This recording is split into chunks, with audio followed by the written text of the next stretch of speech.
All right, so just kidding, everyone. Enjoy the stream. Is being shown in different videos. This is one of those. Okay, please play this video. All right, 11 a.m. to 11:15 a.m.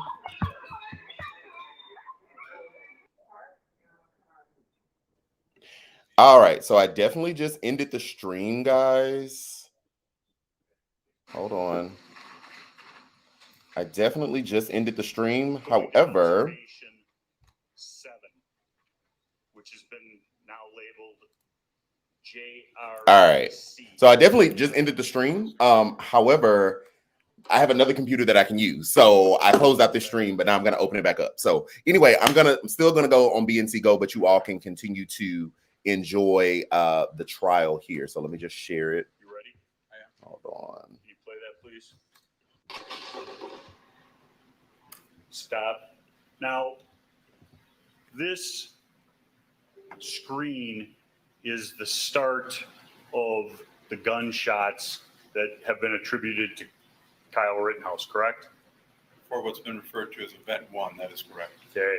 And using your program regarding sound and video, you have determined how far apart shot 1 and shot 4 were, correct? I have. And that's by using the frames per second and the audio graph? It's a combination between them both, but yes. Okay. And if I label shot 1 as 0 time, when does shot 2 occur? Approximately 3/4 second by the different timings, 0.739. Okay. I want to get shot number 2 first. I'm sorry, my fault. The second shot, using shot 1 as a 0 point, would occur 0.263 seconds after shot 1. Okay. And what is the time between shots? What is the second and third shot? The time between the second and third shot would be 0.247. And the time elapsed between the third and fourth shot? The time between the third and fourth shot would be 0.229. And the total of those 4 shots fired by Kyle Rittenhouse occur in what amount of time?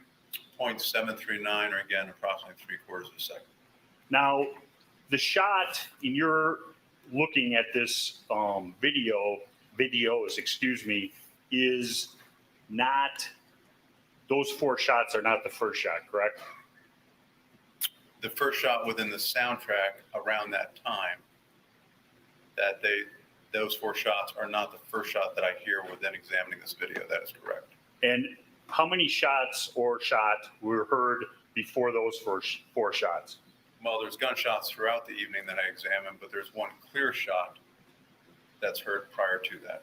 And that occurred how many seconds before shot 0 or shot 1, which is the same shot? So the shot, you referred to 2 shots as shot 1.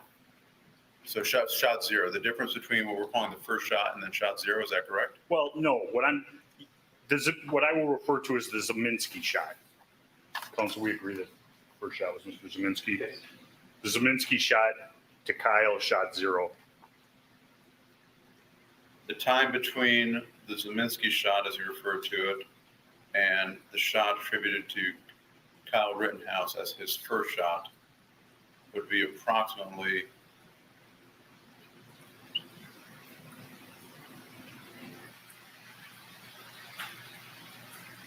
about 2 3/4 seconds. Again, I can look at the exact thing if you want. I just don't have the time in front of me, sir. Now, going down to screen 15, what we have labeled A1ST. Can you find that, please?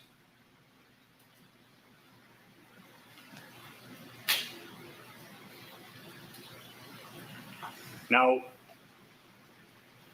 is this a still shot or a video? This is a marked frame within the video stream. Okay, could you back it up, say 3 seconds?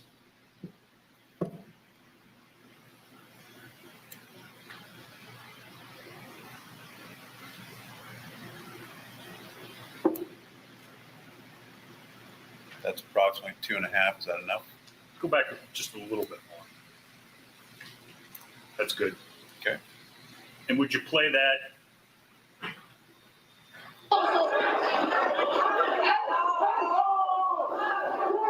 Stop.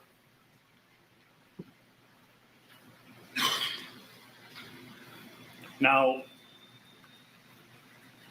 that observation, according to Exhibit 142, took place 28 seconds after the beginning of Mr. Rittenhouse leaving car source 3.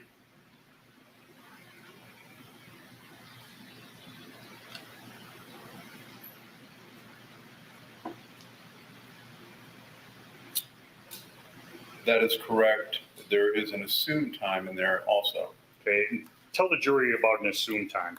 So when looking at these videos, I have no continuous video stream that takes me from event 1 into the front end of what we're calling event 2.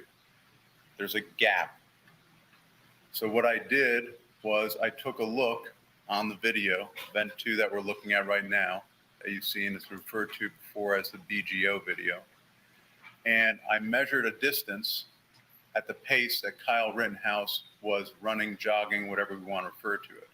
I have a known distance and I have a time that it took him to run that known distance. Because I also have another known distance where he came from in the prior stuff. What I did is I applied basic math saying if it took him this long to run this, I'm going to just take that same time of running over here. And then what I did is I put that in as the gap to fill it in. It does not address if he may have stopped or anything else in between that. It simply addresses if it was a constant state of motion. Now, and what was your general deviation? I don't want to say general deviation, but what numbers, what number did you come up with for that? Basically, I used 9.05 or 9 seconds. So I allowed 9 seconds between the first part of it, and that's what's in the calculations. And again, those calculations are to add into the total time. Those calculations will not be, for example, time between shots or events that are on the same video stream, because those are known frames per second times a certain time equals certain time. So basically your calculation was that to run the distance of 150 feet, it took Kyle approximately 9 seconds. Correct. Now, what we've labeled the beginning of event number 2 was screen 15, which we just played, and that is depicting an individual on screen where Mr. Rittenhouse's hat is knocked off. Is that fair? Yes, sir. Okay. And the next event, which is screen 16, which we have labeled A2ST, could you go about 10 seconds before that and show that? Okay, so screen 16 is here. You'll notice it says 11:50. I will try to get approximately 10 seconds earlier.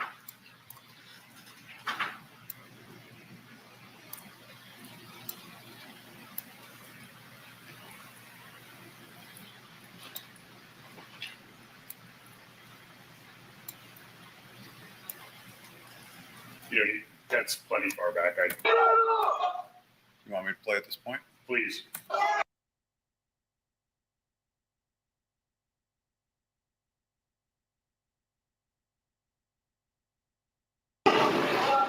Stop. Did you do any slowing down of this observation? Yes, I did. Could you please show me that?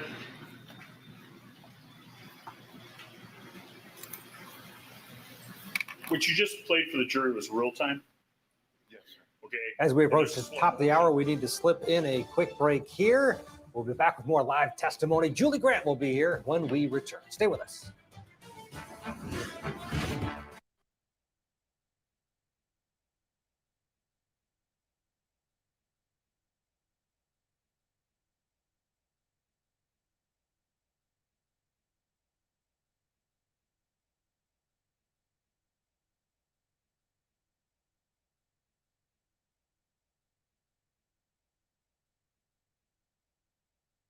It's the snake breeder murder trial. Ben Rennick was one of the country's preeminent snake breeders. Shot and killed. Now his wife, Lynn-Lee Rennick. She's accused of killing him, having an affair, committing the murder with another man. It's a crazy story. She has no criminal history. I think she's very manipulative. Personally, I think it's all that. Court TV cameras inside that courtroom. It's an incredible story. It'll be an incredible trial. Cinch.com. Just pick a date and replace any branded tank. Easy. Yep.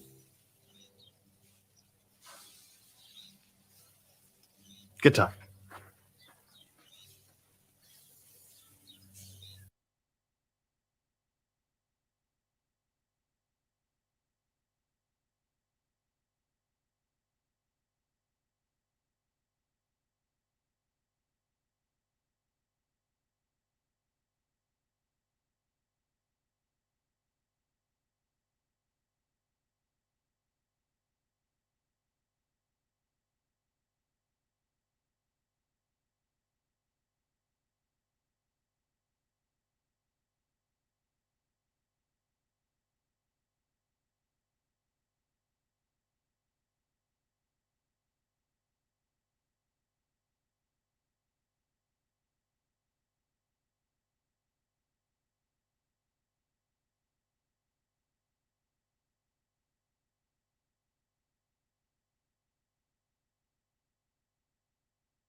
From Newsy comes a celebration of storytelling.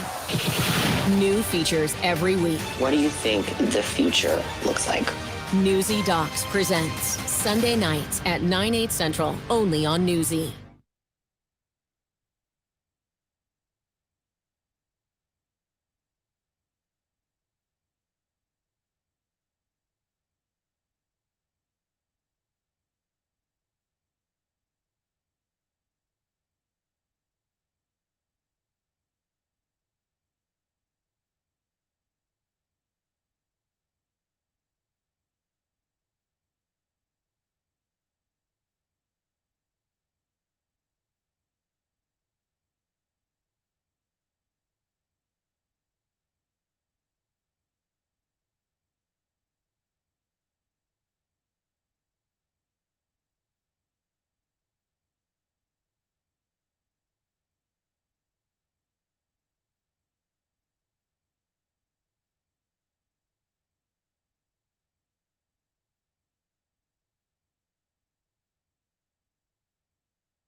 Karma to see hand-selected personal loan offers with outstanding approval odds. See tailored offers and apply with Karma Confidence today. Credit Karma. Download the app today.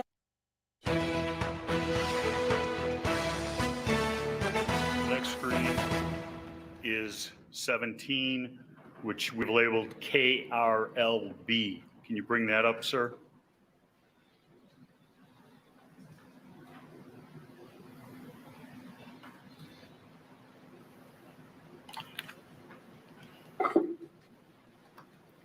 And go ahead. Stop. This video, have you slowed it down for analysis? I have. Could you please bring that up on the screen?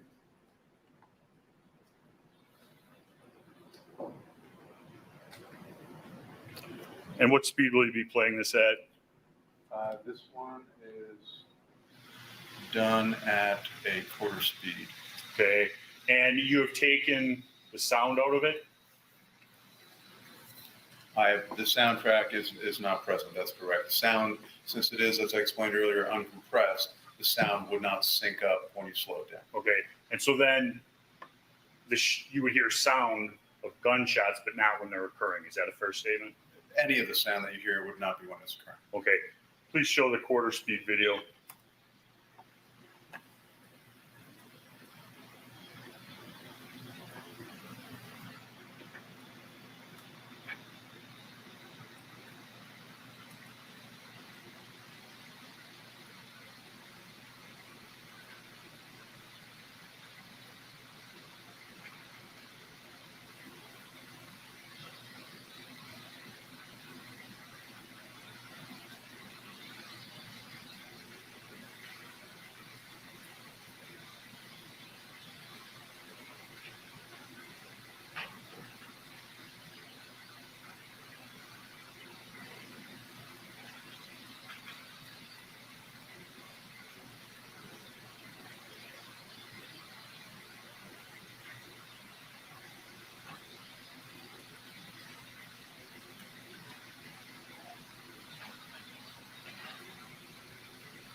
Stop it, please.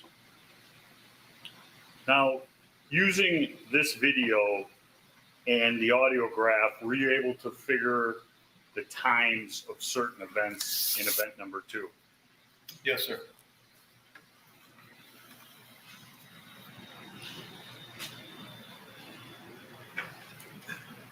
From the time, strike that. There is what's commonly referred to as jump kick man entering in the video. Do you know who we're talking about, Doctor? I do. And when you analyze this video, did jump kick man kick Kyle in the face first, or the first shot go off before the kick? I'm going to object, Your Honor. This is beyond the scope of the court's order regarding this witness's opinion. It seems to me the jury could. You're asking him to make an identification that the jurors could make themselves? I'm asking him, based upon his video analysis, what happened first, the kick to the face in the first gunshot in event number 2, or the gunshot in event number 2, and then the kick to the face?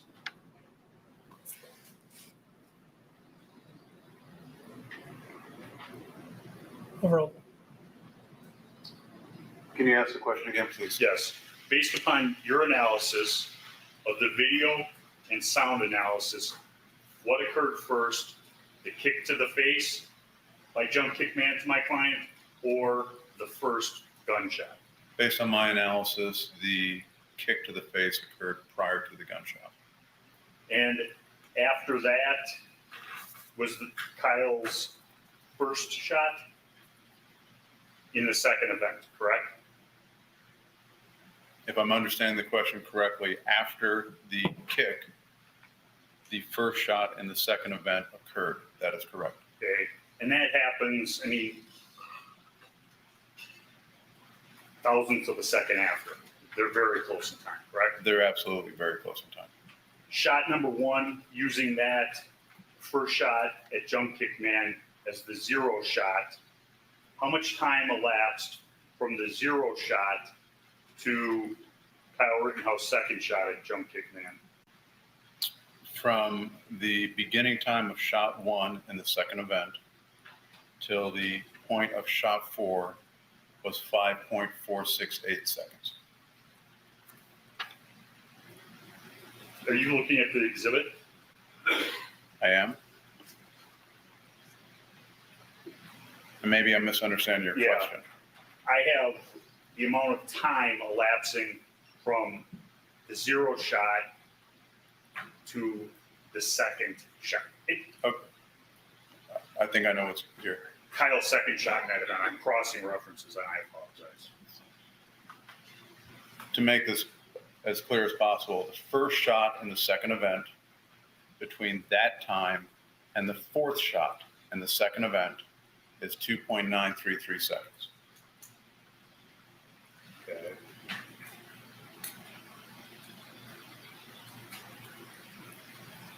And how many of shots were fired in event number 2 in total? For the shots from what's been attributed to Kyle Rittenhouse, 4. Okay. And the timing between each shot. So Kyle Rittenhouse, and I'll keep it constant, Kyle Rittenhouse shot 1 is at the 0 time, correct? If we use that as a 0 timer starting point, we will call that 0. Okay. Kyle Rittenhouse shot number 2, which was directed at Jump Kick Man. How long after shot 1? 0.602 seconds. Shot number 3, which is the strike, the shot to Anthony Huber. How long was that shot after shot number 2? 1.933. And the last shot for Mr. Huber's shot to Anthony, Gage Grosquist's shot was how much time? Okay, and I'm going to back up on this because I want to make sure this is absolutely clear for the court. Again, 2.933. In one case, we're talking the gap or time between shots. What I just relayed was the time between shots. The total time of all shots was, again, my first answer, 5.468. So this is just clarification for the court. And so the total of this event of shots fired is 5.468 seconds. That is correct. And that event ends at screen 27. You just roll this. I have 26. Okay. Which is shot number 4. KRS4.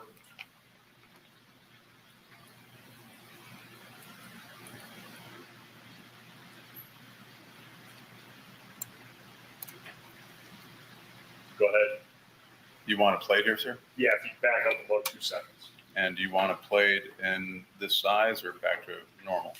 That size is fine in a factor of half or quarter speed, please.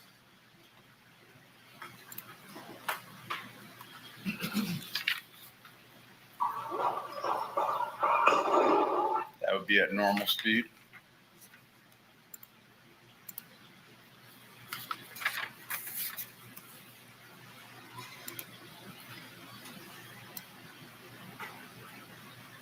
From approximately the same point, slowed down.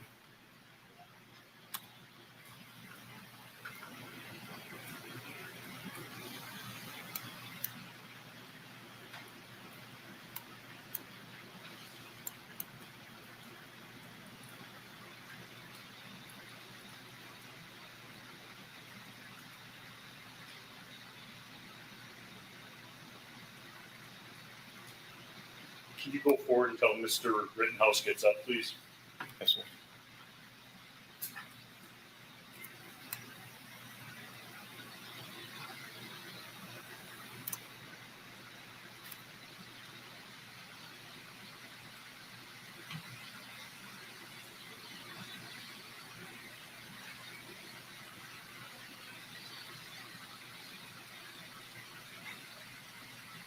You can stop there. Based upon your video analysis, after this time, does Mr. Rittenhouse fire his weapon anymore? No. And from here, Mr. Rittenhouse leaves and continues north down Sheridan Road until he gets to a police officer squad, correct? Yes, sir. And from that time in getting up until he arrives at the police squad car to surrender, how much time is that?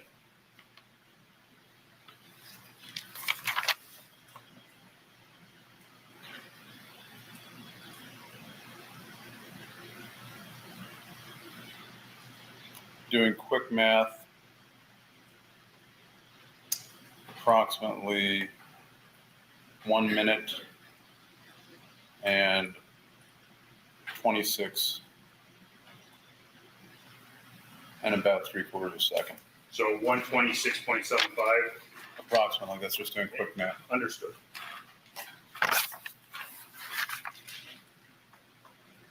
Now, you were in court yesterday to hear the testimony and cross-examination of Kyle Rittenhouse, correct? I was.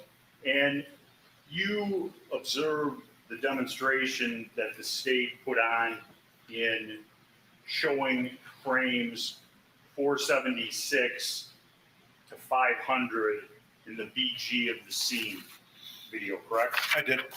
And 476 to 500 is how many frames per second? Well, depending on the video that they were showing, my understanding, if my recollection is correct, is they had told us that it was 30 frames per second. Okay.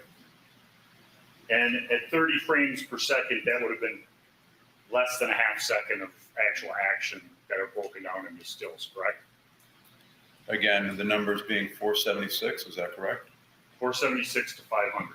Right, so that would be 24 frames at 30 frames per second. If it was 30 frames per second, it would be approximately 3/4 of a second. And Doctor, when one looks at video as a depiction of an event, does that necessarily show what the actors in that video were observing? I'm going to object, Your Honor. This is beyond the scope of the court's order. This is the video that. The short answer is it's impossible for it to do that.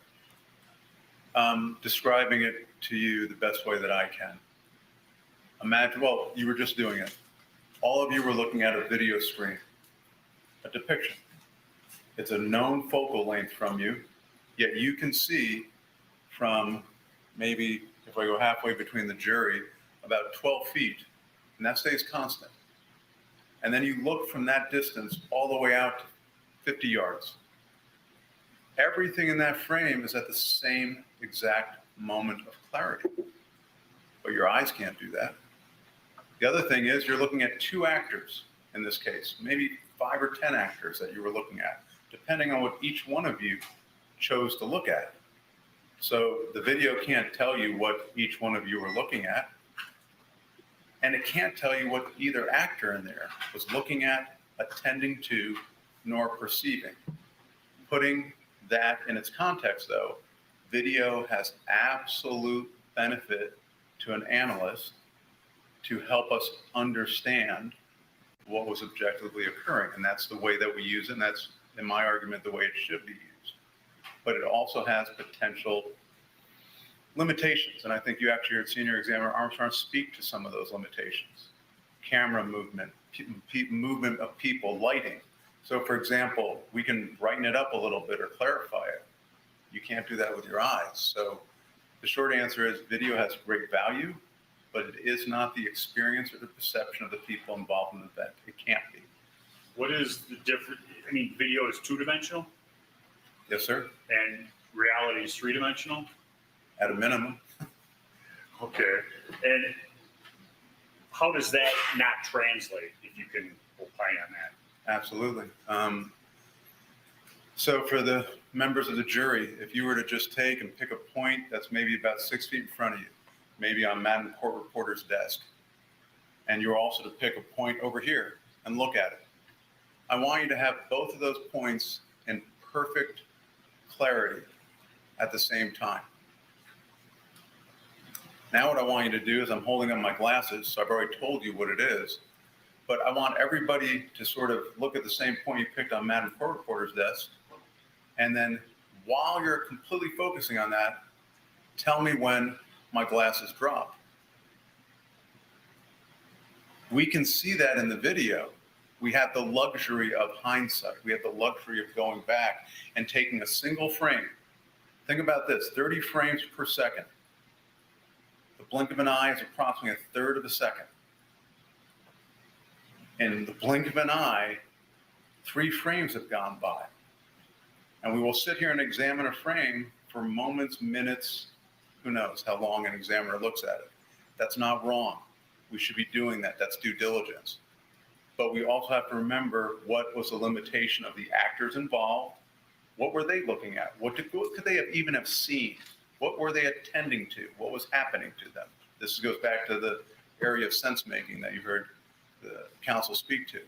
And then more importantly, when we get done with it, we bring it back up to normal speed and say that's the best it could get, regardless of all the slow motion we do to it, enhancing of video levels, clarification, light, all those types of things. Lastly, Doctor, the shots in event 1 took less than 1 second, approximately 3/4 of a second. Approximately 3/4 of a second. And the events, event number 2, the 4 shots in event number 2 took a total of 2.93 seconds, correct? That's incorrect. They took a total of 5.468. I apologize. 2.933 was the time between the third and the fourth shot.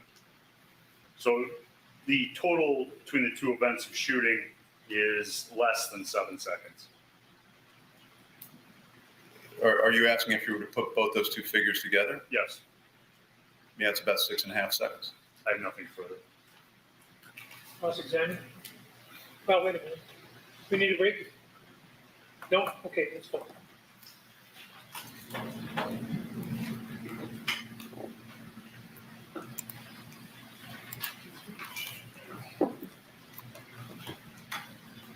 Do you want this off screen, counsel? No, you can leave it up. That's fine. Thank you. Yes, sir. You indicated earlier that your law enforcement experiences in the state of Oregon. Is that correct? Yes, sir, it is. You have never worked as a law enforcement officer in the state of Wisconsin? No, I have not. And you were retained by the defense to provide expert opinions in this case, correct? Yes, sir. And you are being compensated for that? Yes, sir. What is your hourly rate? It varies somewhere between, for certain tasks, $160 an hour, and other tasks up to $480 an hour. And for your testimony here right now, are you billing at a rate of $480 an hour? No, sir, I'm billing at a rate of $320 an hour. $320 an hour to be here in court? Yes, sir.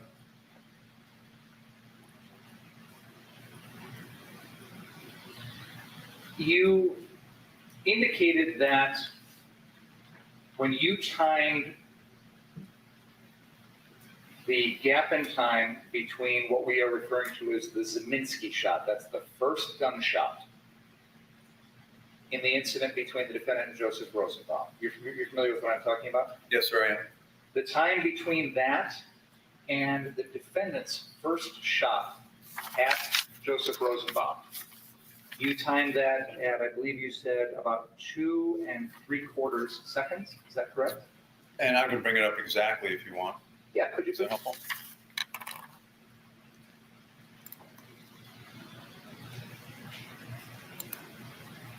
So here you can see the first shot over here where my cursor is moving at 24.61. And then the first shot here at 27.25. So obviously if you go out to the hundredths, you see it down here where my cursor is moving. And I can take a look at my notes, but it would be the time between those 2. So again, approximately 2 3/4, thereabouts. Right. And you have also broken down the gap in time between the defendant's 4th shot to Joseph Rosenbaum and the time in which that first person comes up behind him and swings at his head. Do you understand those 2 events that I'm describing? If it's helpful, your observation, so on the list of observations you have, observation 11 is shot number 4 to Joseph Rosenbaum. Do you see that? Right, so if I understand correctly, we're asking for the time between 11 and 15? Yes. Okay.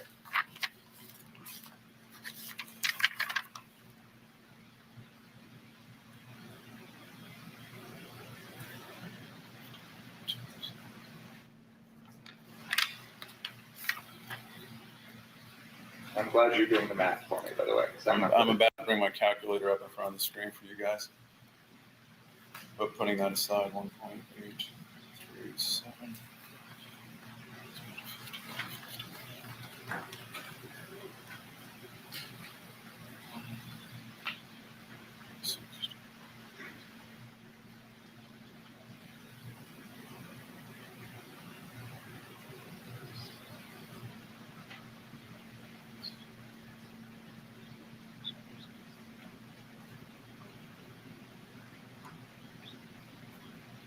So rough math again, about 1 minute 48 seconds thereabouts.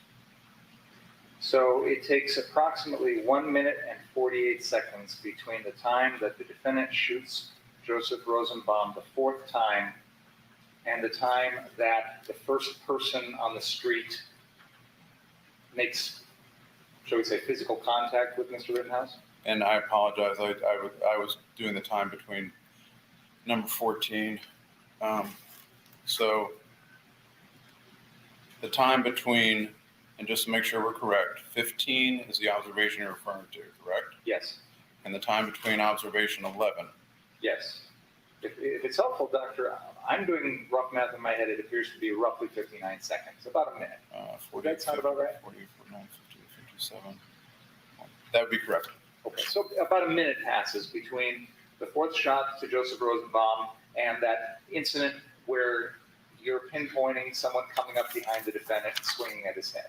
Fair to say? That's fair to say. Okay.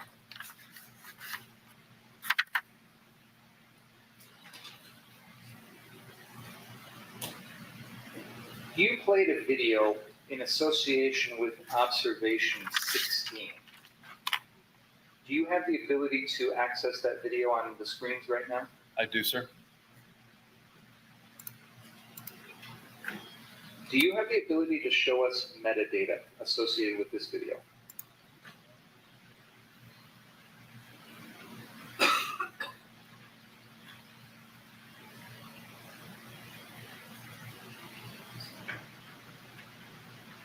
Do you know who recorded this video?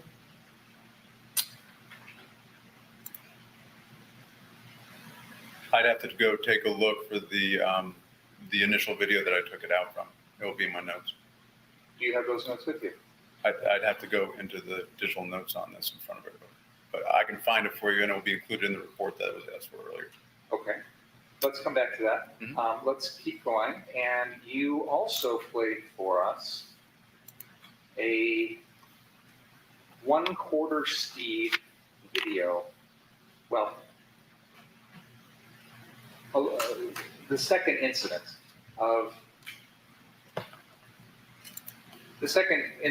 is the one that, for the purposes of describing it, we're talking about the second incident being the one in which the defendant fires 2 shots at an unknown assailant who's trying to kick him in the face, 1 shot into the chest of Anthony Huber, and 1 shot into the arm of Gage Grosskreutz. That's the second event that we're talking about, correct? Correct. And if we're talking about that, would be the start of the video that you saw. And this is a video that we've also referred to as the BG on the scene video, is that right? Yeah, BGO on the scene, yes, sir. Okay. And you had the ability to show us this video zoomed in and at 1/4 speed, is that right? Well, it's not zoomed in as you see it here, but yes, I do have that ability. I'm sorry, I didn't hear that. You have the ability with your software to do that as it plays? As it plays, yes, sir. Okay. So, for example, the one that's up on the screen right now, that is the normal speed version? Or is this the slowed down? That would be the slowed, and the light levels have also been enhanced slightly. Okay. And the version that we've got on the screen right now, that's 1/4 speed? That would be 1/4 speed, yes, sir. And is this video that you've got on the screen something where you could play it for us right now, starting at the point we see on the screen, all the way past where the defendant shoots Mr. Grosskreutz at 1/4 speed? Yes, sir, I can. Can you do that for us, please? Yes, sir.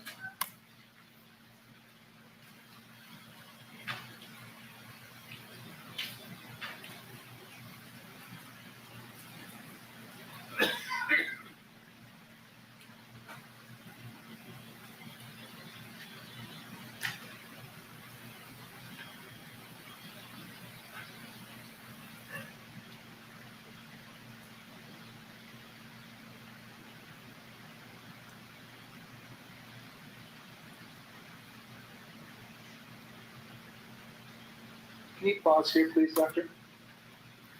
At this moment in the video, do you have the ability to zoom in so that we can see even clearer the area between the defendant and Mr. Grosskreutz?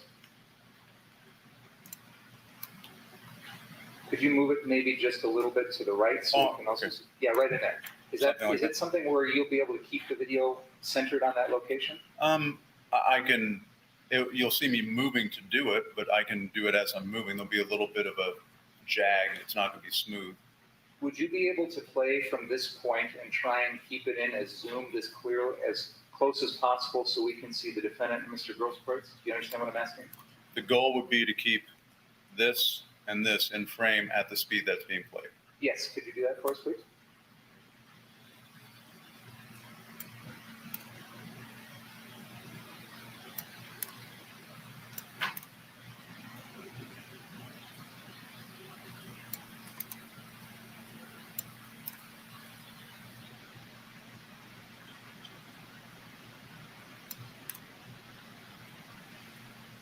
Pause right there, please.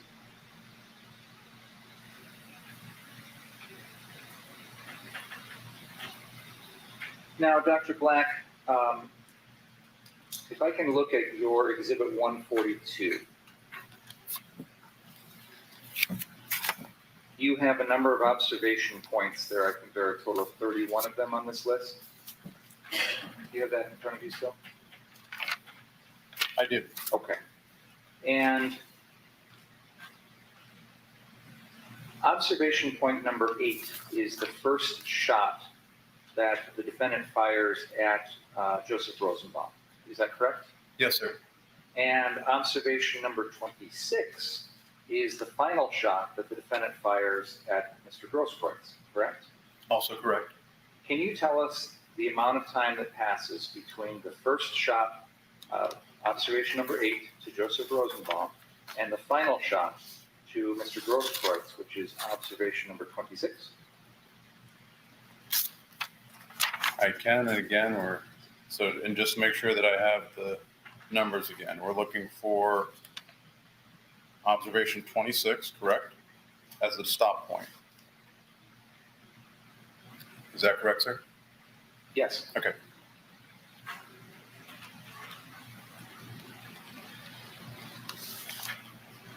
And your start point one more time, please. Observation 8. 8. To observation 26.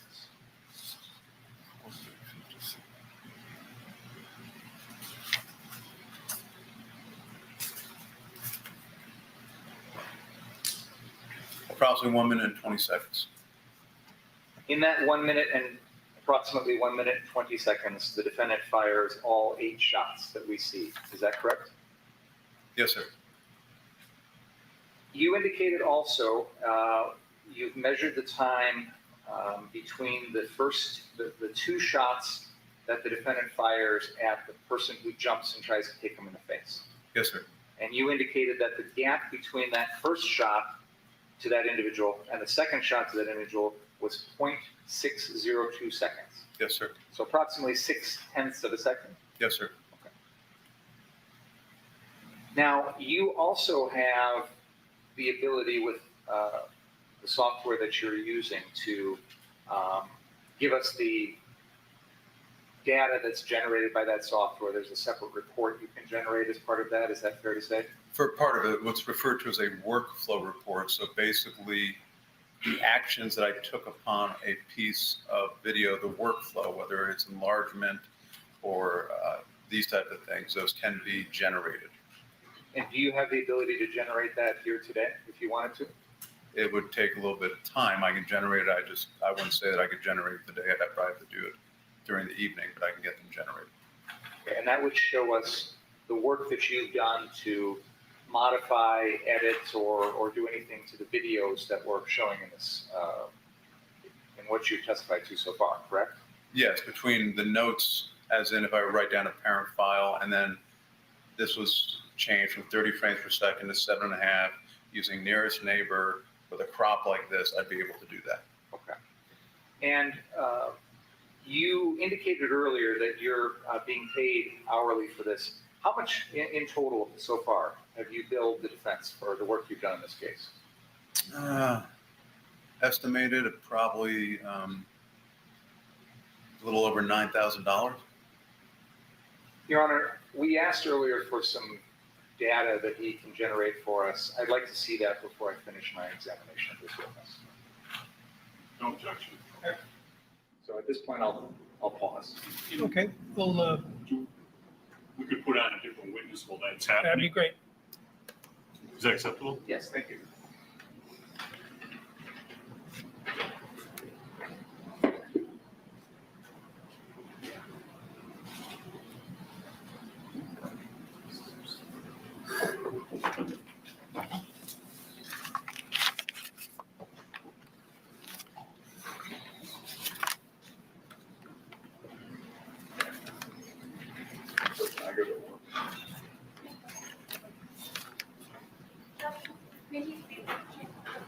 May he leave?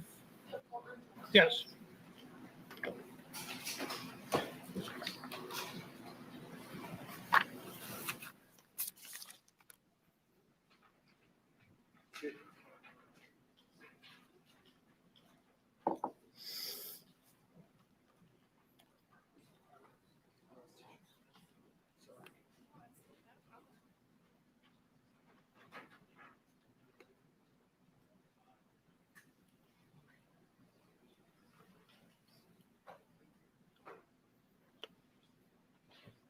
Raise your right hand. Do you solemnly swear the testimony about to give this matter be the truth, the whole truth, nothing but the truth, so help you God? Yeah. You may be seated.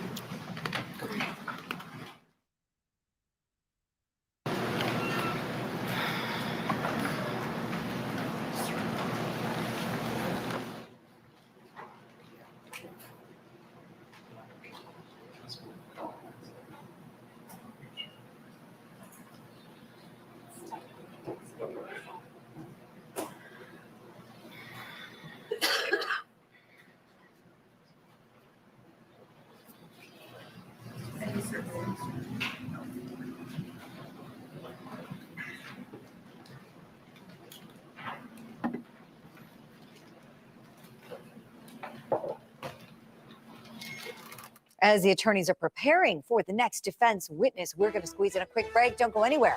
This is Court TV Live. What if primetime news told it like it is by highlighting different perspectives? Join me, Christian Bryant, for a different kind of nightly news show. In the Loop, weeknights at 9/8 Central, only on Newsy.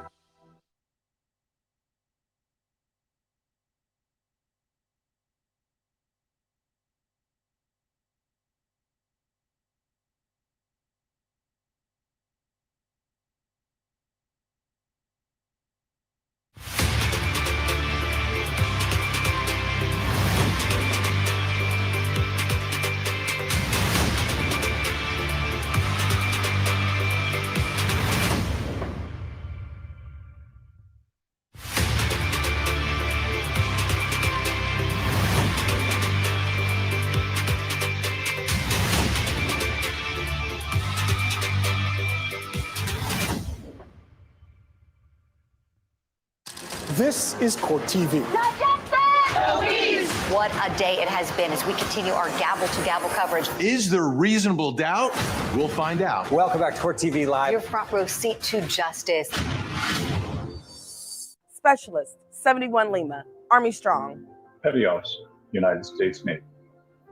Corporal, United States Marine Corps.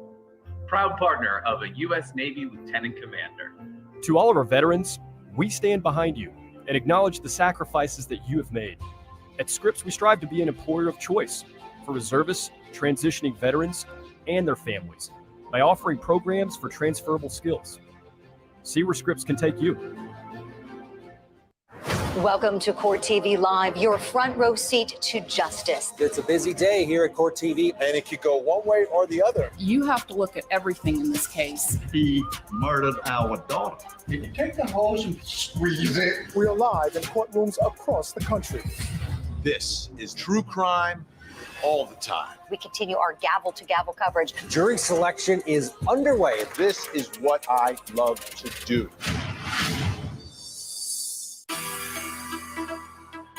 Captures the essence of what Vietnamese cuisine is.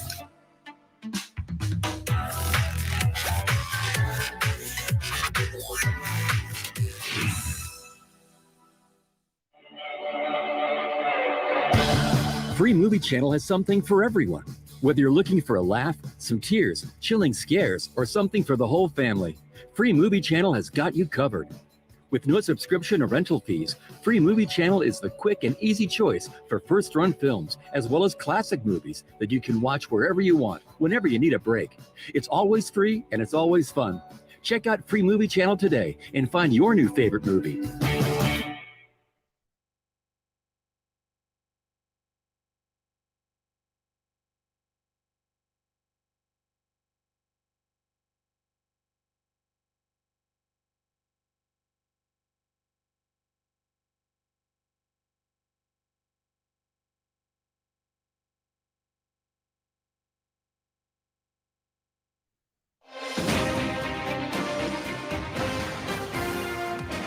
Thanks for being with us here on Court TV Live. I'm Julie Grant. Let's go into the courtroom now for the next defense witness. She is a police officer with the Kenosha Police Department. Yes, sir. And in the early morning hours of the 26th, did you have an occasion to collect some evidence? Yes, sir. And directing your attention to what we're referring to as event number 2 or crime scene number 2 on Sheridan Road. Do you remember that? Yes. Now, if I show you some exhibits, be able to tell me if you're familiar with them. Yep. Just take a look at those and see.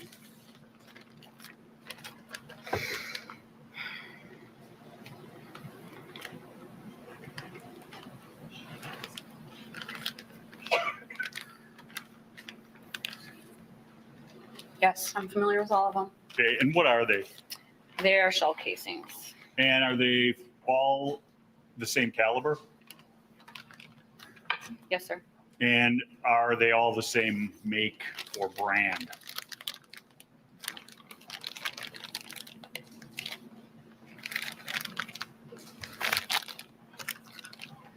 Yes, they are. And those were found in the middle of Sheridan Road? Correct. And did you find or log into evidence any unfired bullets at that location of that caliber and that brand? No. If there had been an unfired bullet matching those empty shell casings, is that something you would have taken as evidence? Yes. Thank you. Move those exhibits into evidence. No. Proceed. Now the bullets and the gun, please. What's that? Sure.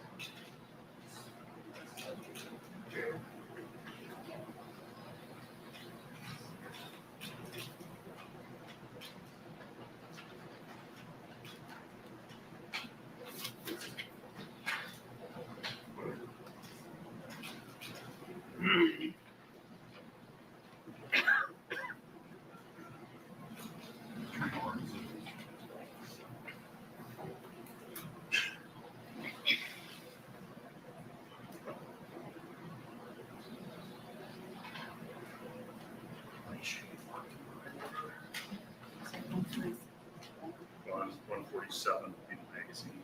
148. Fire around.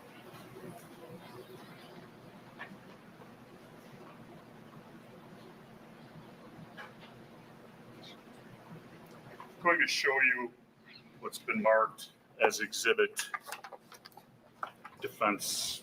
Can you read the number for me? I don't have my glasses. Sure. 983. Defense 146. 146. There you go. Do you recognize that? Yes, I do. What is it? It is a 40 caliber Glock 27 that I collected on scene. I'm sorry, I couldn't hear the Yeah. last part of what you said. Can you say- Sure, sorry. It's a Glock 27 40 caliber handgun I collected at the scene. That you collected that on Sheridan Road on the 26th? Correct. And it is still in the same condition and box you put it in? Yes, sir. Showing you what's been marked as defense exhibit 147. Could you tell me what that is?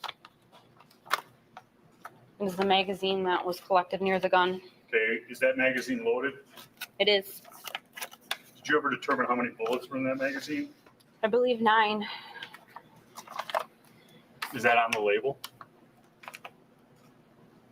The amount of bullets? Yeah. No. And lastly, defense exhibit 148. Could you tell me what that is? This is going to be the unfired 40 caliber round I found near the gun. Okay, so there was an unfired round D148 found in the same area as the shells that were in the magazine and the Glock, correct? Correct. And did you ever look to see if they were the same make and model? I did. Were they? Yes. So, might sound like an obvious question or a stupid question, but you find, at a crime scene, if you find an unfired bullet, you pick that up. Yes. I have nothing further. Cross-examine. What's that? I would move them into evidence. Is there objection? No. Numbers 146, 147, and 148. are received.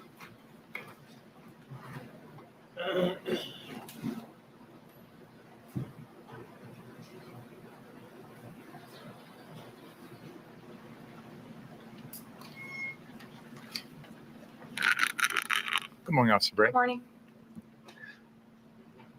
Did you collect any other guns or evidence? Well, let me put it this way: any other guns than what you've just testified to? No. Are you familiar with AR-15s? Yes. How are you familiar with them? I own them. I've shot them. I've trained with them. Have you ever had an experience where one has jammed on you? Yes. Can you tell us about that? You have to clear it, usually to rack the slide back to eject the jam, whatever the round is that's jammed in there. Send it forward, and another bullet would go into the chamber. When you have to eject whatever's in the chamber, the thing that's being ejected, is that a spent shell casing or is it? Could be either unfired? or. Could be either or. We need to make sure we're not talking at the same time for the Sure. benefit of the court reporter. So in your experience, have you ever had a situation in which you have pulled the trigger, the round has fired, but the spent shell casing did not automatically eject like it should? Yes. And then that process you've described would be the way of ejecting that spent shell casing? Correct. I have nothing further.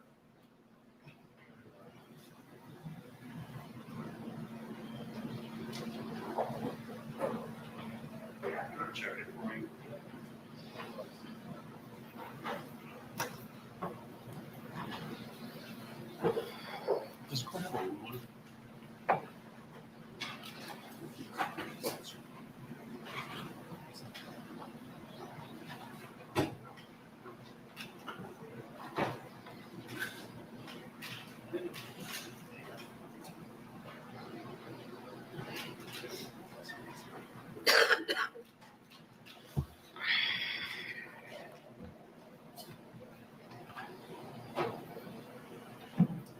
Sure, it's been previously marked as Exhibit 28, not this specific gun, but are you familiar with guns like this type? Yes. And if one had a jam or had to clear, one would pull back. I don't know how to do it. There you go. Yep. Right here. Correct. Show the trigger. And that would eject the bullet that was here, correct? Correct.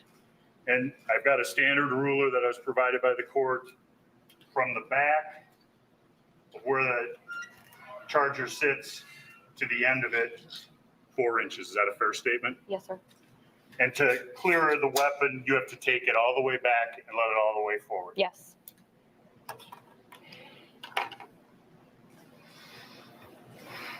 Which is a very obvious movement, correct? Yep.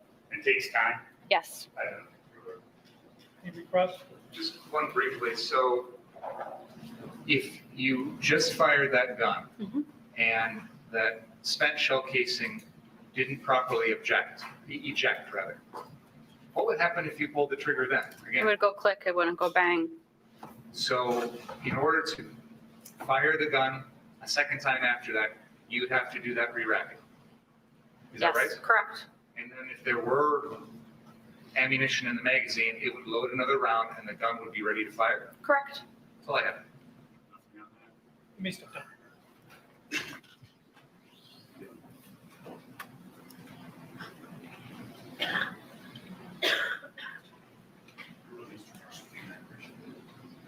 All right, before the next defense witness, we're going to squeeze in a break. Stay right here with Court TV.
Newsy Tonight is changing the conversation. Incredible footage coming in live right now. Away from opinions and arguments. Tell our viewers how people there are preparing for the next extreme weather event. Primetime news focused on facts, understanding. This is an investigation you will only see here tonight. Reporting what matters and why it matters to you. We're not really as divided as it may seem. Let's break down our latest Newsy poll. Newsy Tonight, weeknights at 8, 7 Central, only on Newsy.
Welcome back. We are watching Wisconsin versus Kyle Rittenhouse. The next defense witness is being called. Let's go in together live.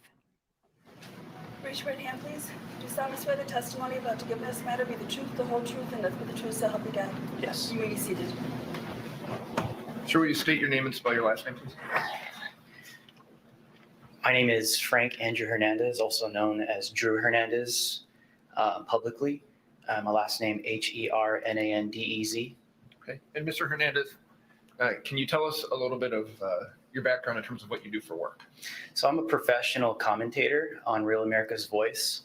I commentate on the news. I commentate on what's in pop culture on a daily basis. And I also do on-the-ground reporting, specifically on protests and the 2020 riots. And as it relates to the your on-the-ground kind of reporting is what I'm interested in. Were you in Kenosha on the evening of August 25th of 2020? Yes. And were you there to cover what was happening with the civil unrest in Kenosha? Yes. And were you able to do that with some type of video equipment? I use my iPhone and I also use a body cam. And specifically on this night, that's what I was using to document the riots. Now, after the 25th, I don't want to know where you live, but you don't live in Kenosha. Is that No. fair? No.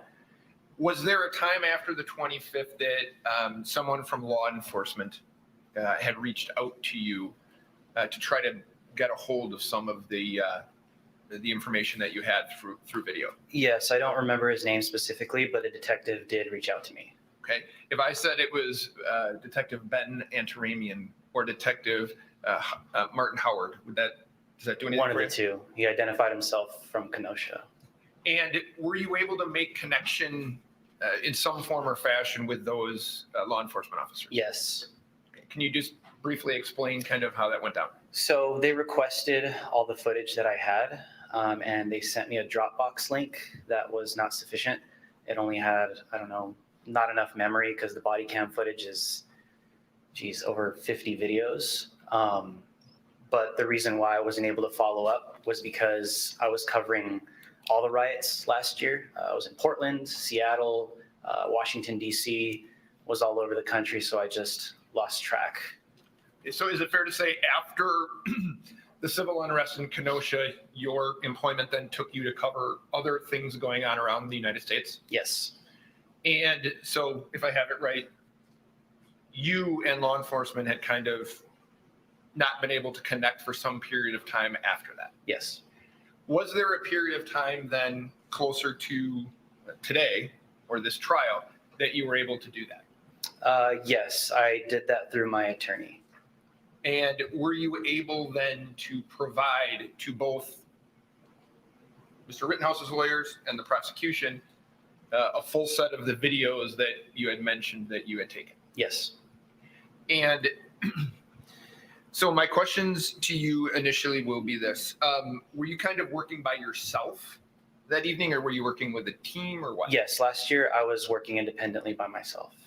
And is it fair to say that on that night you didn't know who Kyle Rittenhouse was? No.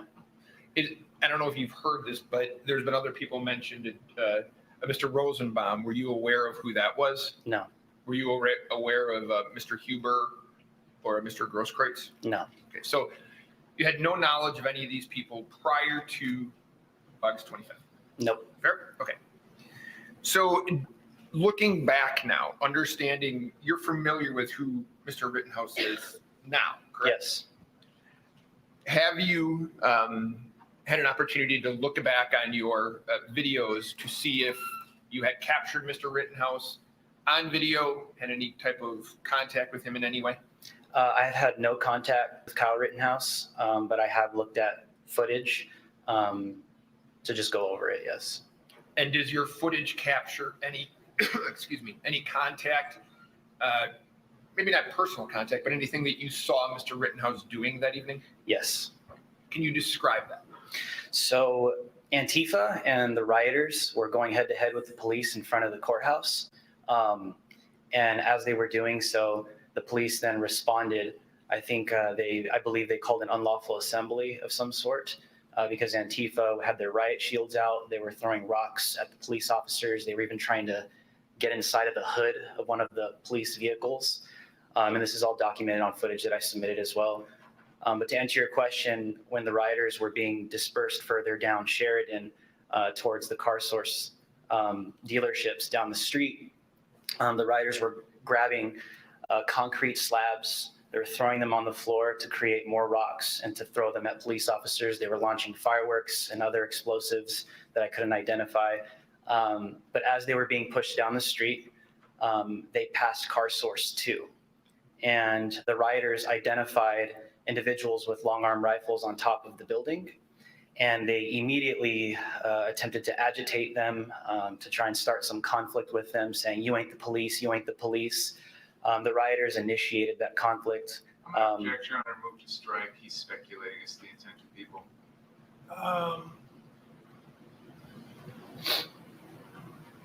You need to proceed by question and answer. Very good. Okay. So my question is this. Did you see, in reviewing your videos, did you see Mr. Rittenhouse on the 25th? Yes, and that at that point, Kyle Rittenhouse came out of car source 2 and he attempted to de-escalate the situation. Okay, so if I have this right, we've been all doing this for almost 2 weeks now. But this is the car source 2 or car doctor it has now been referred to. This is the place you're talking about? Yes. Okay. And that is the first time that you had observed Mr. Rittenhouse, is that fair? Yes. Right. And you had said that you had saw him come out from inside the building? Yes, it appeared to be.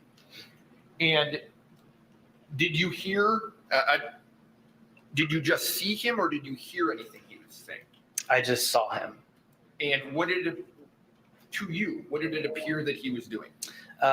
In the video, Kyle has his hands like this, and he is saying something, but I can't identify what he's saying, but he clearly attempts to de-escalate the situation, and he actually is successful because the rioters then disperse. During that evening, I know that you said you didn't know who he was, but did you, in looking back at your videos, have an opportunity to observe someone that evening, Mr. Rosenbaum? Yes. And do you recall, just tell me where you saw him originally, if you can. The first time I saw Mr. Rosenbaum was when the police were pushing the riders back to the gas station on Sheridan Ultimate, I believe. And Mr. Rosenbaum was pushing a flaming dumpster on fire into police vehicles that were occupied by officers and human beings. Mr. Hernandez, I'm going to show you what has been marked as Exhibit 149. Can you identify that? Tell me what that is, a photo of? This is a photo of the event I just described. Okay. And does that photograph, that's a still photograph of a video that you took? Yes. Right? Right. I'm going to ask that you look to your left. Okay. And if you can play that, can you tell me if that's what you captured?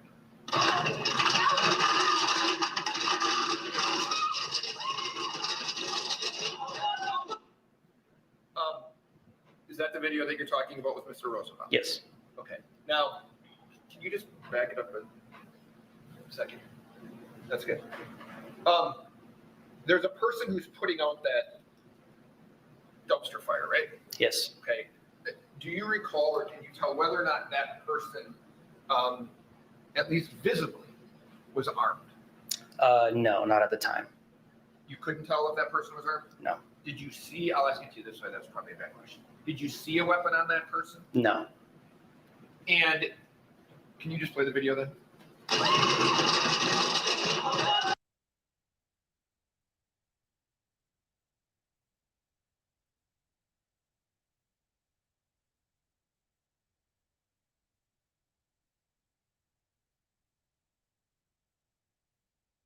Video then, was there other, did you capture Mr. Rosenbaum then doing anything again after that video? Yes, he immediately was triggered and aggravated because an individual. Now, why do you say that? Because you can even hear at the end of the video, Rosenbaum is saying, "Why do you do that?" And right after this event is when they identified the individual with the fire extinguisher, with the individuals with the rifles in the gas station, and their attention went from the police immediately to the individuals at the gas station.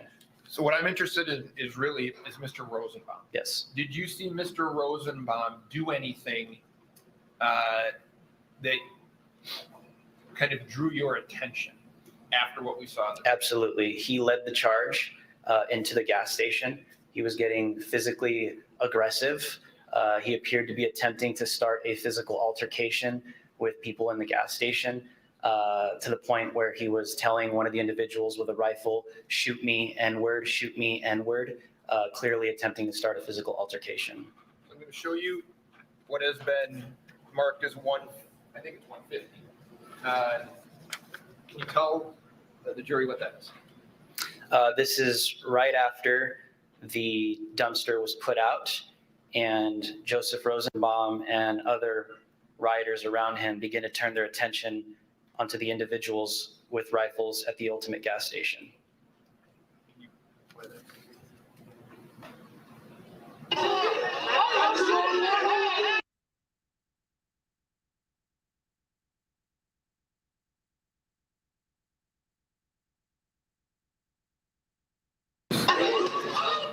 Is that Mr. Rosenbaum that we see kind of will be on the right side of our screen? Yes. Okay, go ahead.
So you observed, that's you filming that, right? Yes. Okay. Now, the last thing I'm going to ask you about is was there another time prior to the shooting of Mr. Rosenbaum that you observed Mr. Rosenbaum and Mr.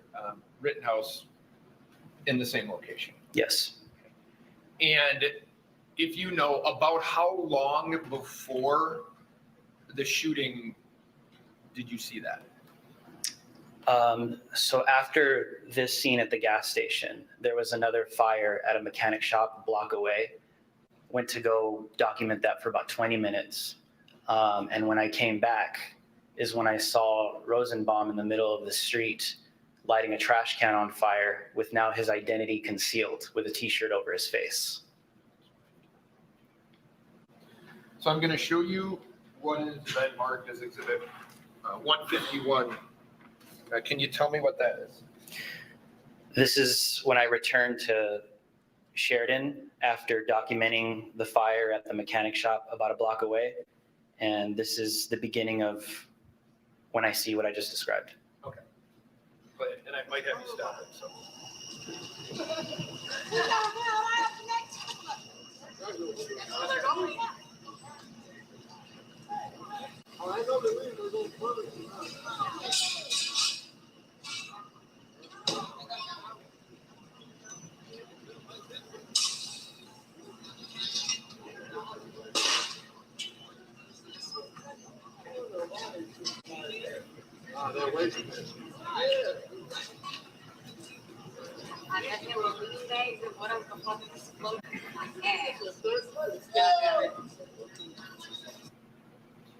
Now, can you tell me, is this person right here? Do you know now that's Mr. Rosenbaum? Yes. I didn't hear the question. Do you know now that? That's Mr. The person in that video is Mr. Rosenbaum.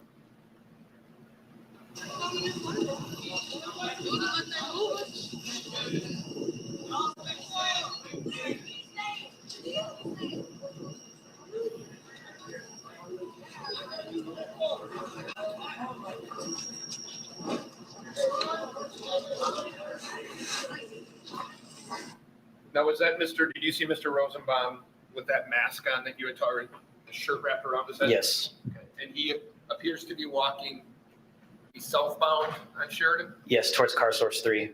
Okay. Can you roll it again?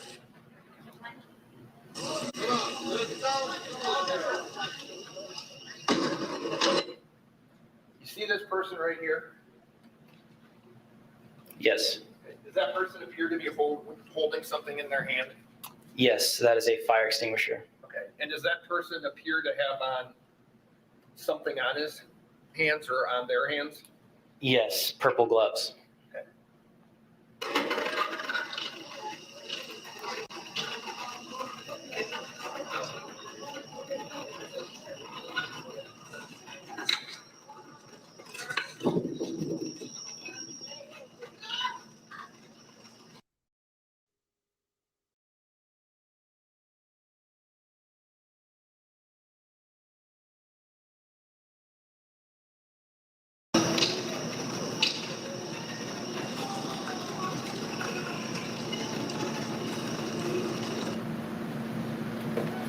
Is this the person right here? I know it's blurry right now, but is that the person that you saw carrying the fire extinguisher? Yes. With the purple gloves? Okay. Now, go ahead.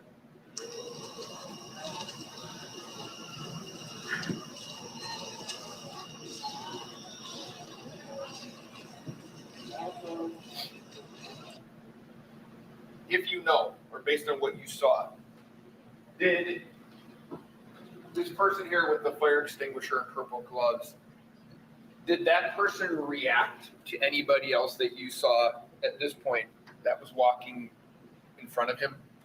No. Okay. Did you see him at this point? Was he, in your opinion, did he say anything? Yes, if you play the video further, I believe you could hear Kyle saying or requesting if anybody needs medical. And the reason why it may not be shown on this is because it's body cam, but I could see this with my own vision as I'm walking down the street. Okay, go ahead.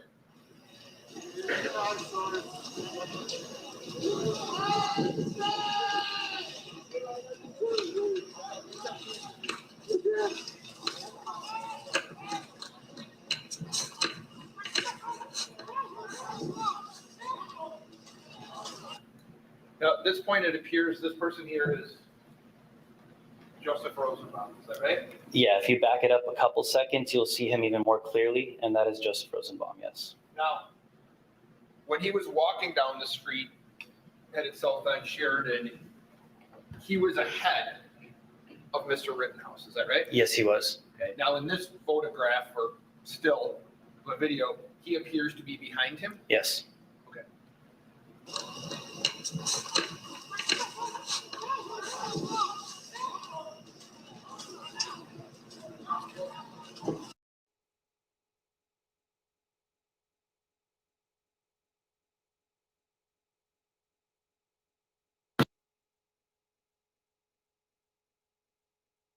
To ascertain or make out who said that?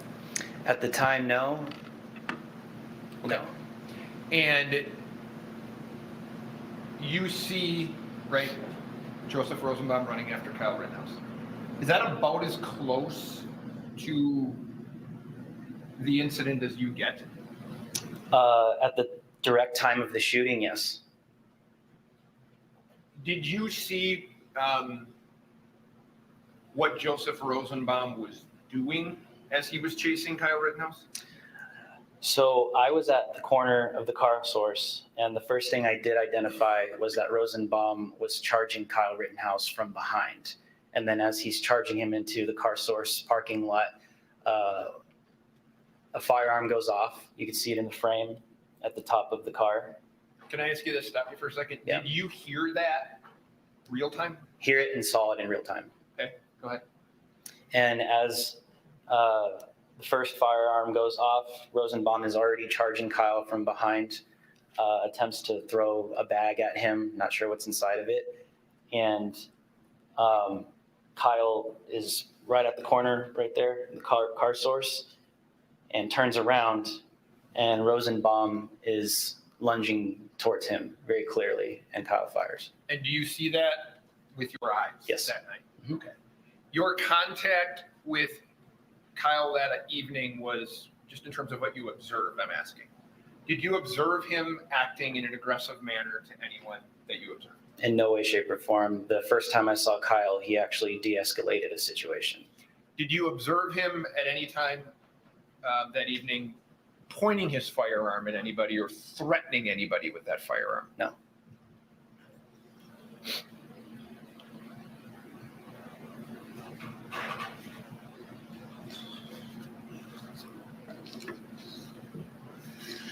Your Honor, I would move, I think it's 149 to 151, and I don't have any other questions for Mr. Hernandez. Objection? No. Cross-examine. You see, Your Honor, do take a break. I'm told the food is coming around 12:15, so why don't you go ahead now, please? Okay.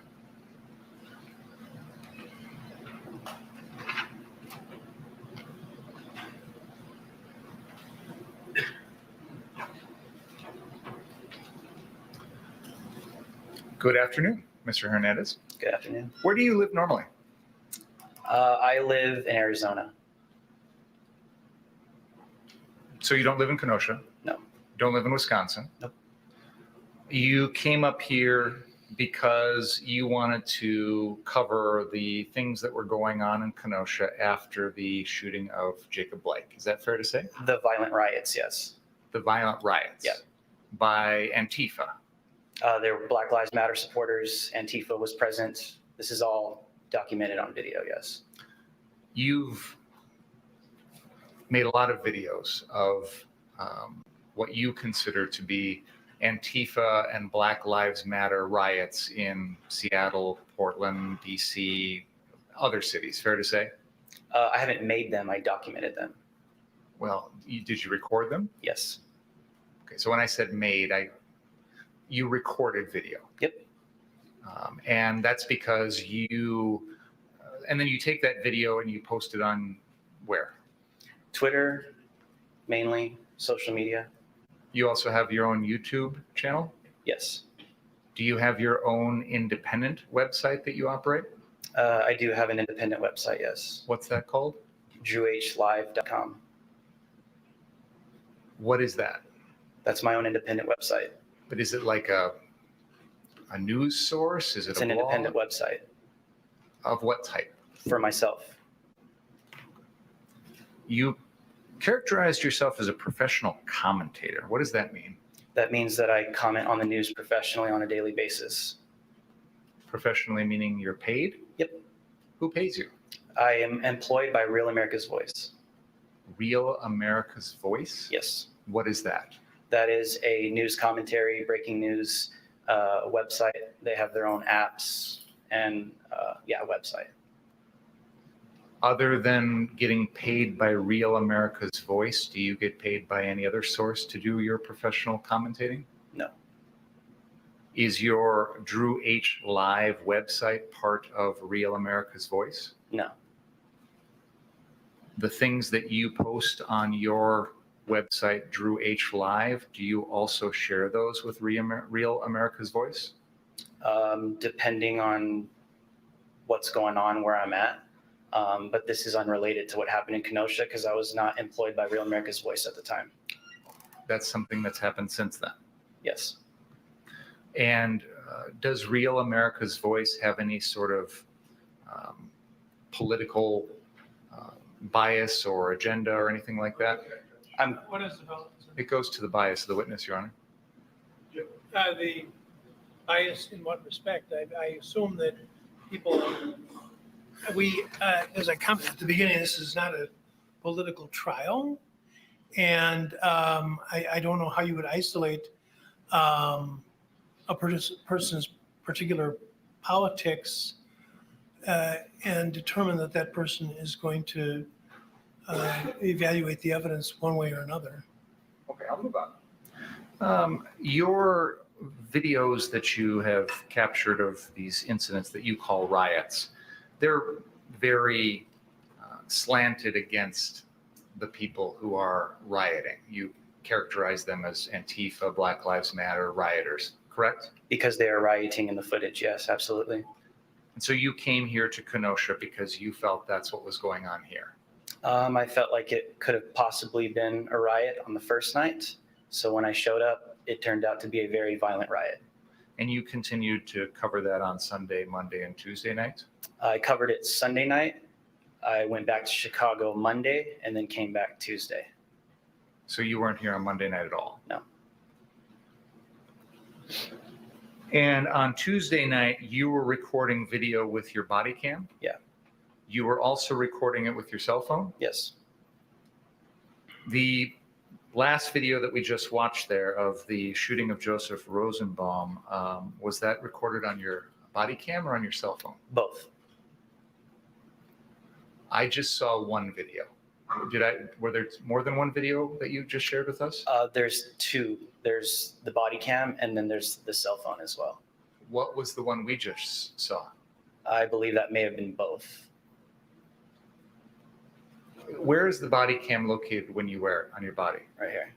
And when you recorded the shooting of Joseph Rosenbaum, where were you holding your cell phone?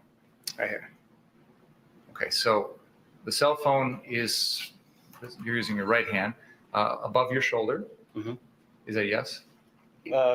Shoulder, same as my shoulder, right here. And the body cam you said was over on the left side of your chest. Mm-hmm. Is that right? I believe so, yes. The video that we just saw had a single angle. It didn't have two separate angles. So when you tell us that's both, I don't understand what you mean. That means that there's two recordings of the same thing. And that's why I submitted to the defense and the prosecution the entire videos. There's maybe about 80 to 100 videos that you guys could examine for yourself. I know all that. What I'm asking you is what we just watched. Mm-hmm. Which camera were you using to record that? Both. Is that video edited? No, I have not edited it, but it has been put together at the right time, the timing. Who did that? I did that. So you combined two video sources into one? With the same timing and audio, but at the same time, it could also be seen, the jury could see for themselves. If they look at the body cam footage, it's the exact same thing. That's what I'm trying to get at. Don't wag your head in response to the witness's answer. What you said, if the jury looks at the body cam footage, is that separate from the cell phone footage? Yeah, there's obviously 2 devices recording. And you're telling us that the video that we just watched, can we have Exhibit 151 played again, please?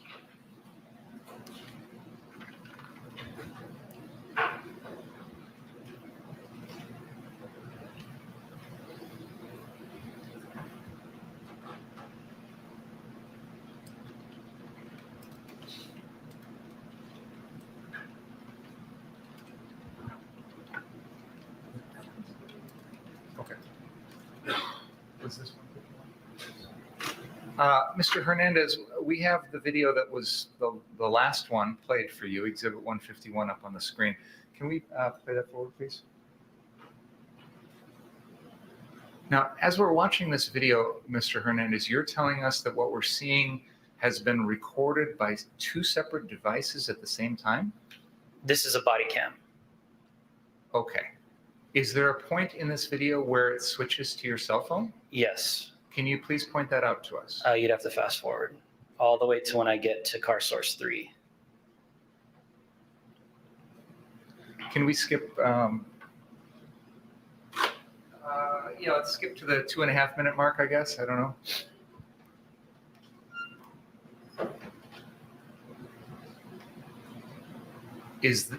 Let's pause right there. A little further back. Okay, can we go back maybe 30 seconds? I don't know. A little further back. Right, start right here. Okay. I'll tell you when it switches. Okay. Can we play from here, please? Yeah, a little further up. Why don't we hit play right now? Is the switch going to occur after this point? Yeah. Okay.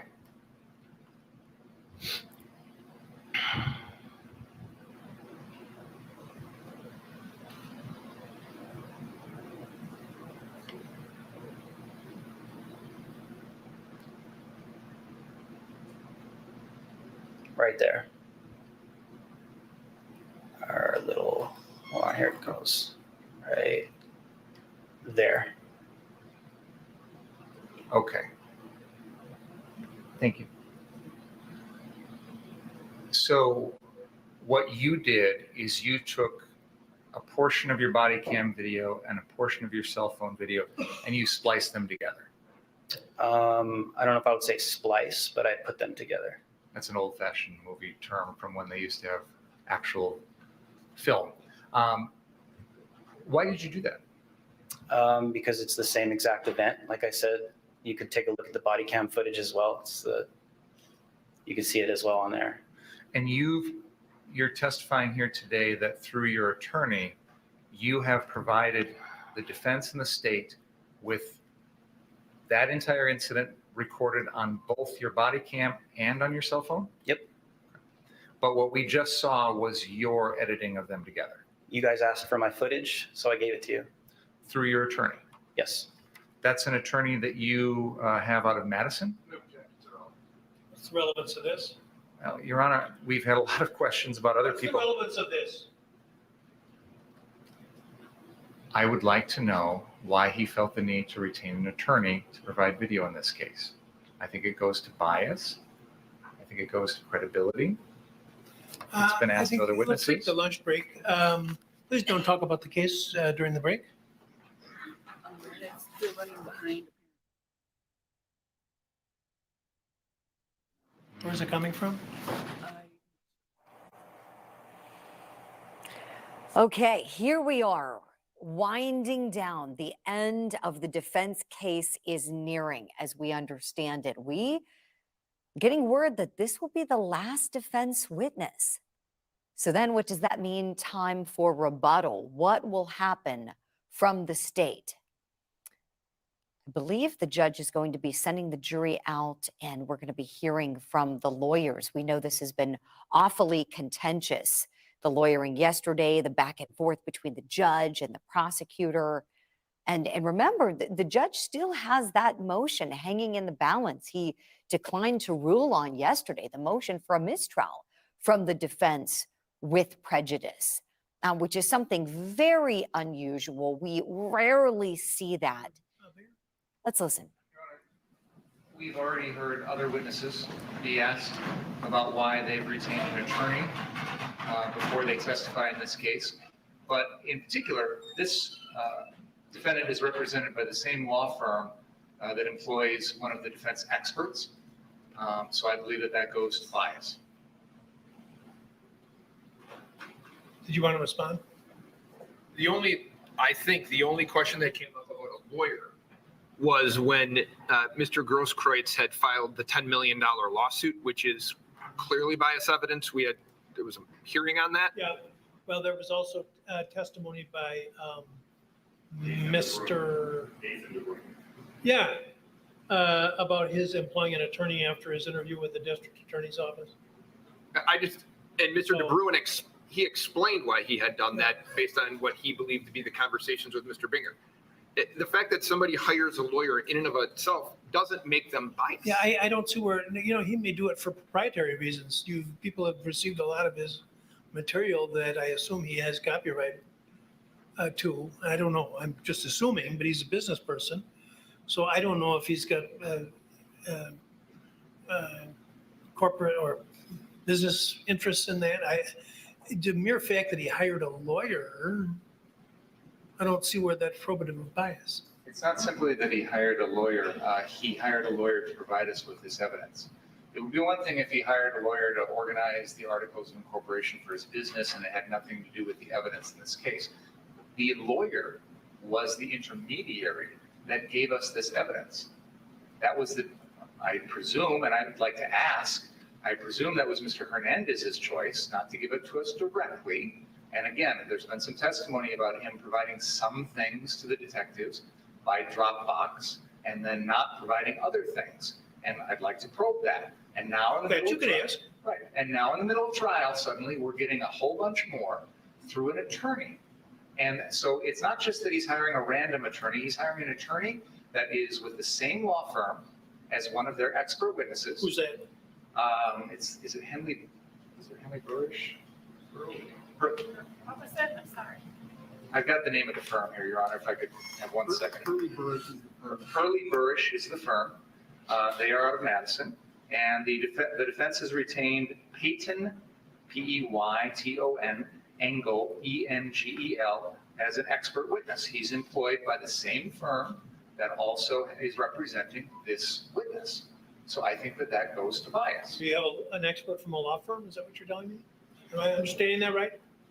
The expert did a phone dump. So they have an expert who does what you would describe as when law enforcement takes a cell phone and does a search of the phone. Sure, okay. That's what he did. They employ someone there to do it for anyone. And we used that person to do it for Mr. Rittenhouse. They did no legal work, and as that term for a lawyer-client kind of thing. He did it to do, I think it's a Cellbrite extraction. If you asked me to do a phone dump, in addition to thinking, I would have to go to somebody to comply. This is a law firm, Your Honor, that's getting presumably paid by the defense for expert witness services and presumably paid by this witness for representing. There's a commonality there, and that I believe shows bias. Now, you may see it differently, the jury may see it differently, but I'd like to explore this, and the jury can evaluate how that affects the credibility of this witness. But it's not something where he's hiring an attorney to help him buy a piece of property or get him out of a divorce or something like that. It's directly pertaining to the evidence that he's testifying about in this case. Well, I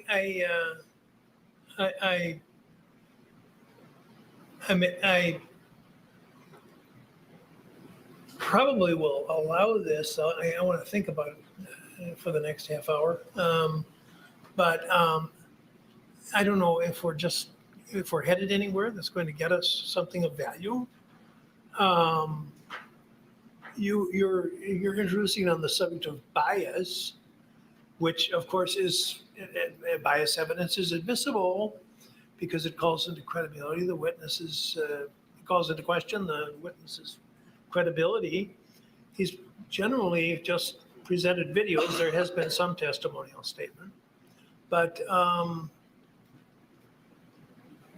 permit it, I think, somewhat, but you're talking about his employing a law firm, and for reasons we've already discussed, there's going to be a limit. In fact, I think I shut down somebody I was told not to inquire further on representation. Discussion with an attorney, I think it was Mr. Sharafisi asked about something and I wouldn't let him do it. So it's going to be a closely watched door. All right, anything else? What time do you want to start? Let's hope for 1 o'clock. I don't know. Hope the Asian food isn't coming. Isn't on one of those boats in Long Beach Harbor. But let's aim for 1 o'clock. Okay, and that would mean 2 p.m. here in the East at Court TV headquarters. We're going to get you back for more of that testimony, and legal analysis is straight ahead. Don't go anywhere. This is Court TV Live, your front row seat to justice.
What y'all watching? Whatever you like. Hello, somebody. Okay. That's the only channel comes in clear around here. That show is still on? We're on season 49. Shocking, yet exhilarating. Look at God. Won't he do it? Yes, it will.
You are watching Court TV Live, your front row seat to justice. I'm your midday host, Julie Grant. Great to have you with us as we are covering two big trials for you today. Of course, we're in Georgia covering the case against the three men accused of murdering Ahmaud Arbery. We'll get you an update on that case later in the show. But first, we need to go back to Kenosha, Wisconsin, because we are nearing the end of the defense case in the case against Kyle Rittenhouse. Standing by, we have Court TV anchor Ted Rollins, who's joining us live.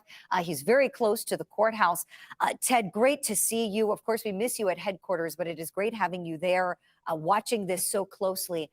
Tell me, what are your thoughts seeing these last few witnesses presented by the defense and knowing the next thing coming up is going to be the state's chance to have rebuttal? Yeah, it'll be interesting to see what the state comes up with in the rebuttal case. They've said they've given notice. Yeah, they're going to put something on. We'll have to wait and see. Is it going to be rebutting portions of what Kyle Rittenhouse testified to yesterday? Likely. And how long will that go? Today, John Black, first witness out of the gate. Real goal here for the defense was to bring on somebody that could, for the jury, give them a sense of how fast things happened. It was a matter of minutes and seconds, and it was broken down for the jury in terms of this happened so quickly. And the idea from the defense standpoint is that this 17-year-old guy with the rifle, Kyle Rittenhouse, reacted very quickly to the what he was exposed to that night. Couple that with his testimony, they're hoping that that bolsters it on some level and helps give context. Whether or not it was that effective, up to the jury to decide. Not quite sure it really moved the ball one way or another. Right, Ted. You know, it seems like if anything, perhaps the defense case is getting a little bit stronger, but we know John Black was only confined to be able to testify about certain things. He couldn't testify to everything the defense wanted him to. We have a clip of some of what he shared with the jury. Let's watch. Kyle Rittenhouse, shot one, is at the zero time, correct? If we use that as a zero timer starting point, we will call that zero. Okay. Kyle Rittenhouse, shot number two, which was directed at Jump Kick Man, how long after shot one? 0.602 seconds. Shot number three, which is the strike, the shot to Anthony Huber, how long was that shot after shot number two? 1.933. And the last shot, or Mr. Huber's shot to Anthony, H. Grossquist's shot was how much time? Okay, and I'm going to back up on this because I want to make sure this is absolutely clear for the court. Again, 2.933. In one case, we're talking the gap or time between shots. What I just relayed was the time between shots. The total time of all shots was, again, my first answer, 5.468. So this is just clarification for the court. And so the total of this event of shots fired is 5.468 seconds. That is correct. So Ted, tell me, please, it seemed for me like the big takeaway with this witness was time. He's really emphasizing how quickly this happened and the pressure Kyle Rittenhouse was under, whereas the state's narrative makes it seem like it was such a lengthy amount of time that he had to act and to think. Your thoughts, please. Yeah, you remember yesterday in cross-examination, they were going frame by frame and asking, all right, what are you thinking here? What are you thinking here? And what John Black does is say, well, this whole thing lasted 5.38 seconds, and that's it. And hoping that the jury will then put it all into context. It'll be wrapped up in the closing arguments as well, obviously. It's interesting that they're putting distance between the defendants and the end of their case. A lot of times, if you're going to put your client on, that's it. You leave the jury. That's the last thing you do. It's the final witness, the defendant. Very dramatic. Here, they're putting some distance here, trying to give jurors, I guess, a sense of other data that they can absorb to bounce off of what the defendant's story was. It's an interesting strategy. Right. I'm glad you pointed that out because that is true. Generally, we see that's the big moment, the big mic drop moment, and then everything seems to shift. And here, they're still building their case. And we know they have no burden of proof, just a burden of production. And I know you know this, Ted, and the state has to refute it. They've got to prove beyond a reasonable doubt that he didn't act in self-defense. So as they continue to pile on more and more witnesses, they're helping to establish what they've got to do just by, as we know, a preponderance of the evidence. I want to ask you about something else big that happened, Ted, and this is outside of the courtroom, but regarding one of the big witnesses for the state, Gage Grosskreutz, the only person who survived these shootings, went on Good Morning America this morning and contradicted what he told the jury on the stand on cross. Let's take a look.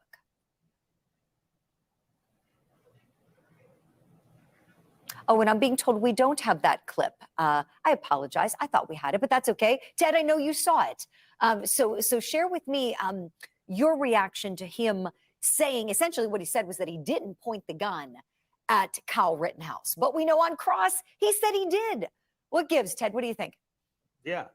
Well, I don't think Michael Strahan swore him in before his GMA interview, and that might have been the problem. Yeah, you know, it is interesting. He went on there, and he also articulated that that in his mind that Kyle Rittenhouse was absolutely an active shooter, that he was pursuing an active shooter in his mind, trying to stop this active shooter, and that, of course, is 180 degrees different than what the defense is hoping this jury will characterize Kyle Rittenhouse as.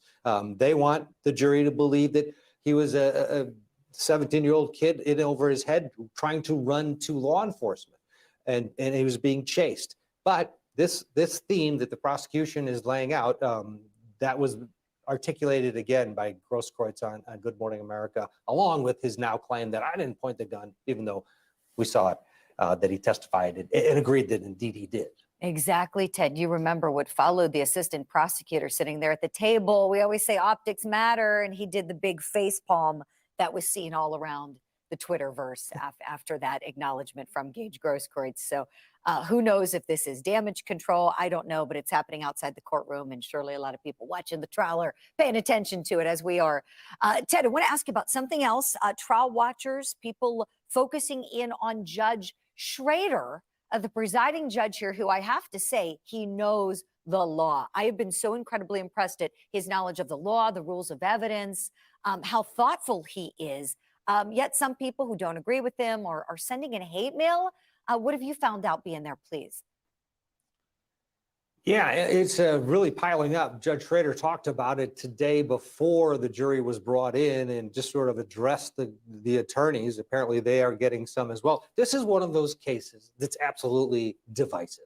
You have an opinion about this case. It's either over here or it is over here. And if you think things are going the wrong way for you, there's frustration. You know, you see it online, you see it on social media, and some of that frustration now has been directed towards Judge Schrader. He has been inundated. The court has been inundated by emails. We've gone through them and looked at many of them. I got a whole stack of them sitting right in front of me, and it is, you know, people at their worst, basically, is what this is. This is people saying things that are just absolutely horrendous that they would never say to someone's face.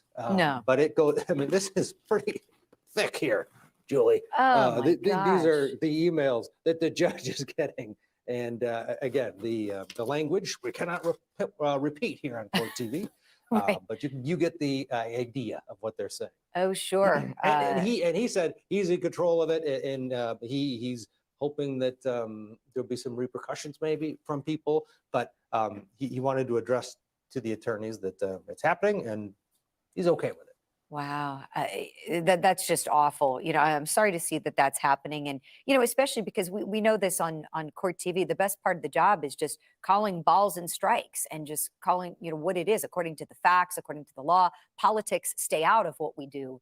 And this judge really is thoughtful with the law and very careful in the way that he articulates his rulings and the bases. And Julie, one of the things, Please. the biggest thing that the theme, after reading through these, the theme is the people were so upset when he made that ruling saying you cannot call the what we would call victims in front of the jury. That, you know, Grosskreutz and Huber and Rosenbaum can't be referred to as victims. That's what people really has been, after reading through this, that's been the theme. They were very upset by that ruling.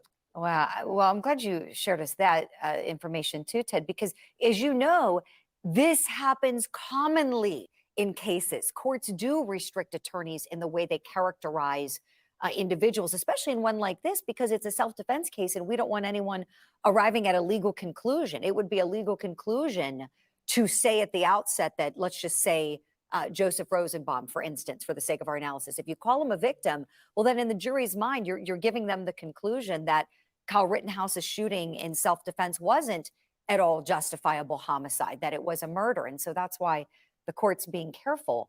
I only wish people would just take the time to understand that there is rationale behind these decisions and they're not just being made willy-nilly. So much more we need to get to. Ted, it's been so much really insightful talking to you and so helpful to see that big stack of those emails from the judge. We are going to squeeze in a break. Ted Rowlands live in Kenosha, Wisconsin. Thank you so much. I'm being told when we come back, we're also going to pivot to our other big trial that we're covering for you here on Court TV, and that is the case of the man accused of murdering Ahmaud Arbery. This one happening in southern Georgia. The jury's hearing some taped testimony that's really key. It's from the homeowner of the property that Ahmaud Arbery was seen walking on surveillance video just moments before he was chased down the street and killed. And this is really key testimony because this homeowner can say that he had permission to be there. Therefore, it would not be a crime. It is really key. We're going to break it down coming up.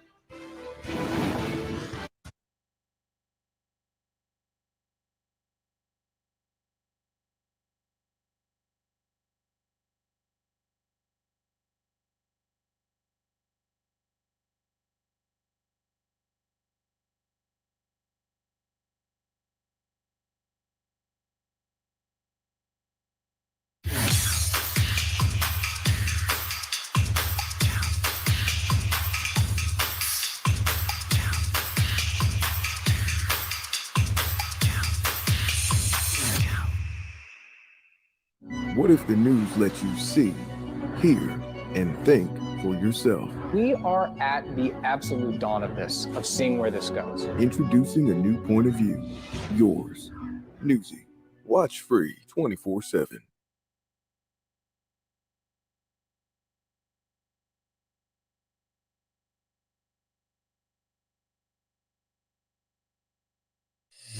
This is true crime all the time. We continue our gavel-to-gavel coverage. We are live in courtrooms across the country. This is what I love to do.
Welcome back to Court TV Live. I'm Julie Grant, covering two big trials for you today in Kenosha, Wisconsin. The jury's on their lunch break. They'll be back in just about 15 minutes from now. We'll take you there live then. In the meantime, we want to take you live to Brunswick, Georgia, where the case is still ongoing for the three men accused of murdering jogger Ahmaud Arbery.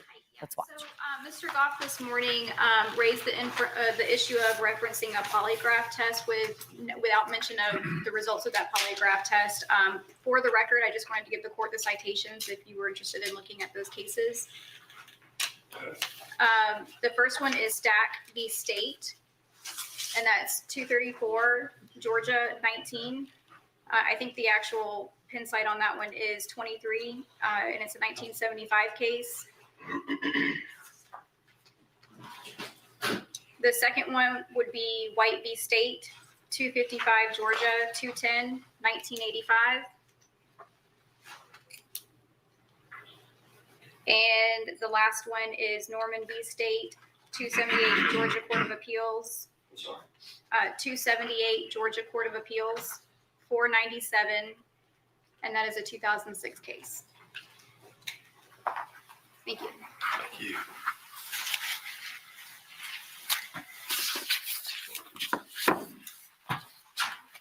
Looks like we have the third part of the deposition ready to go. All right. And everybody's ready. All right. I understand there's nothing further than for the court. Not hearing anything. Let's go get the panel.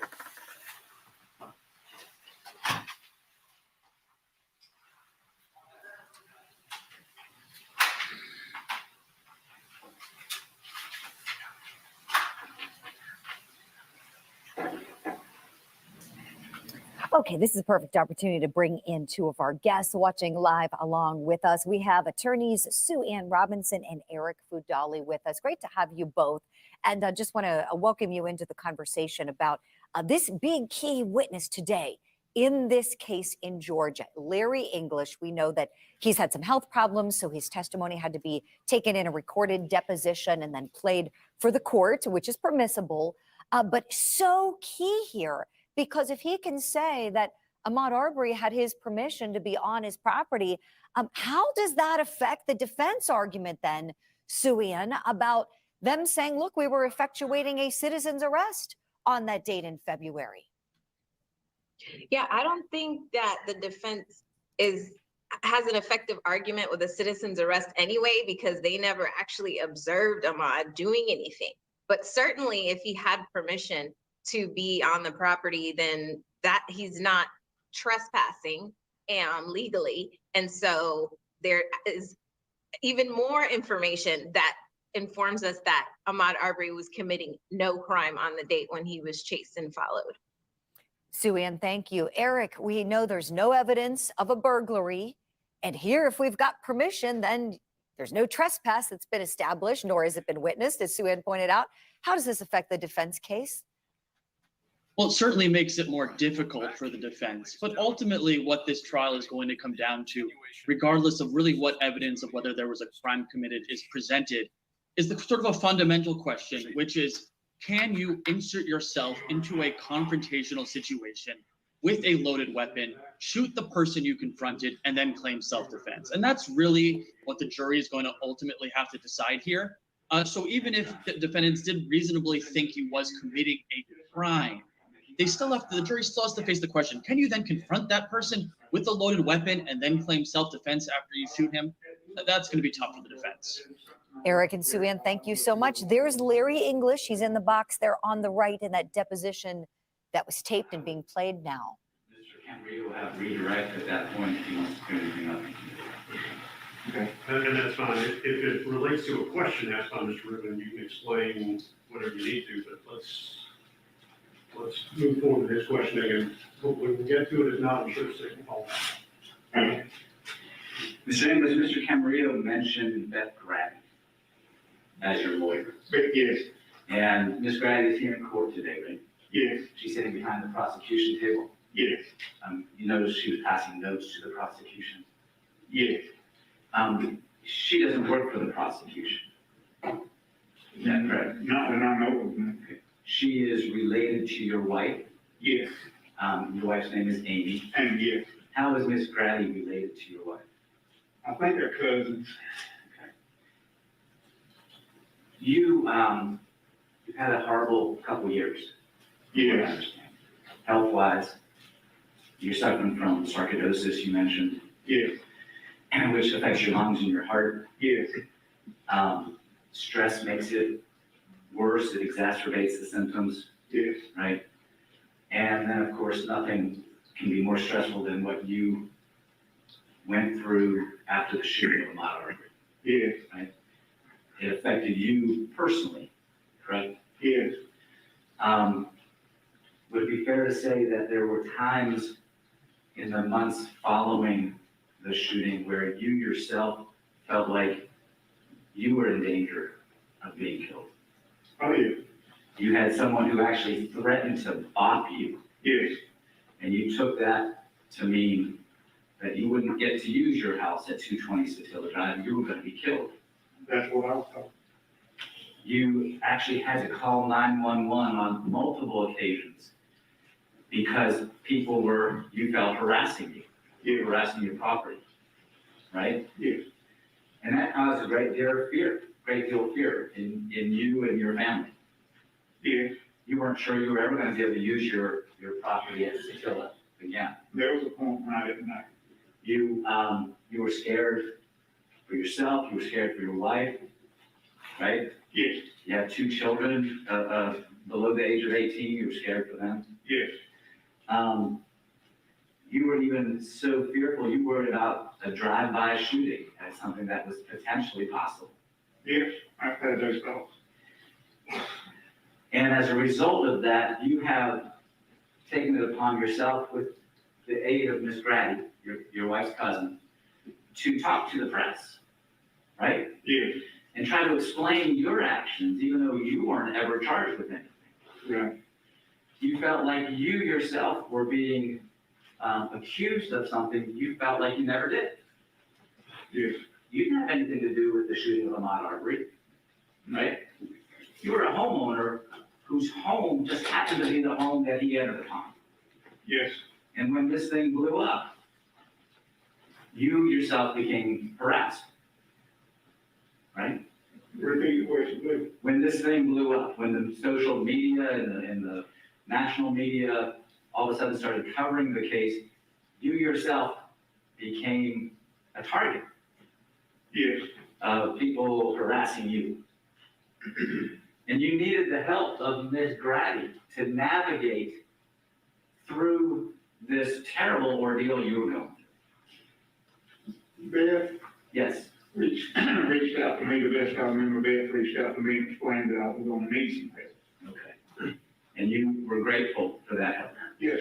And she has, in fact, helped you interact with the press, right? Yes.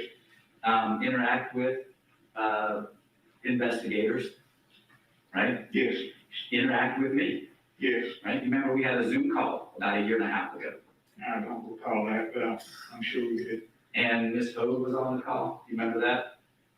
I don't remember. I don't recall it. Okay, you don't disagree that we had this. No, I don't disagree, but I don't recall it. And your memory, there's some effect from your illness, I take it, on your memory. I'm sure everything I went through for the last 6, 7 years affected it. Okay. Now, Mr. English, you, on the day of the shooting, you found out about the shooting from Diego Perez. Yes. Okay. And did you talk to Glenn County investigators on that day or within a couple hours of that day? Not that I recall. Do you know if you talked to them the next day? I don't remember. You're not saying you did, you just don't remember. Exactly. Okay. Mr. Camarillo brought up the fact that you talked to a couple GBI agents. Do you remember that? I did. I talked to GBI. He mentioned one, Seth Hollander. You don't remember that person by name, but you do remember meeting with that GBI agents. I remember meeting with 2 or 3 different ones. Okay. You met with one, and I can refresh your memory if you need it. You met with one on May 6, 2020. Does that ring a bell? No. If I showed you a transcript and let you read a couple lines, might that refresh your memory? Probably. Yeah, Your Honor. Good. And I don't want to cause any concern. How do I approach Mr. English? One of us should do this. What you just pass it here, I'll pass it around.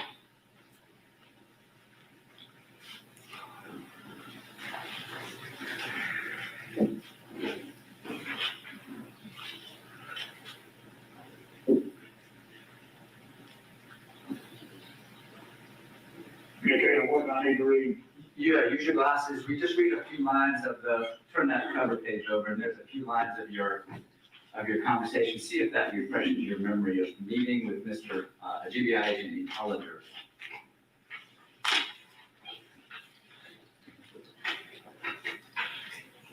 You can read it out loud, or you No, don't read it? Just yourself. Just see if it refreshes your memory. I know it's a long time ago.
Does that refresh any recollection, Mr. English?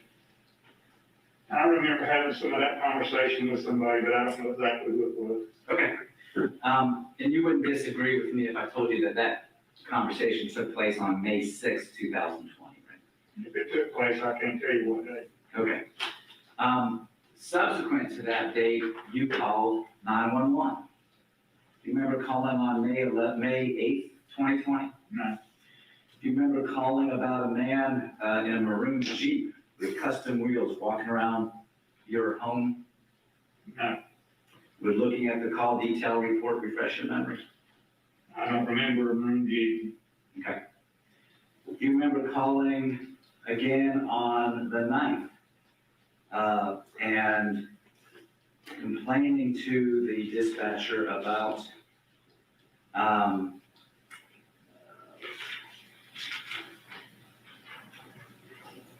people driving up on your property and asking the Glenn County Police to check on your property on the 9th? I know the day of one of the protests, some people went in the yard with a motorcycle and they took some donuts. And then there was also some people walked up to the front door and looking in the windows. Did you call 911 once you noticed that they were on your property? I may have, I don't remember for sure. And you also, in fact, had a recording of you holding your cell phone, and on your cell phone, you were watching the protests in your neighborhood. Do you remember that? No, I'm not gonna say I did, but I don't remember. You remember watching the protests in your neighborhood? I watched them walk by. In Satilla Shores, you were watching while they walked by, and this is when the man said you're gonna be popped. Yes, that particular day, I had HVAC guys there, and they was going to be paid when they got through, so me and my son stayed in the backyard away from the protest. It's pretty frightening. Sir? It was pretty frightening. I couldn't understand. It was pretty frightening. Yes, yes. Do you recall calling the police again when trespassers were turning water on and off on your property? I don't remember it. I mean, I don't remember having any issues with the water, not that I know of. With looking at your call detail report, refresh your memory? Yeah. I mean, if you ask me, I'm going to get me look at it. Only if it would help refresh your memory. It won't help. I can't remember. I apologize. That's okay. When did Miss Grady call you to talk to you about helping you? I don't even remember what brought it about. I don't know if she saw it on TV. I don't know how she found out about it or what brought that on. Well, after your first meeting with the GBI, you had a second meeting with Agent Sechrist on the 15th of May, correct? She was with you at that meeting, right? She was with me at one meeting, yeah. Okay. I think that was the meeting, maybe if I remember right, that they were requesting mine and my wife's phones, and maybe she was supposed to download the information that was supposed to relate to this rather than taking all the information. All right, we are going to leave Brunswick, Georgia for now. Our crew is still there. We're going to continue covering this for you. Time for a break. When we come back, we'll take you to Kenosha. We're getting ready to hear the state's rebuttal case in the criminal case against defendant Kyle Rittenhouse. We'll preview what might be ahead next.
Travis and Gregory McMichael are charged along with their neighbor, William Roddy Bryan, in the shooting death of Ahmaud Arbery. We are all too aware how high the emotions are running. Every moment of that video is expected to provide key evidence in this case. Those facts will be revealed where all facts that matter are revealed in a courtroom.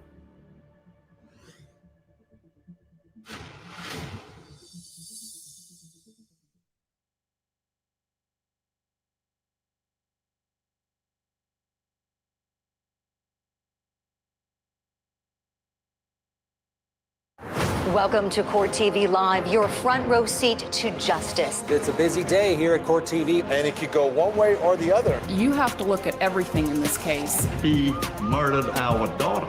You can take the hose and squeeze it. We are live in courtrooms across the country.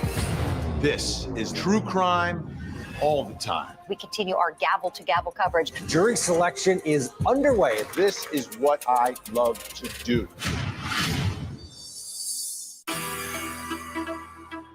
Captures the essence of what Vietnamese cuisine is.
You are watching Court TV Live, your front row seat to justice. I'm Julie Grant, covering two big trials for you today. Of course, we have our crews in Georgia and in Wisconsin for the cases of the three men accused of murdering Ahmaud Arbery and for defendant Kyle Rittenhouse. The jury's set to be back any moment in the Rittenhouse case, and we want to sort of set the scene for you where we are in this case. This is a really important juncture as the defense is winding down its case, and then it will go to the state for rebuttal.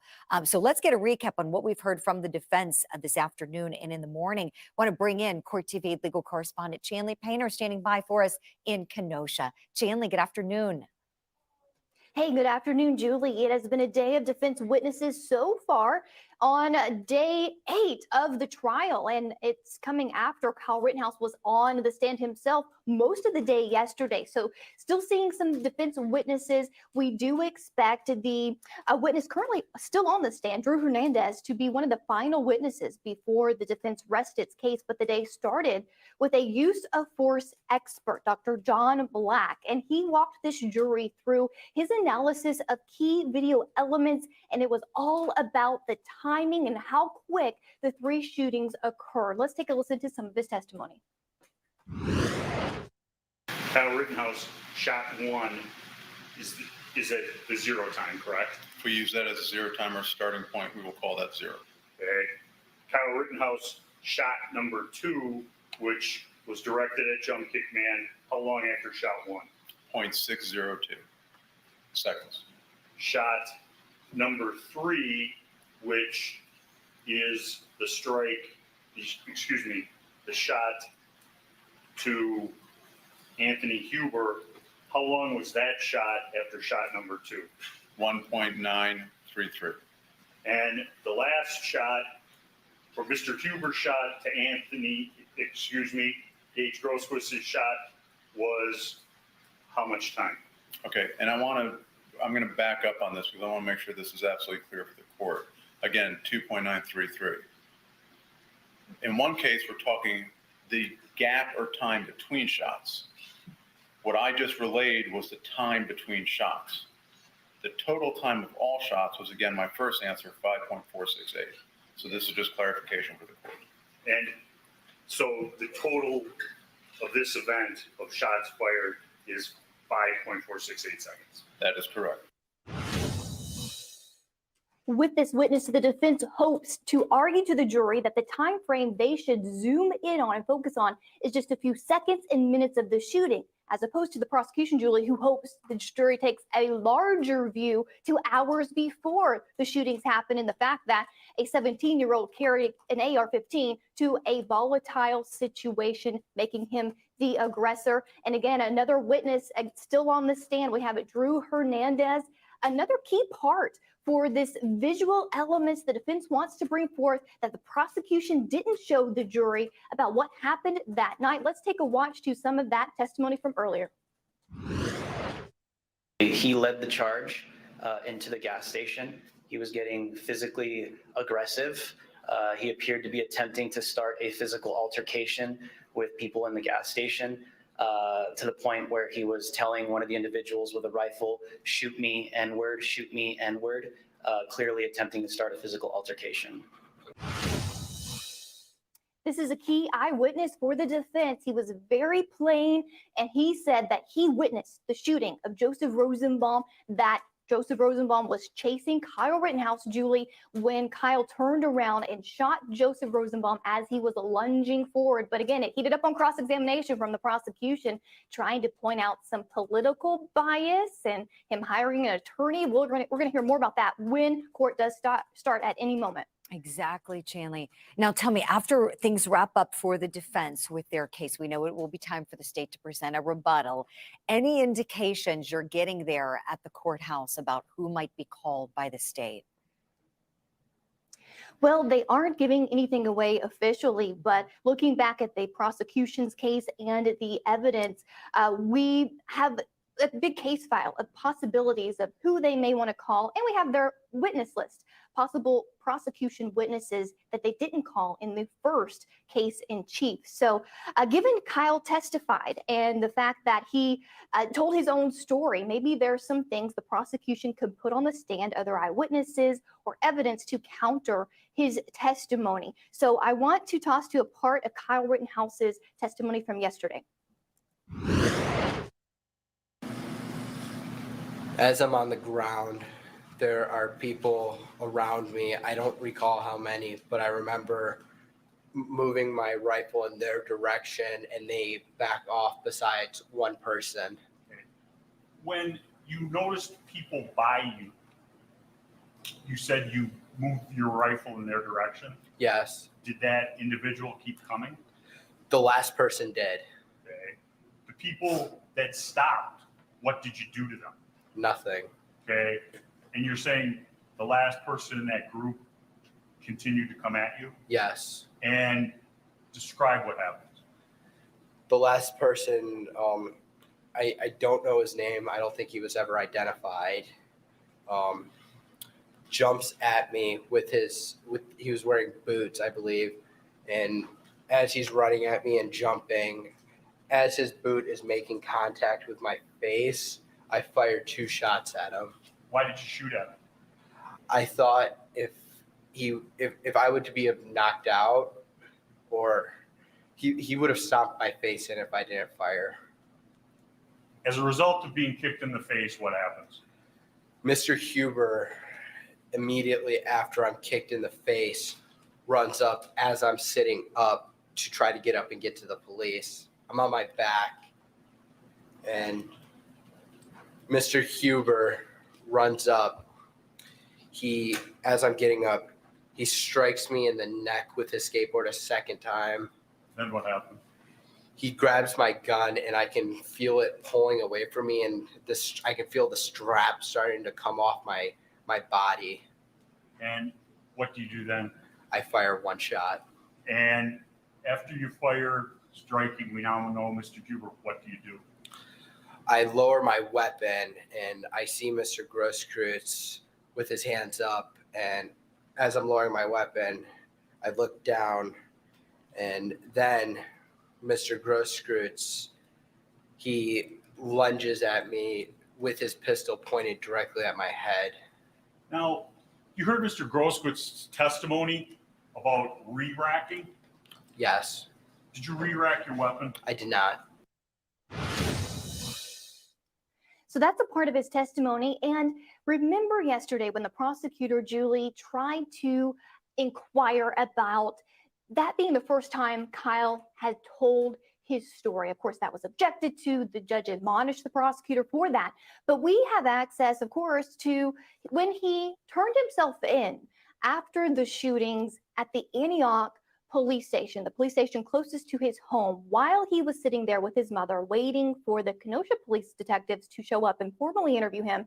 He was speaking, he was reacting, and the officers there noted down their observations in a narrative. And here's a couple of things that we didn't quite hear on the case in chief of the prosecution, but I want to read part of this. First, the emotional reaction of Kyle Rittenhouse. We saw him break down yesterday on the witness stand. Well, the officers, just a couple of hours after he shot 3 people, wrote in their narrative that they observed Kyle to appear calm, then burst into crying fits, and then calm down again. Every once in a while, I observed Kyle to throw up. I noticed a pattern to his behavior for over an hour with him calming down, crying, calming down again, and then throwing up again. And this could go both ways for the prosecution defense, but if the defense wanted to even introduce some of this, that could corroborate his emotional response on the witness stand yesterday, Julie. There's another part of this that was interesting as well from the narrative there, and he claimed self-defense. We just heard him describe what he went through on the witness stand. Well, did he have any actual injuries after the 3 men allegedly attacked him that night? Well, the narrative goes on to also say that Kyle became emotional, and here it goes. I noted small scratches on Kyle's arms. However, I did not observe any bruising or any type of lacerations on him. I explained my concern for his safety, and he was checked out. So small scratches, no bruises, no lacerations on him. And that's another point that possibly, Julie, could go both ways here. The defense, there are some injuries to show that he was hit or during the incident, but at the same time, they're not traumatic injuries, maybe that someone on the prosecution side would see for this case. So there's some possibilities for a rebuttal case for this prosecution. And given the fact that this morning the defense called a use of force expert, maybe the prosecution has a counter one waiting in the wings to talk about how the jury should, I guess, take the testimony of that expert they heard from this morning. Exactly. Chanley Painter, thank you so much for all of that. We'll let you get back to the courtroom. We're getting word that everyone is convening in the courtroom right now. The jury is still not in. As soon as they're back in, we're going to take you back in there live. I'm going to bring in, I believe we're not going to court yet, right? I'm having a little bit of difficulty here. Okay, not going to court just yet. People are walking into the gallery, but as soon as the jury's in, they're gonna come on in and get back in the box and get ready to hear more from Drew Hernandez, the state or the defense's last witness. Boy, I'm getting all tongue-tied here. And again, I'm having a little bit of difficulty. One more time. Oh, here we go. Let's go in live.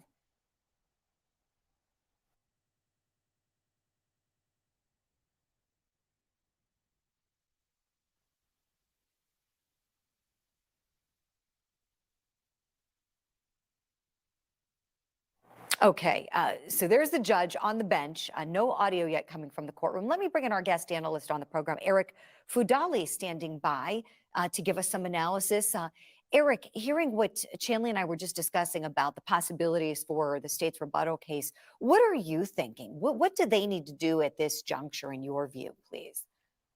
I think what they need to focus on is the undisputed facts that help their case, right? That Kyle Rittenhouse, it is undisputed that he traveled to Wisconsin, that he obtained a firearm illegally, an AR-15, and that he showed up and that he inserted himself into this chaotic environment. That's what I think the prosecution needs to focus on, because that's undisputed and they can build upon that. That Kyle Rittenhouse inserted himself into this situation with a loaded gun, shot 3 people, and is now claiming self-defense. I think that's the theme that they've sort of been going with, and I think they really need to hammer that home on rebuttal and in closing, that's what happened here, and then give it up to the jury to decide that someone can even claim self-defense when they clearly inserted themselves into such a dangerous situation with a dangerous loaded weapon. Eric, in terms of who might be able to help convey that message, who do you think they possibly would want to call? Well, perhaps they have a rebuttal expert to go back, to rebut the testimony of the defense expert. But really, I don't know that they need any more witnesses. I think the facts are there. I think really what this comes down to is a really compelling closing argument, a really simple, clear closing argument, explaining to the jury the gravity of this situation. Gotcha. Eric, thank you. We have the audio back now. Let's listen in live. From the night of August 25th, is that right? Yes. And you did that through an attorney from a law firm from Madison, correct? Yes. And that's an attorney whose firm is also providing services to the defendant in this case. Today is the first time I'm hearing of this, so I don't have any bias because I just heard about this today. After this incident, the shooting occurred on August 25th, 2020, you posted videos in support of the defendant after that, correct? Can you repeat the date one more time? After the shooting on August 25th, 2020, you posted videos on social media in support of the defendant, didn't you? Define support. You posted videos that you felt would help his case by showing aggressive behavior on the part of Joseph Rosenbaum, for example. I posted the same video that is evidence today. And in your commentary associated with that video, you made some disparaging remarks about Mr. Rosenbaum, didn't you? What would you say is that? Do you remember what you said? I'd like to hear it. So you don't remember what you said? I have no idea. I post on Twitter many times a day. I posted many videos. If you could specify what exactly you're talking about, I could correctly answer you. Sir, I'm going to ask you a question under oath. I will tell you that I don't typically permit lawyers to remind people that they're under oath. And it's happened a few times in the case here. It's not permitted. I don't think most judges do allow it. Of course, they're under oath. So it's actually a suggestion by the questioner that the witness is not being truthful, and you're welcome to argue that at the end of the trial, but don't use it as a preface to your questions. Okay? Have you ever posted anything on social media? Yes. In support of Kyle Rittenhouse? One could argue yes. You've also been watching this trial while it's been going on, correct? Yes. And when you've been testifying, you've been referring to the defendant by his first name, Kyle, correct? Yes. And you've been referring to the first person that he killed as Mr. Rosenbaum. Yes. Instead of Joe or Joseph, correct? Is that yes? Yes. Do you, as you sit here today, do you personally know the defendant? No. But yet you call him by his first name? That's his legal name.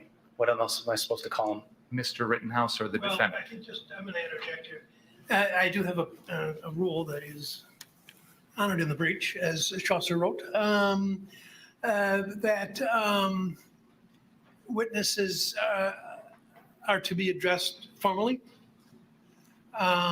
so that there's no distinction between classes and races and that type of thing. Except I do permit an attorney representing the defendant to use a first name, because that would be the normal mode of address between a lawyer and a client. I would tell you that throughout this trial and every other, people slip into calling people by their first names, and if it's brought to my attention, then I discourage it or even stop it. But just so you know, it generally should be Mr. Rittenhouse and Mr. Rosenbaum, okay? Okay, thanks. You testified that you observed Mr. Rittenhouse. You made a hand gesture. You characterized him as trying to de-escalate the situation. Is that right? Yes. Were you wearing your body cam when that happened? Yes. Do you have footage of that? Yes.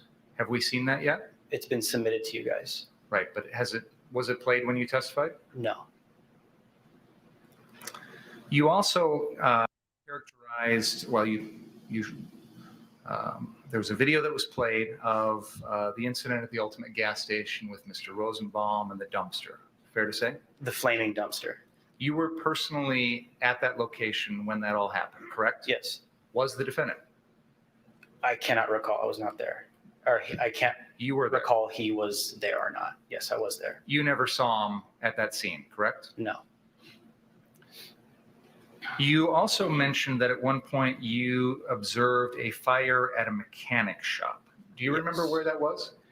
It was a couple blocks away from Sheraton. I don't remember exactly. That was some tires. Yes. That were on fire in the middle of that lot, correct? Yes. And you have no idea who started that fire? No. You're not here testifying that Mr. Rosenbaum started that fire? No. You're not here testifying that anyone else in this case started that fire, correct? I have no idea who started that fire. In the video that we played earlier, this is the video where you're walking down the street, you see the tipped over garbage can, the road, people lighting on fire, and then you start walking in the same direction as the defendant. Do you remember what I'm talking about? Yes, Rosenbaum. It was Joseph Rosenbaum. It was Rosenbaum furthest south on Sheridan, Mr. Rittenhouse, and then I don't know if you know this individual, there's a Richie McGinnis. Do you know who that is? Yes. And he was heading in that same direction between you and the defendant. Is that fair to say? Yes, based upon the footage, yes. And you're aware that there comes a time in the video that you made where the defendant starts to run. Do you remember that? I didn't make any videos. Recorded. Yes. There comes a time in the video you recorded in which you saw Mr. Rittenhouse start running. Is that fair to say? After Joseph Rosenbaum was lighting a fire in the middle of the street, he had his face covered and he stopped and started going towards car source 3, walking. And a couple seconds after, you see Kyle Rittenhouse walk past the frame with a fire extinguisher. The question I was asking you, though, sir, is there comes a time after that where in your video, Mr. Rittenhouse starts running towards that car source. Do you recall that? Yes. And Mr. McGinnis, who is between you and the defendant, also starts running. Yes. And you start running. Yes. Why? Because the rioters were saying en route to car source, en route to car source, and someone yelled out either burn in hell or burn inside or burn it down. It's hard to make out. But they were clearly displaying riotous, arsonist behavior prior to that, and covering riots all 2020. I could tell something violent was about to happen. Such as an arson or a fire? Possibly, yes. What else could possibly have happened? At the time, that's what I was thinking. So you were mostly concerned about running to get there in time to cover what you thought was going to be a fire? Yes. Was your decision to start running based on you seeing the defendant start to run? No. So you just independently decided to run at that time? I just told you, people were saying en route to car source. Someone said burn in hell, burn it down. And the prior nights, the rioters were burning down buildings in Kenosha. The people that you quote as saying those things, they're walking down the middle of the road, weren't they? Some were walking, yes. The people that say those things don't start running at the same time you do they? I couldn't tell who said it. Did you, these people you're characterizing as arsonists, rioters, whatever language you're using, were any of them running towards the 63rd car source? Some were way ahead of me, in front of me, so I wouldn't be able to tell. So you didn't know whether those people way ahead of you were running or not? No, it'd be too far to tell. So I know you said you started running.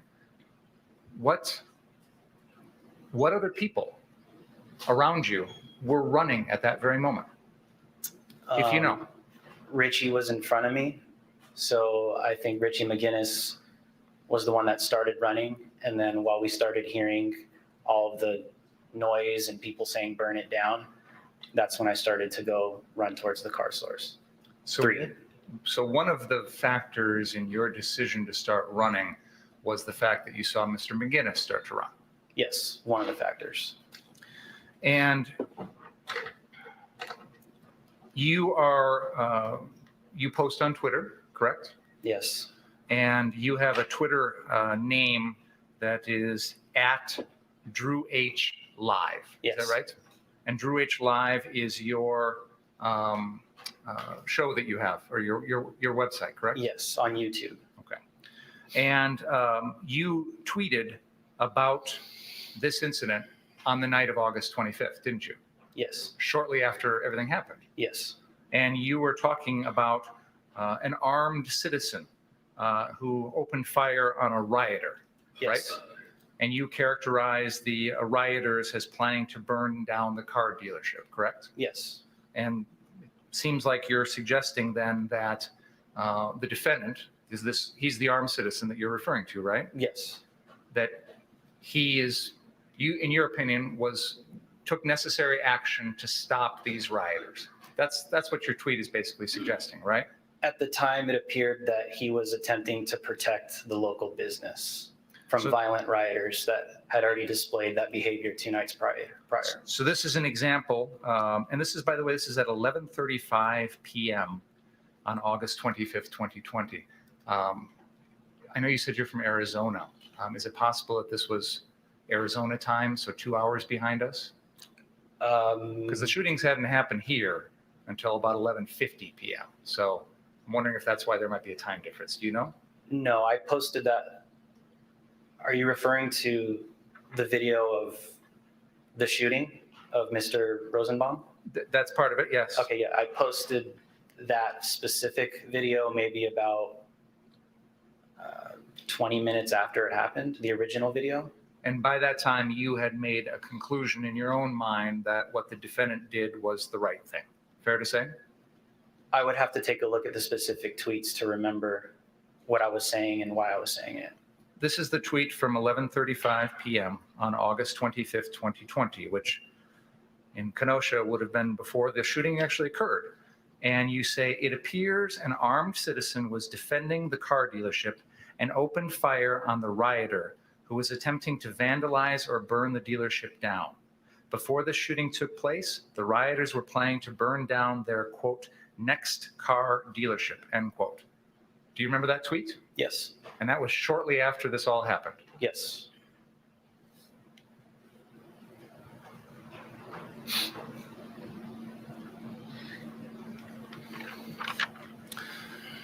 Now, you were also asked if you had observed various individuals that night, and you've told us about your observations of Joseph Rosenbaum. Fair?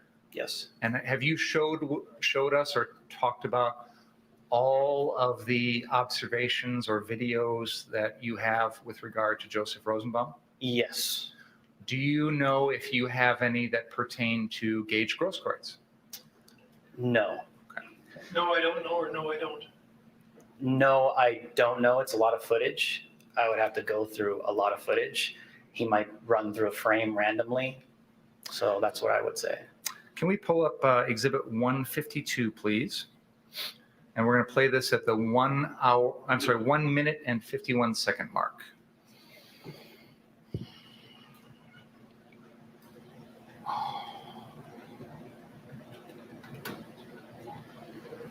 Sorry, thank you. All right. Mr. Hernandez, are you able to see that okay? Yes. All right, can we play that, please?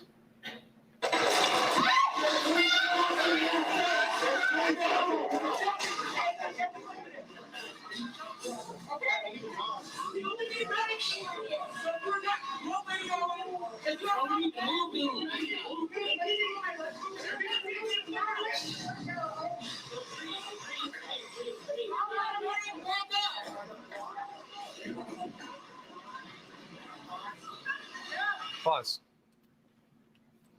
There is an individual who is crouching on the ground wearing a blue hat with what appears to be some white lettering on it. Do you see the person I'm talking about? Yes. Do you know who that is? I do not right now off the top of my head. Is there any disagreement that that's Gage Grosskreutz? And you were recording this because there's someone on the ground there that appears to be injured and is being treated by medics. Is that fair to say? Yes, because they were rioting. Okay. Let's go to exhibit number 153. Oh, Karen, are you okay? Do you need a tissue or anything? Okay. Let's go to exhibit 153 at the 40-second mark, please.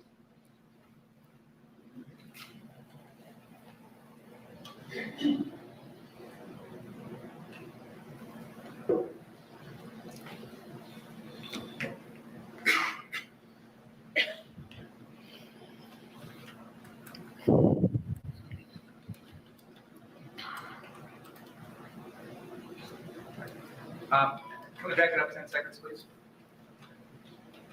Go ahead.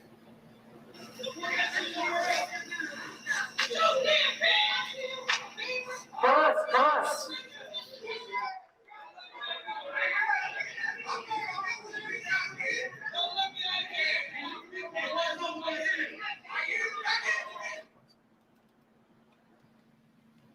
Mr. Hernandez, is this video that you recorded on your body cam? Yes. And did you see something that was being shown in your direction? Yes, a laser. Where was that coming from? I have no idea. You recorded this video maybe a lot or two away, a house property away from the 59th Street car source, didn't you? Yes. And that's a laser coming from someone who was up on the roof of that car source, right? Yes. And you're holding up your press badge because you're worried that someone who's pointing that laser at you is also at the same time pointing a gun at you, correct? Yes. And that made you fearful for your safety, didn't it?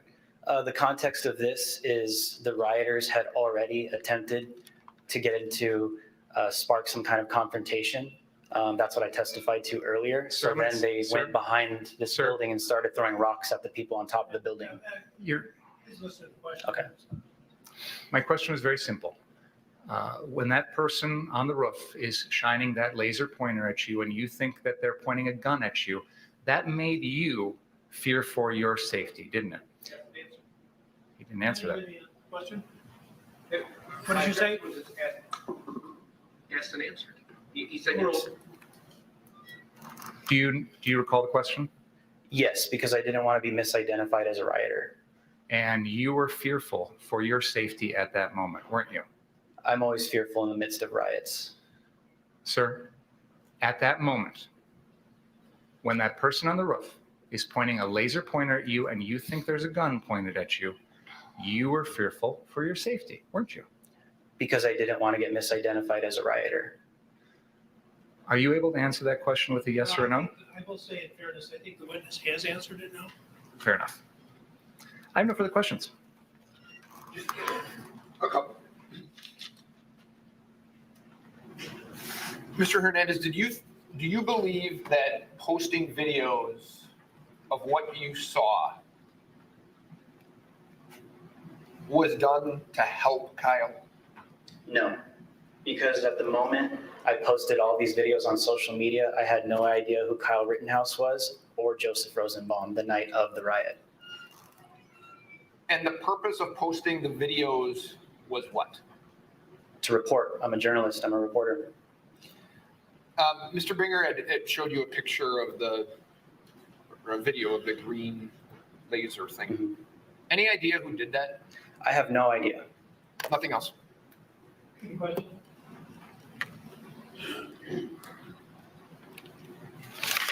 You say you're a journalist and a reporter? Yes. Earlier, you identified yourself as a professional commentator. All the above. Is it your practice as a journalist to interject your personal opinion into the stories you're reporting on? No. But you did that here. Where? On August 25th, a few minutes after these shootings, you posted on Twitter your opinion as to whether the defendant in your mind was right or wrong in doing what he did, correct? No, I said apparently at the beginning of that statement. What effect does that have? It means apparently. It doesn't mean that this is 100% my opinion. You had already jumped to a conclusion, an apparent conclusion at that moment, right? That's what apparently means. But that's not what journalists do, right? I don't know where we're headed here. I'll be done. Thank you. Okay, you may step down, sir. Thank you.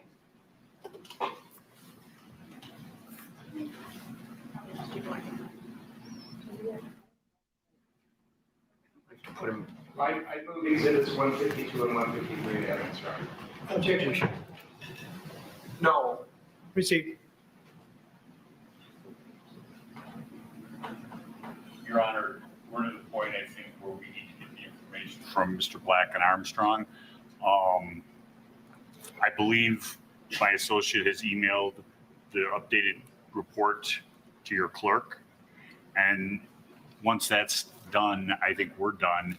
I do wish that all the pictures that Nathan DeBrune viewed be published to the jury. I never did that when I moved them into evidence. You'll have to give the numbers you want to show to the Okay. jury, I can find that. but you can do that. You can do black and white. You want just black and white. Will we color?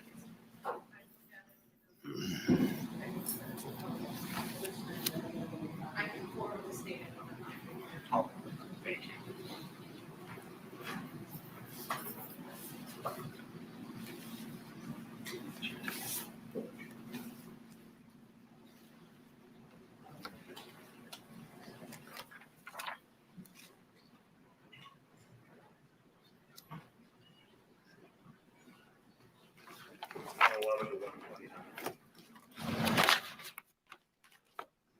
Perfect time to squeeze in a break. We'll be right back and we'll see if the defense rests. It sounds like they're going to recall John Black, their use of force expert. We'll see when we return.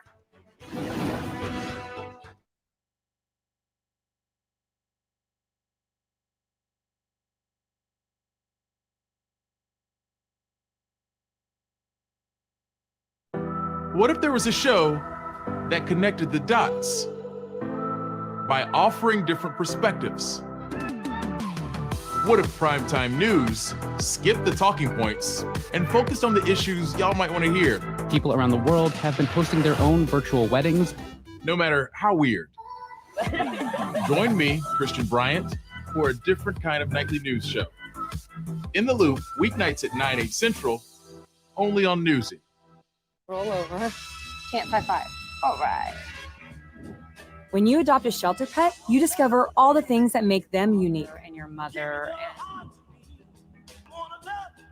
and... I am totally a hot person. Right, guys? Thanks for being honest. They're a little bit of a lot of things, but they're all pure love. Adopt pure love at theshelterpetproject.org.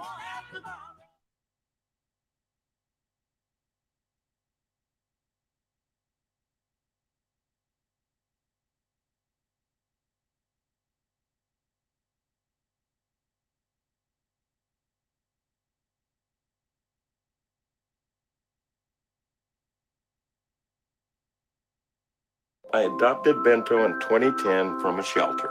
This cat makes me make art. He's my best friend, but a lot of people know him as Keyboard Cat.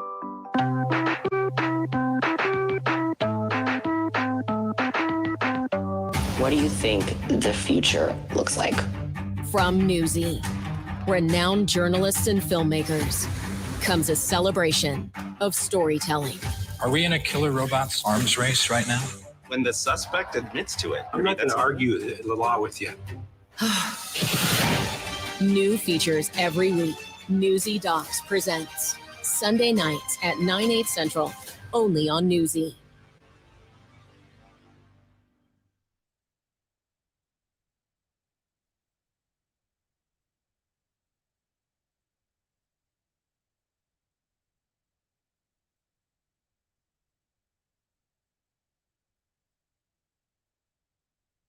I adopted Bento in 2010 from a shelter. This cat makes me make art. He's my best friend, but a lot of people know him as Keyboard Cat.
Welcome back to Court TV Live. I'm Julie Grant. Let's go back together to the courtroom in Kenosha, Wisconsin, where it seems like the defense wants to recall their use of force expert, John Black. He was the first witness we saw the defense call today. We know they're winding down their case. And just to be really clear here, I've gotten a lot of questions about burden of proof in a case like this. The burden of proof never shifts, even in a self-defense case, when you have someone like Kyle Rittenhouse here claiming that he shot in self-defense every single time. The defense only has to put forth their affirmative defense, is what it's called, with a burden of production and a preponderance of the evidence standard, basically enough to show 51% over 49%. That's just the tipping of the scale. It's very slight. It's the standard in civil cases. And to show that this is how he acted, enough to give an instruction to this jury at the end of the day by the judge. Not end of the day, I'm using that expression, but at the end of the case. And so the state has to refute this burden of production and prove beyond a reasonable doubt that this wasn't self-defense. Let me bring in my guest on the program today, Eric Fudali, standing by, watching along with us. Eric, tell me here, do you think the state, first of all, has met its burden? And part two of this question is, how are they going to be able to refute what the defense has presented before ultimately the case goes to closing arguments? It's going to be very difficult for the prosecution to do so. Again, the standard of proof, preponderance of the evidence, is a much easier one to obtain. Like you said, it's one we see in civil lawsuits. And I always tell juries that it's not even 51%, it's 50.0001% is really what you have to prove for a preponderance of the evidence. But I think the state can do it. And again, I think what they need to do is focus on what happened leading up to the incident, what happened leading up to the shootings, the undisputed facts that Kyle Rittenhouse obtained an AR-15, traveled to Kenosha, Wisconsin, inserted himself into the chaos, if you will, inserted himself into the dangerous situation with a loaded weapon and shot 3 people. All those facts are undisputed. And then they can leave it up to the jury to decide, did he insert himself? Was he the aggressor? And let the jury make that decision. But I think they really need to focus on maybe not so much what happened in that 5.6 whatever seconds the expert testified to, but focus on what brought Kyle Rittenhouse to that situation and what he did to insert himself in there. I also thought there was a great moment during Kyle Rittenhouse's cross-examination yesterday where they pointed out that although he brought this medic bag, he didn't apply it to any of the shooting victims, any of the people who he shot himself. He didn't rush to their aid. He didn't offer any medical assistance. So I thought that was compelling. I think the prosecution really needs to focus on those facts.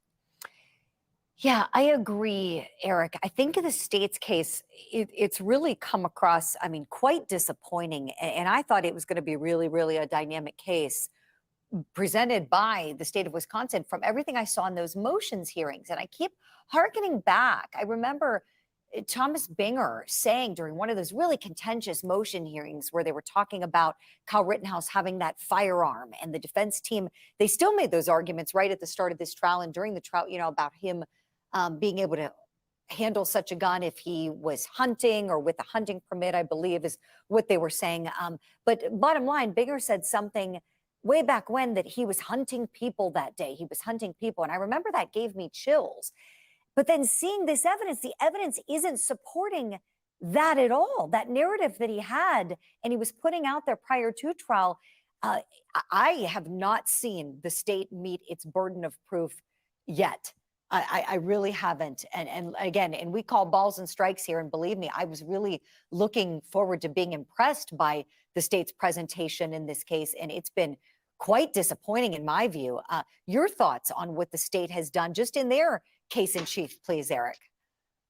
I think it has been an uphill battle for the prosecution here, for the state. I believe there was some evidence, you know, some what we call sort of 50-50 evidence that the judge could have let in, could have not, that he ultimately did not let in. Some prior videos that Kyle Rittenhouse had allegedly made. I think those really sort of hampered the prosecution's narrative a little bit to show him, as you said, that he was hunting people, to sort of show his motive, show his bias, if you will. So I do think there was some evidence that was excluded that really made it difficult. But the prosecution also has this really difficult burden of this sort of fundamental question, right? That we've been seeing, sadly, more and more in the United States is, can someone with a loaded weapon insert themselves into a dangerous situation, shoot someone, and then claim self-defense? Now, it's not the same exact question, but it's something similar we're even seeing in the Ahmaud Arbery trial, where people have bringing a weapon into a confrontational situation, shooting someone, claiming self-defense. We saw the same question in Trayvon Martin years ago.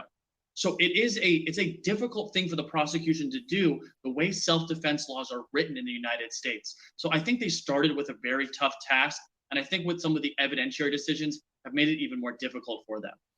Well, and I'll say this, Eric, you know, as a prosecutor, you have to be so careful. And I know this, I've done that job. I've done the job of serving as a prosecutor. And you have to be very careful of statements you make prior to trial. We know this case has been watched around the world. I never handled anything even close to being as high profile as this.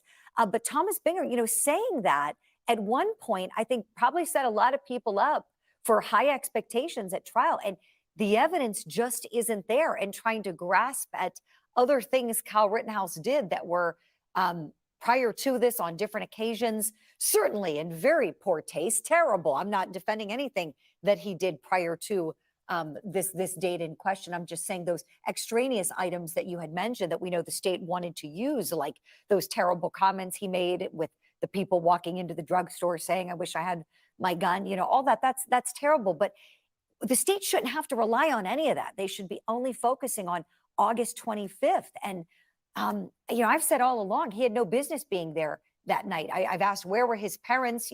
He's a minor at this point. He's crossing state lines, inserting himself into this. But when you really just look at the confrontations, the 3 confrontations, I see now why his defense team has said all along he acted in self-defense. Thoughts, Eric? Yeah, I don't think the videos, at least in the context that we've seen them, are very helpful to the prosecution. I do think they paint sort of a chaotic atmosphere and a very confrontational atmosphere. And I do think it's difficult for them to reconcile that with what we've seen with their narrative. But I will wait to see how they put it all together in closing arguments. Oftentimes, especially as a trial attorney myself, you present evidence to a jury, you do your cross-examination, you insert things into evidence and testimony. But until you really get the chance to explain why things are important, until you really get the chance to put them all together in a clear narrative with a clear message, sometimes the jury and sometimes the public doesn't really get it yet. So, perhaps the prosecution has a very compelling closing argument coming that really might string everything together and might open up a lot of eyes and might make all of us say, "Oh, that's what it all means. That's what they're proving here. That's the theme of their case." So I'm interested in, very interested to see, how the closing argument really sums everything up and puts it all together. And I do want to mention too, Eric, you've also served as a prosecutor previously. You're currently practicing, primarily civil rights work. You do, and you're based in New York City. Tell me, as somebody, I want you to put on your former prosecutor's hat. Do you think this case is overcharged now, knowing what we know about the evidence? It's a great question, and it's such a fine line prosecutors tiptoe, right, when trying to decide what to charge and overcharge or undercharge. I don't know that they've overcharged here, right? I mean, because the charge has to go with the narrative. So sometimes the risk you play when you undercharge is then your narrative and your story doesn't really go with the ultimate charge, and you see that a lot. So you don't want to undercharge. You don't want to tell a story of someone who traveled to Kenosha, Wisconsin to hunt people and then sort of undercharge with sort of a reckless type thing. So you really have to be careful, and you really have to focus in on what is your story, what is your narrative, what is your theme, and how does that lead to a charge? So I don't think they overcharge. I just think they have a difficult time with the evidence that's been presented. Gotcha. Civil rights attorney Eric Fudali, it's been a pleasure having you on the show. Thank you kindly for being with us, and thank you at home for being with us. We're going to squeeze in a break. Don't go anywhere. We'll get you back into the courtroom live next.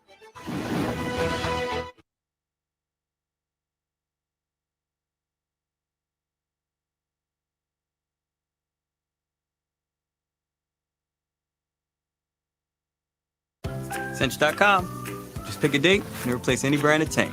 Easy. Yep.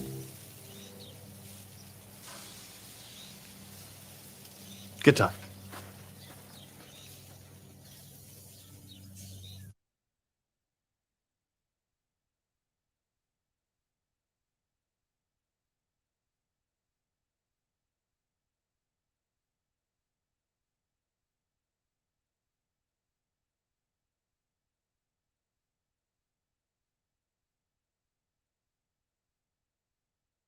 Why don't we watch something fun? Thank you. Wow. I know you gotta catch a flight. You ruined my day. You knew this was coming. Oh my gosh. I gotta ask, are you going to the strip club for the wings or for the thighs? I order the sweet chili wings every single time we go up in there. What? This is my fiance. Somebody else been getting your mama's jelly cookies. That show is still on? Well, they're on season 49. Word travels fast. Ain't that about a thriller? All children deserve a chance to succeed.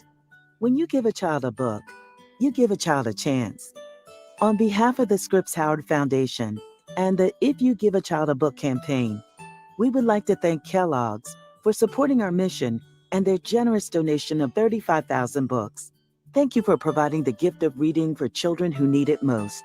Text BOOK to 345-345 to give today.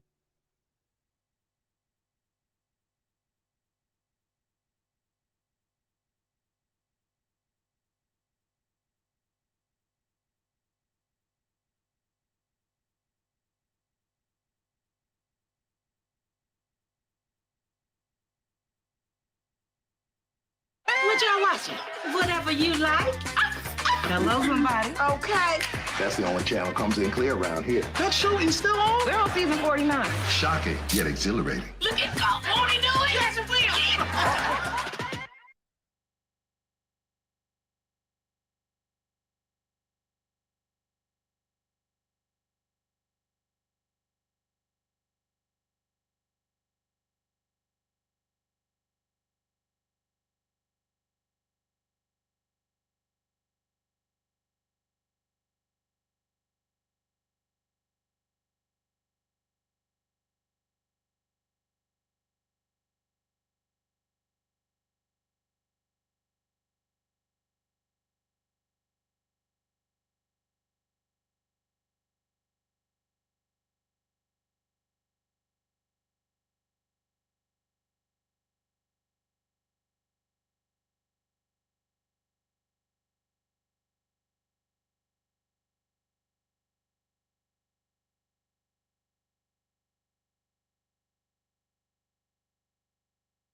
Warming moments. Is the baby crying? She's breathing. Oh, thank you so much.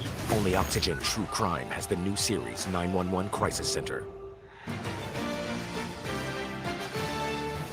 Welcome back to Court TV Live. I'm Ashley Wilcott. Happy to be with you this afternoon. Now, our Court TV cameras are monitoring two big trials this afternoon. First, the murder trial over the killing of Ahmaud Arbery. Second, the trial of Kyle Rittenhouse in Kenosha, Wisconsin. We will go back and forth between the cases live for the important testimony and breaking news. Now, Rittenhouse is in trial at this moment. However, the jury appears to be looking at a document or a picture, so there's nothing going on at this particular moment. So we want to talk about what happened today when the defense called to the stand a use of force expert. Now, to talk about all of this, Chanley Painter is live. She's been covering this trial in Kenosha, Wisconsin. Chanley, tell us all the latest. Hey, good afternoon, Ashley. So currently, right now, the jurors are looking at the photos that a previous witness for the defense, Mr. DeBruin, talked about on his testimony. He was a freelance photographer out and about on the scene. He's the one that took photos of the shooting of Anthony Huber and Gage Grosskreutz. So the jury, the defense motion has been able to see those photos. That's what they're doing right now. But earlier today, the final few witnesses of the defense on the stand, including a use of force expert, he was allowed to testify about limited things. Let's take a listen to what he told the jury.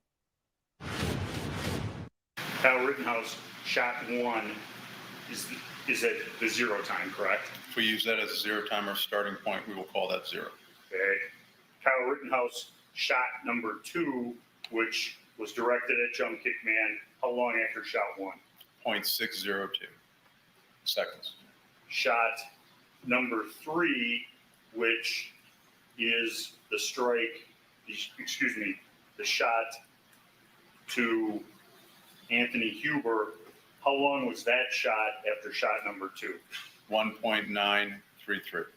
And the last shot for Mr. Huber's shot to Anthony, Gage Grosskreitz's shot was how much time?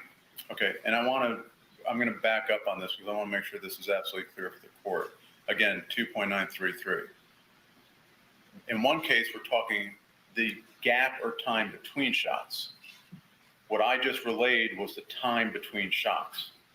The total time of all shots was, again, my first answer, 5.468. So this is just clarification for the court. And so the total of this event of shots fired is 5.468 seconds. That is correct. So the jury sat through really a frame-by-frame analysis from this expert, going to the point of how fast these three shootings happened in real time. They were taking a lot of notes sitting there in the jury box, analyzing what the expert was telling them. But they also heard from Mr. Hernandez, who was also there at that night, August 25th, for more video and testimony. And we could expect the defense to rest at any moment, Ashley. All right. And I know, Chanley, that we knew they might go back to court. It looks like they're back in court. The prosecutor standing looking at his notes. I think we're going to go back live.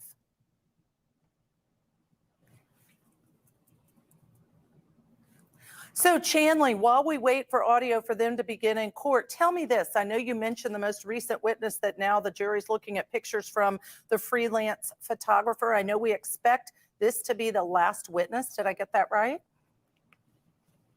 We do expect this to be the last witness. Mr. Hernandez, he has completed his testimony, and they told the court yesterday, the defense, to expect 3 more witnesses. He was the third of the day, and right before the jury was shown the photos for Mr. DeBruin, the lead counsel, Mark Richards, told the court that he expects to rest after the jury sees these photos. So the question now is whether or not the prosecution will put on a rebuttal case before the closing arguments, Ashley. And while we wait, Chanley, and certainly I know we'll just cut both of us off if we go back to court live with audio, but while we wait, I would expect a prosecution rebuttal case. What do you know? I think that is to be expected, especially considering that the defendant himself took the stand yesterday, Ashley. That's huge. Did he say anything that the prosecution can contradict with other eyewitnesses, formal statements, anything? They would want to put that on to try to attack his credibility, because he did come across in a way yesterday inside the courtroom that I know these jurors will take with them in that deliberation room, because the defense called an expert. A lot of times we see the prosecution rebut with their own expert in cases. So maybe that would be part of the rebuttal case for the prosecution. We'll just have to wait and see. But a lot of times self-defense cases involve rebuttal from the prosecution.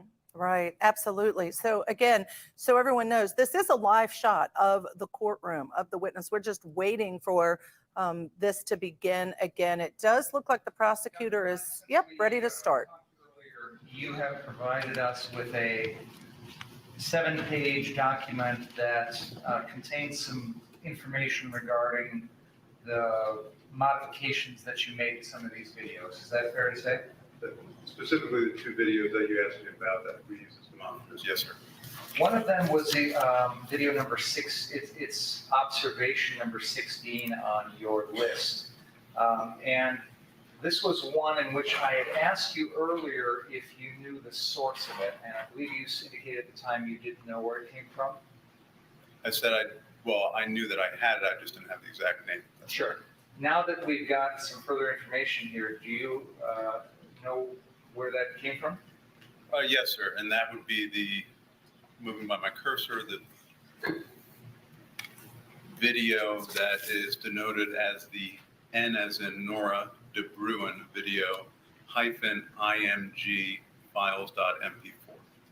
And that is Nathan DeBruin? It's whatever that video says. Okay. So you don't personally know if that was Nathan DeBruin or who it was, you just have it marked as a file name, basically. I have it marked as how it was given to me. Do you know when you got that video? Let me put it this way. Did you get that video since you prepared your preliminary report in July? I don't know. I can take a look at my other items here and give you a good. If you could, please.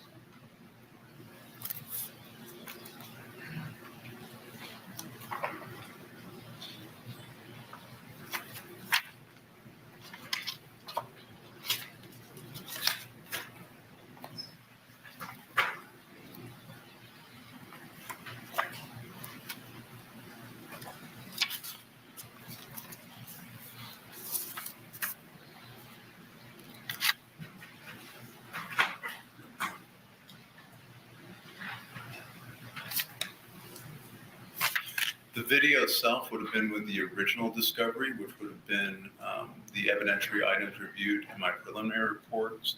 The interview statements of Nathan DeBruin that would have coincided with it would have been in the secondary discovery, which would be in my supplemental report. And with regard to this video, in the report you gave us since we last talked, it indicates here that you trimmed the video and it indicates you enhanced the levels. So you say you adjusted the contrast to 14.4 and the brightness to 175.1. Am I reading this correctly? You are reading it correctly. However, if you take a look slightly forward in the report, these are matched estimated values post-production. In other words, I didn't capture it at the exact moment. I was working on this and during the last time we talked, and I matched the levels consequently. What do you mean you matched levels to what? To the appearance of the video. In other words, what you're doing is you're adjusting contrast on one side of it. And if you want, I can show that to you. No, you can just describe it. That's fine. And you're adjusting brightness on the other. There are two slider items, so to speak. Sure. One slider goes up from 0 to whatever, the other goes down. I think we've done this a lot on our own personal cell phones. What I'm wondering is, how did you arrive at those settings for contrast and brightness? What were you comparing them to, or where did you get that from? The actual video.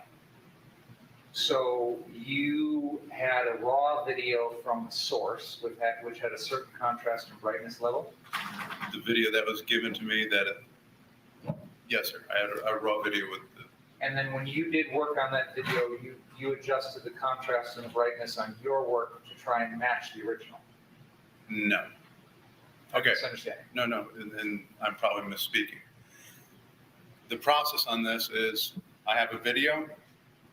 I cut out the piece I'm going to work on so I don't have it. It takes a lot of energy or computing power to work on it. It has that amount of frames. And then I process that piece. So that piece of video, I run through, in this case, some very just simple processes, which is I level adjust, which is just simply adjusting the brightness and the contrast to see if I can get more clarity out of it. And then from there, I like what the clarity looks like because I can see a preview of it. Okay, it looks like I can see a little bit more, do whatever.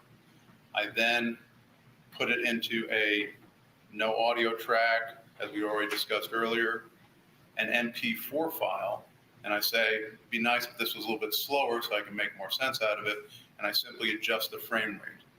If it was 60 and I wanted a little bit slower, maybe I'll start at a 10, go down to 6 until I can discern stuff. So that's what I'm describing. Big file original, raw. What was given to me is raw. Extract, same exact speed, no alterations, no nothing.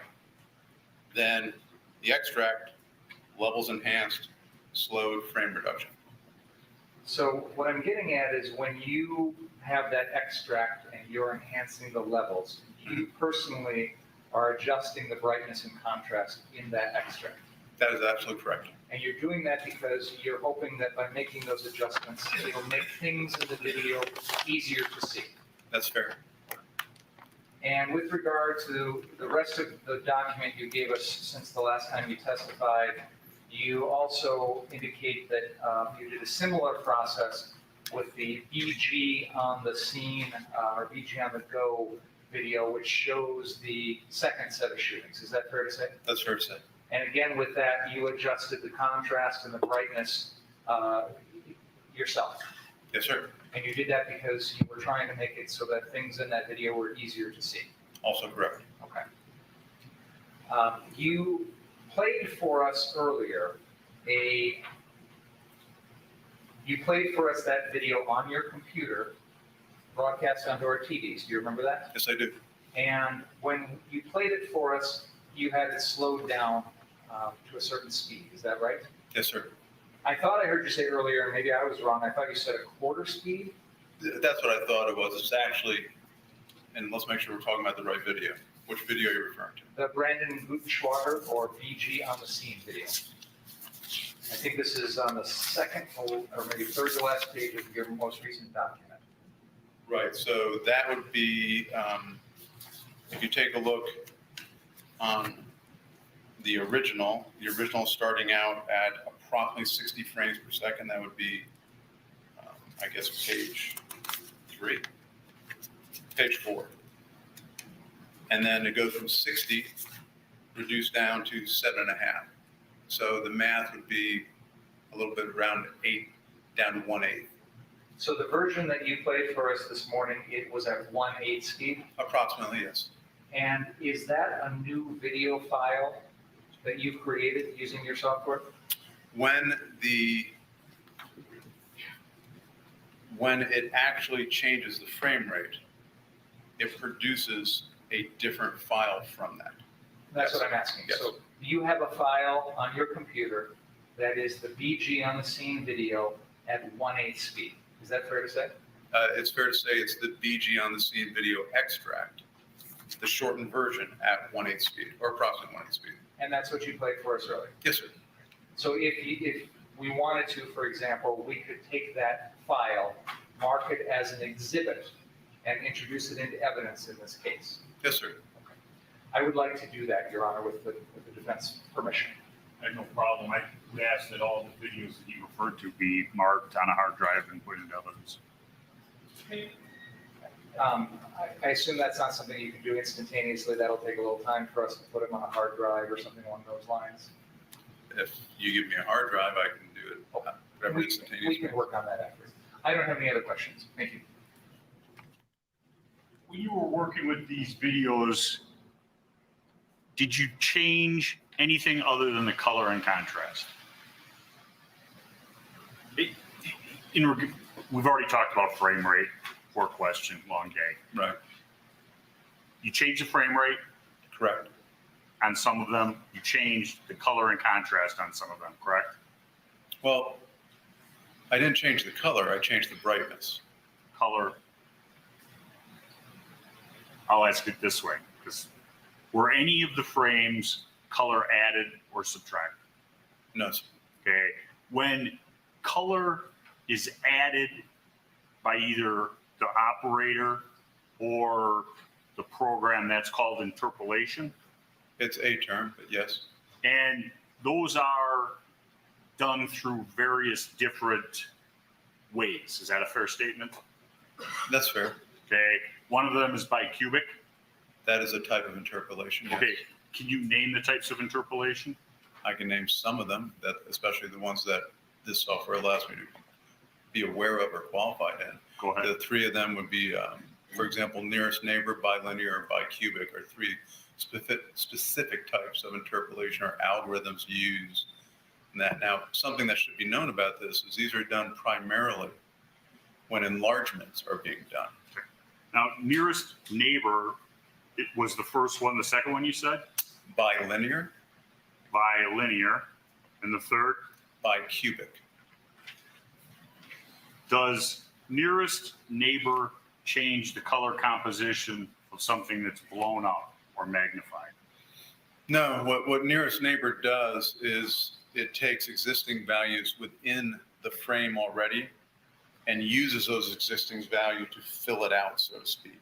If I had something that was pitch black here, 100% black, and it said, hey, we need to get bigger, it would fill it out only using that color of black or white or whatever else happens to be within the frame. Bilinear, does that add colors? To some degree. In other words, if you had something that was, well, let's just use like a line of blue, and you had a line of red, there would be something that exists between the blue and the red value here that would not necessarily have been there before, so to speak. So the computer, through its program, fills in the blanks, so to speak. Yes, sir. Bicubic, does that add anything? Yes, much in the same way as bilinear does, but the difference is, as it sounds, linear is more, think straight lines, and bicubic is if I had something in the middle, it would basically gradually go out to match the other color. So if you were to think about it like a progression, you would start here, and if I have so far to go to get here, it would take a little bit more of each of that color, so you'd have a much more seamless image. You'll get much less jaggedness to it, that type of thing. And as you sit here today, is there any clip that you could take and just show by moving the bars, color and contrast, what happens? Not color, brightness and contrast, I believe. Yeah, I can actually. Could you demonstrate that for the jury? Take one of the standard clips.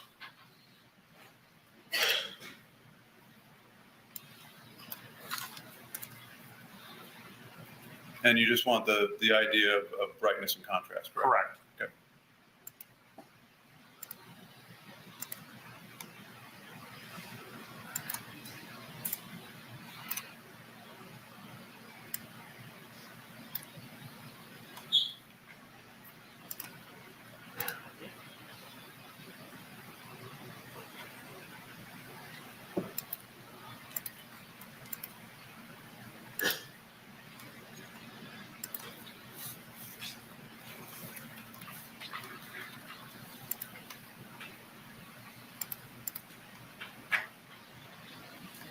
And I'm not going to change any frame rates, just show it as is? Correct. Okay.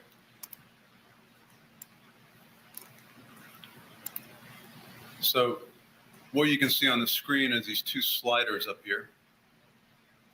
And I'm going to go down to a place that's got a little bit of something in it.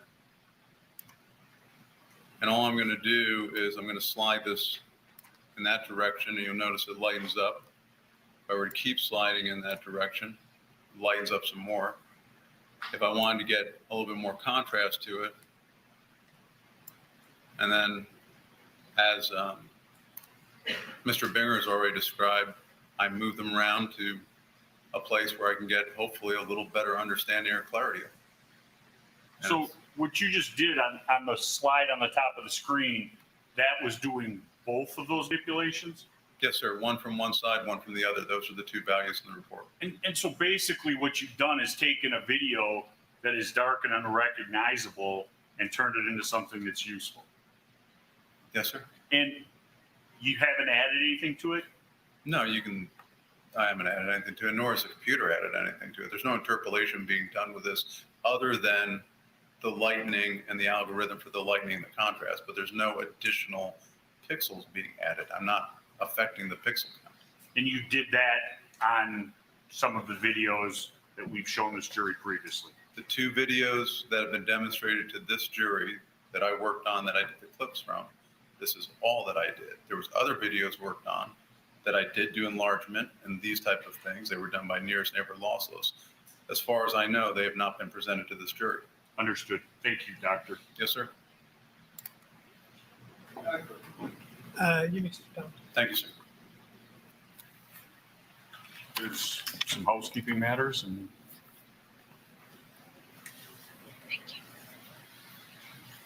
Let's take a break.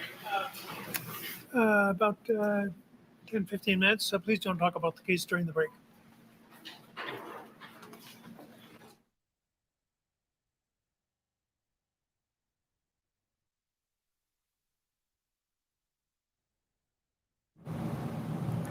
All right, so the jury is being excused for a 15-minute break. That was the conclusion of the use of force expert who had been recalled to the stand. While they are standing for the jury to leave the courtroom, we're going to take a quick break here on Court TV, your front row seat to justice.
Welcome back. We want to go back to Wisconsin versus Kyle Rittenhouse. The jury was excused for a break. The attorneys are addressing logistical issues with the judge. Let's go back to court. Oh, I see that's worse than Monday.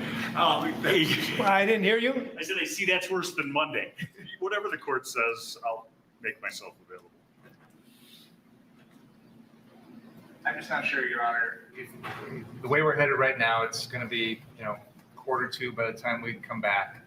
I don't think we're going to be in a position to give them any jury instructions today.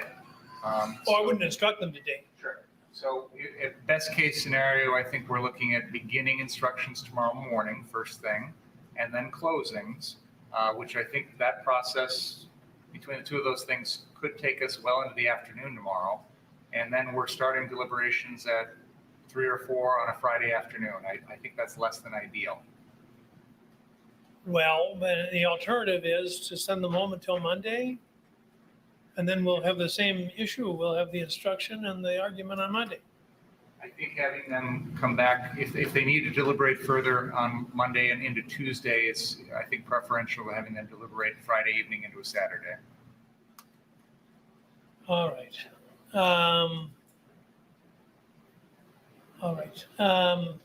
Tentatively, I'll say yes now until I go back and have buyer's remorse. But let's finish up, and then I will want to talk about instructions somewhat today and verdicts. So, okay. Thank you. 1:45.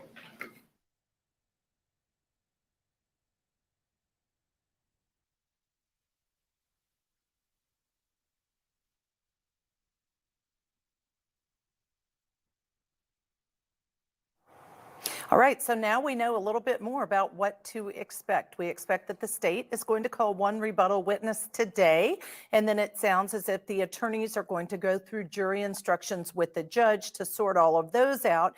In the morning, we can expect, from what they just said, jury instructions will be given to the jury.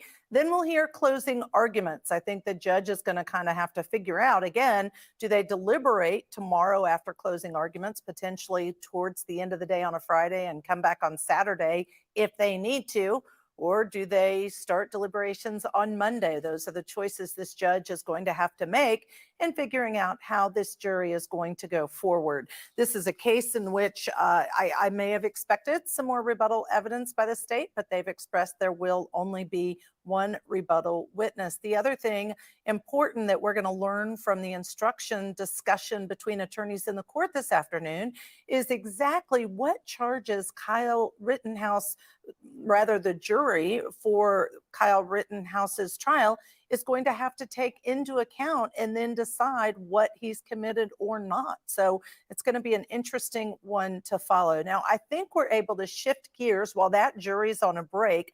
I believe we might be able to shift gears to the murder trial of the 3 men accused of killing Ahmaud Arbery, and that's the case in Brunswick, Georgia. They're now on a break, but I want to take you there live because our Court TV legal correspondent, Julia Janae, is outside the Glenn County Courthouse. You have been there covering it from the beginning. Tell us exactly what's happened today, Julia. Hours of video deposition from the owner of that house that's at the center of this case, Judge Ashley. This jury has been listening to a recording of Larry English. He is the homeowner of Eric, that if you've Satilla spoken to Shores me, I can't house that hear you. was Just so you know. under construction. And essentially what his testimony is, and he's doing this by video because he is not able to be here. He has had some health issues, and he said that from the very beginning. So they took this video deposition early on. Let's take a listen to some of what he told the jury today. Sunrise Communications Operator Center, can I help you? Yes, ma'am. This is Larry English. I'm calling from Douglas, Georgia. I have a house that we're under construction on, and I have a dock down at 220 Satilla Drive at Satilla Shores in Brunswick. Okay. I got a camera system there, and I've got a trespasser there. So he's a colored guy, got real curly looking hair, he's tattooed down both arms. You recognize that voice? Yes. Okay. And you recognize this as one of the times that you called 911? Yes, I believe that's the first time. Okay. Now, Larry English called 911 many times to report people inside of that house under construction. And really, what started his interview or his examination on direct was a question about a couple who was there on the property. And we have some video of that trial exhibit that was shown. This is from his surveillance video, that motion activated video inside of his house. And there's this couple that was shown on the video. They're holding a bag. And that's something that the prosecution has really highlighted, because English believed that they likely were the ones who stole the items that were missing from his property because they were there with a bag at night. It's not shown on this video, but it's one of the people that the prosecution has raised in front of this jury to say there were other people on this property and they were not treated the way Ahmaud Arbery was. They've also, this jury has seen video of Ahmaud Arbery inside that same house, and that continued today through this testimony from Larry English, Judge Ashley.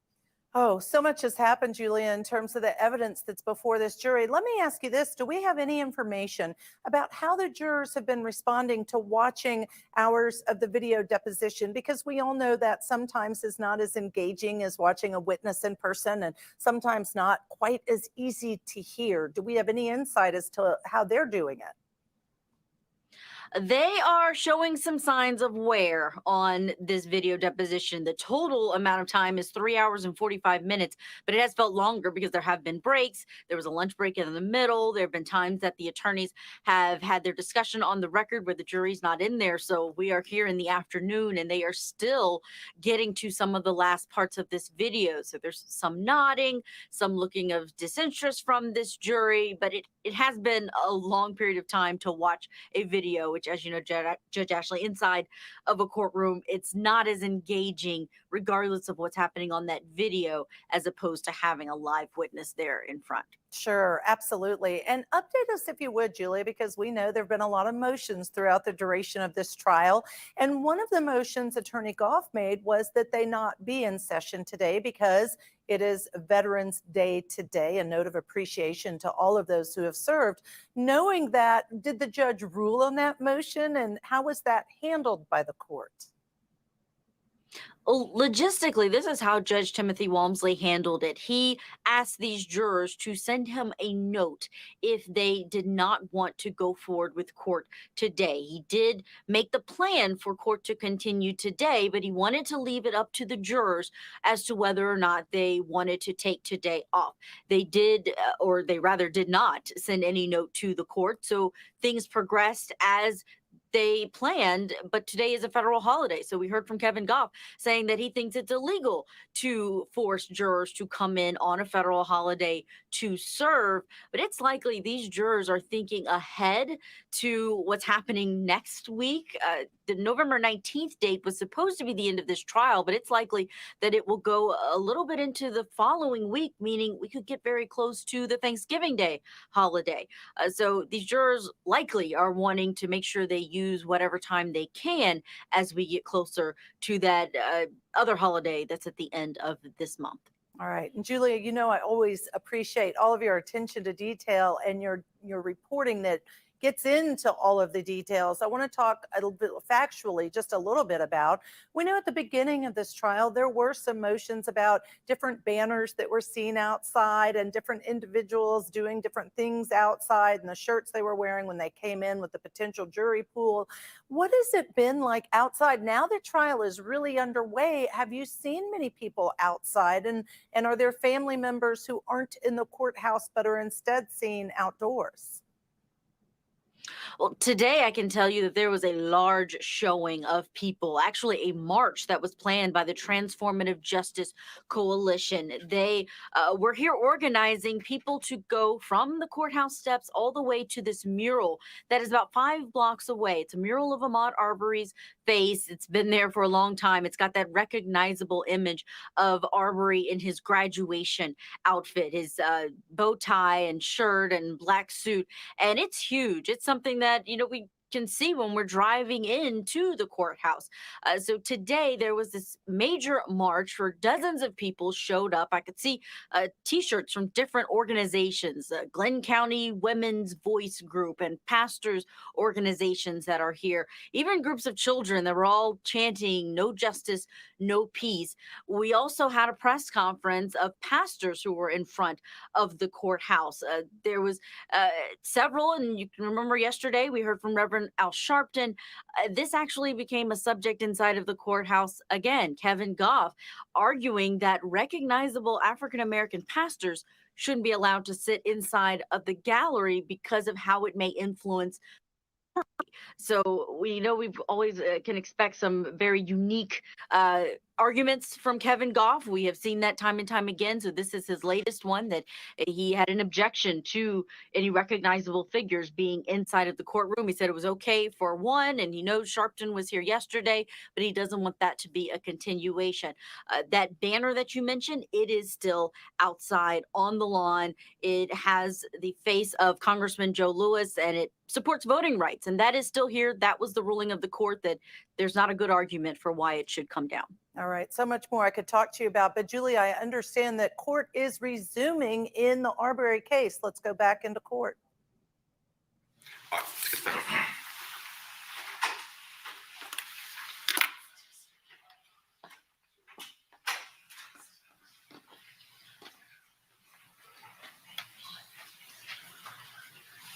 Yeah, Mr. Hogue, if you need to get up, let me know, because we'll just pause based on representation.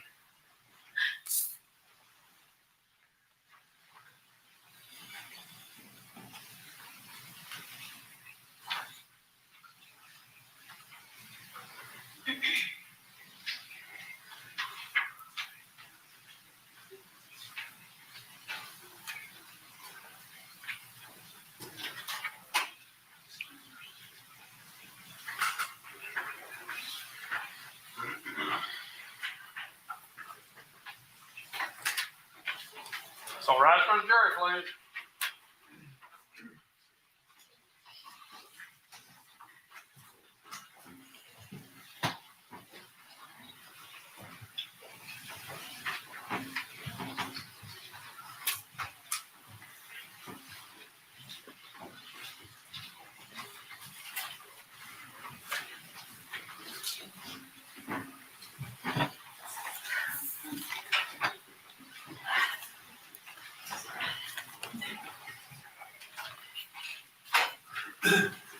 Please be seated.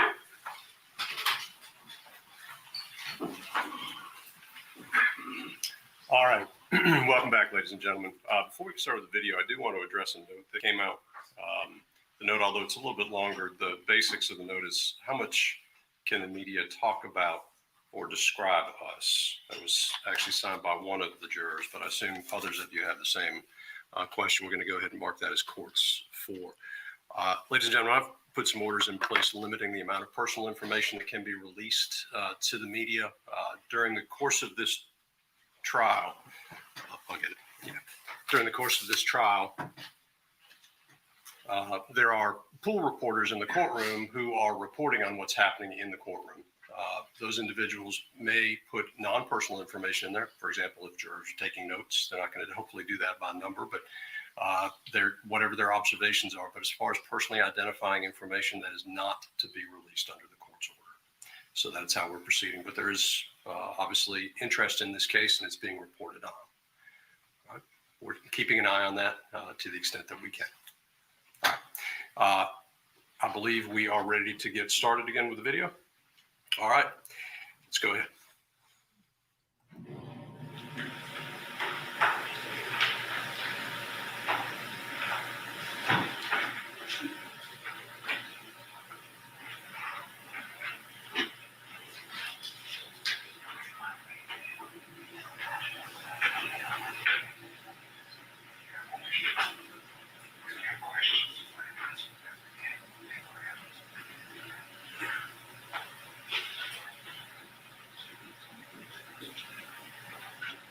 Manfred. Mr. English, I'm handing you what's been marked as Travis McMichael's exhibit number 3. take a look at it and see if you recognize it.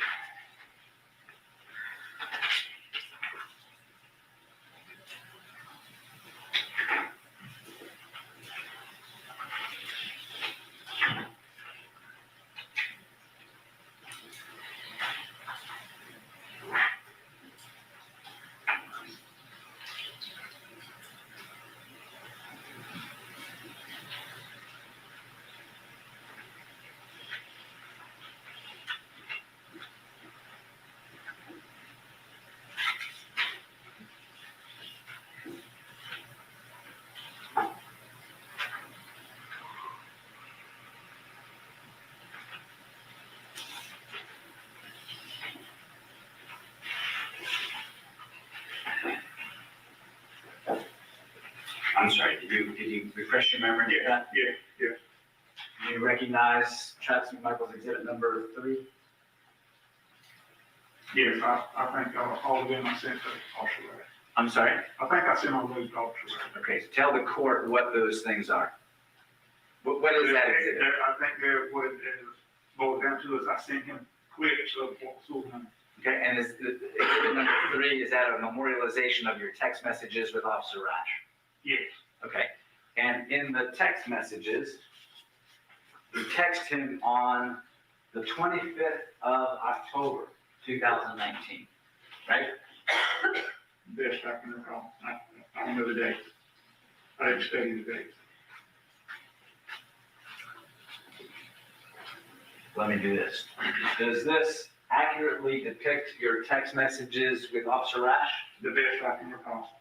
At this point, I would tender Travis McMichael exhibit number 3. Objection. Mr. English, if the exhibit states that you texted him on October 25th, 2019, right here, would you disagree with that? No. And that would have been coinciding with the first time you saw the black male coming on your property at night. Right? You said the video clip that I sent Officer Rash would coincide with what? With the first time that that black male came on your property at night. I guess so. If the text and the video dates line up, I guess so. Right. You would have no reason to text him a video clip from October 25th if the black male hadn't been on your property October 25th. Okay. You text him again on the 18th of November. Correct? It's on there, I did. And you text him several clips, both from the white couple and the black male on your property. The best I can recall. Is it fair to say, Mr. English, that through 2019, all the way into 2020, you didn't know who had stolen your electronics, your Yeti cooler from the boat that was parked at times at 220 Cecilia Drive, right? I don't know. But you talked to your neighbors, right? Yes. You talked to Diego. Yes. You talked to Matt Albenzi. Yes. You talked to Kenny Wade. Yes. You talked to Ronnie Olson, the guy across the street. I don't talk to Ronnie very much. I don't remember any conversation about any of this with Ronnie. Did you know that he had surveillance cameras on his house? Not for recent. Did you know Diego had surveillance cameras on his house? I knew, yeah, after we had some text conversation. Okay. You made your neighbors aware, the ones we All right, mentioned. again, what we're watching is a deposition taken of the owner of the home where they say Ahmaud Arbery had been seen going into the home. Larry English is the owner that's being deposed there. We're going to squeeze in a quick break. Now, when we come back, we expect to return to Rittenhouse, where the court should be back in session anytime. We'll keep you posted here on Court TV, your front row seat to justice. What if the news lets you see, hear, and think for yourself? We are at the absolute dawn of this, of seeing where this goes. Introducing a new point of view. Yours. Newsy. Watch free 24/7.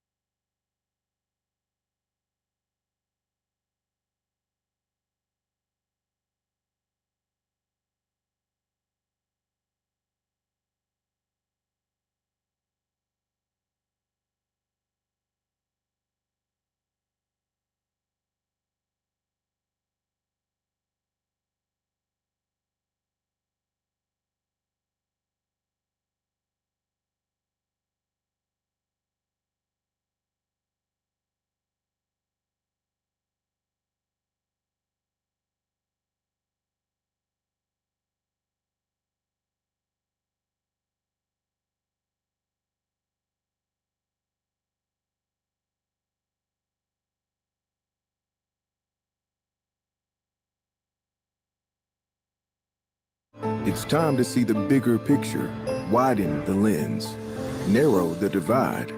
It's time to ask, why? Introducing a new point of view. Yours. Newsy. Watch free 24/7. Newsy Tonight is changing the conversation. Incredible footage coming in live right now. Away from opinions and arguments. Tell our viewers how people there are preparing for the next extreme weather event. Primetime news focused on facts. Understanding. This is an investigation you will only see here tonight. Reporting what matters and why it matters to you. We're not really as divided as it may seem. Let's break down our latest Newsy poll. Newsy Tonight, weeknights at 8, 7 Central, only on Newsy. Captures the essence of what Vietnamese cuisine is.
Welcome back. We want to talk about the Rittenhouse case first out of Kenosha, Wisconsin. Now, we are expecting that the defense is going to be wrapping up very soon. In the meantime, the prosecution wrapped its case earlier this week after being frustrated by both the witnesses and the judge. Let's take a look back at the prosecution's case. The evidence in this case will show that on the night of August 25th, 2020, here in our community of Kenosha, the defendant, Kyle Rittenhouse, who was 17 years old at the time, had armed himself with an AR-15 style semi-automatic rifle loaded with 30 rounds in the magazine. Dominic Black bought the AR-15 for the defendant. Now you might ask, why was it necessary for Dominic Black to do that? Why couldn't the defendant do that? Because the defendant was 17. And Dominic Black and the defendant knew that because the defendant is 17, he cannot purchase a gun. He cannot legally own a gun. Did you hear him ask you permission to take that gun? No. Did you hear him ask permission from your father? No. Do you know or have you ever heard of a person by the name of Kyle Rittenhouse? No, I have. Did you talk to him about protecting or guarding either one of the car sources locations or Car Doctor? I did not. You will hear about Anthony Huber, that he came out that night because he wanted to show support for his friend, Jacob Blake. You will hear what sort of person Anthony Huber was. And when I would take him somewhere, he would know I was picking him up in a car. He was going to go home in a car. He would still have the skateboard in case there was a chance, you know, there was an interesting parking lot somewhere and he could go out and skate.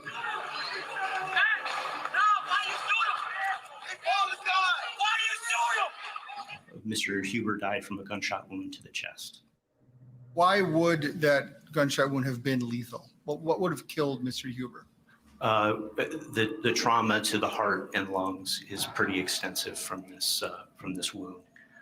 So he bled from the wounds that were created by the gunshot. One of the things that you will see. We're going to stop that there because the judge is back on the bench in the Kyle Rittenhouse case. But you have to start over.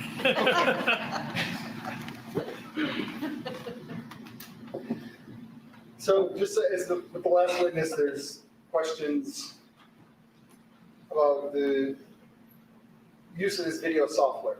Right. The defense, I think, has some questions that may lead to them objecting to the evidence coming in. Okay. So Attorney Tropsy suggested maybe we I guess, ordeer the witness ahead of time, just to see if there's any issues, so that if there is an issue that arises, it won't be 5 minutes after the jury comes in. Because I expect this to be a very brief witness. Makes perfect sense to me. Excellent. All right. Then the jury would be what's Who the voir dire, and then the jury come down, and then I rest. Then you rest, then the state will do its rebuttal, and I would move the two exhibits into evidence in the presence of the jury and then arrest. correctum undo. I'm just going to set this up if that's okay. Dude. Yep.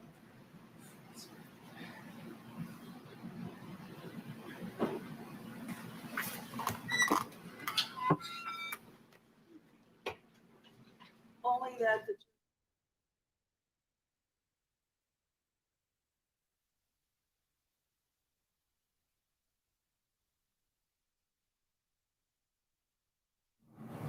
All right, you are watching the judge because the jury is coming back into the courtroom. The jury had been given a break by the court for some issues to be discussed, and the bottom line is we expect as soon as this jury is seated, the defense is going to rest, that the state has one rebuttal witness that they're going to call, and then it sounds like it might be the end of evidence in this case. And you can see now individuals starting to stand up, which is what happens. Oh, that may have just been the court reporter, but generally when everyone stands, that is when we are going to see the jury enter the courtroom. All right, we don't have a jury yet. Do want to mention a timeline for this case because it did sound like they, oh, there we go. So Mr. Arbery, you had provided to Mr. Krause this afternoon kind of the, I don't want to say the notes, but the work that you had done in terms of the images that you had blown up at his request. Is that, I know it's a rough way to say it, but is that fair? That is fair, yes. Okay. And I don't know if you have the report with you, but if you do, could you just turn to page 7 to make sure I'm on the right path?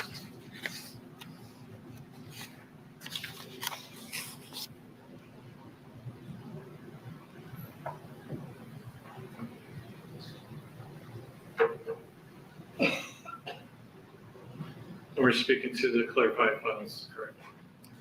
Yeah, the one that you had done in reference to the latest, I think, 8 photos that were asked to be enlarged.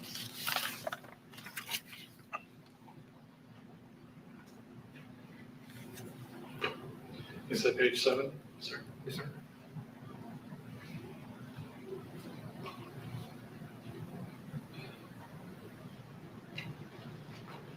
Okay, page 7. So, on the top of that page, it says chain, is that fair? That is fair, yes. And then, as we move down, there's a portion or a headline or a title in bold that says interpolation, right? See that? No, I'm not seeing that.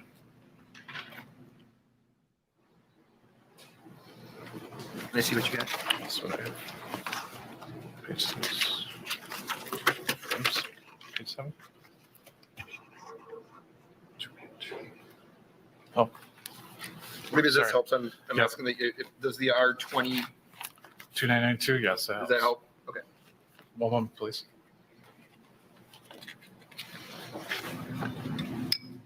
All right, all they are trying to do is get a couple of exhibits introduced into evidence. As I understand it, the defense put this witness on the stand to get those, a couple of pieces of evidence into, or exhibits rather, into evidence. That's what's happening now.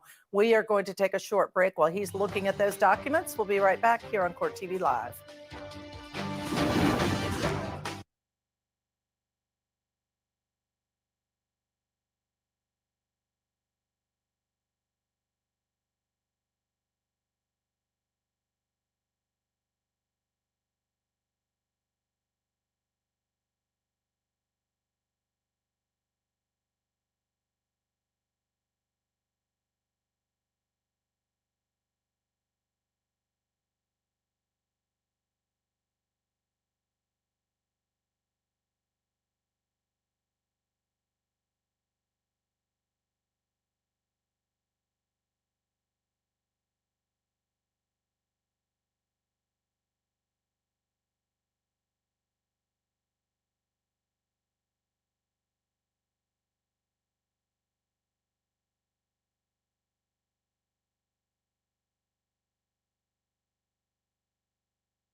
Welcome back to Court TV Live. Good Thursday afternoon. I'm Ashley Wilcott here with you.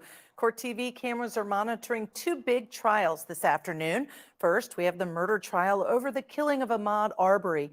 Second, the trial of Kyle Rittenhouse in Kenosha. We'll go back and forth between the cases live for all of the important testimony and breaking news. And now with me, we have Court TV legal correspondent who is live outside the courthouse in Kenosha, Wisconsin, with all of the latest. Chanley, I know the jury was on a break. The defense has thrown one last witness up on the stand. What's the latest? Right. We are expecting them to formally rest their case at some point. We know the prosecution is going to call one rebuttal witness, a short witness, and then we shall see from there when closing arguments will happen.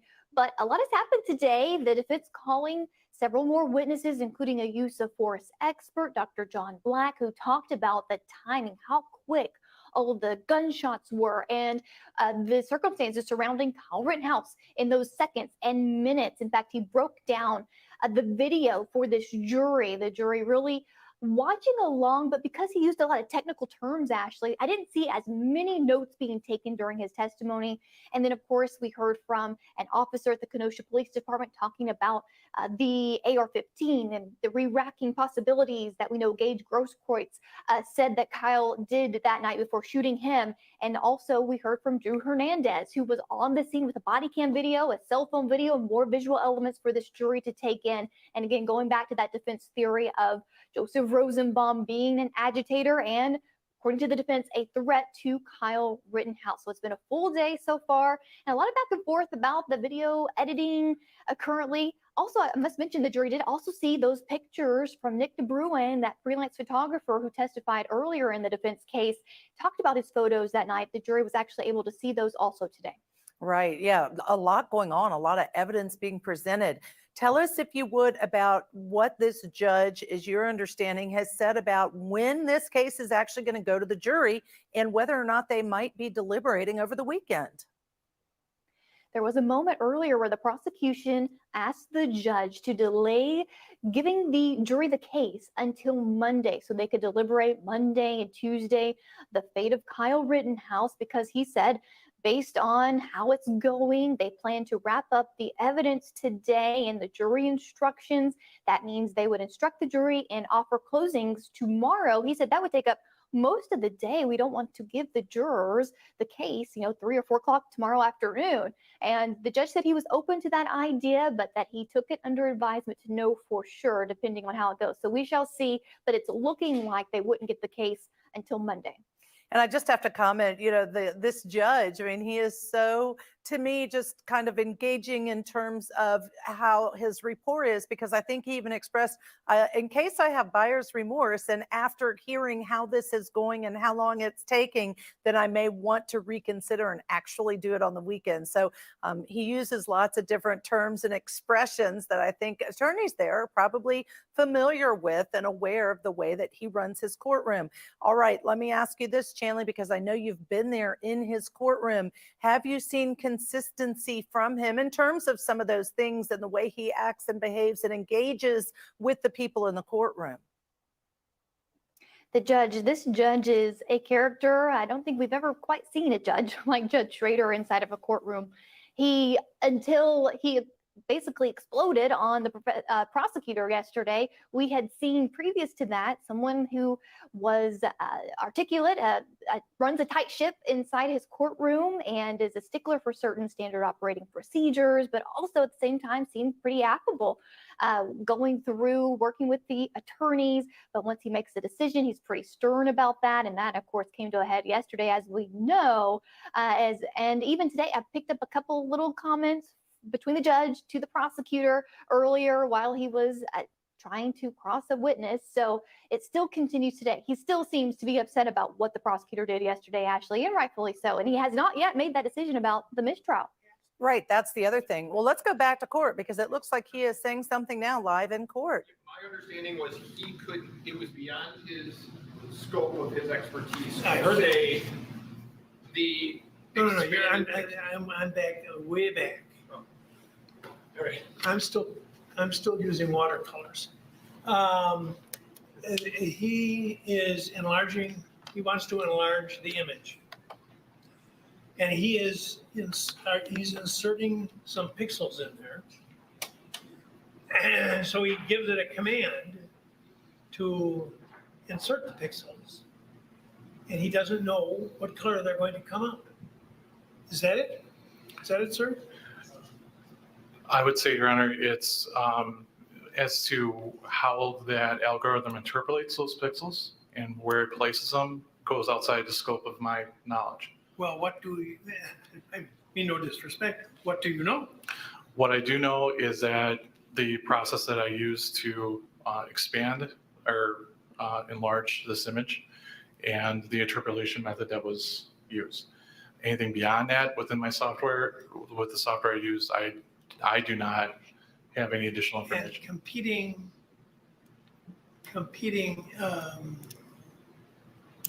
programs might insert different colors, It's possible.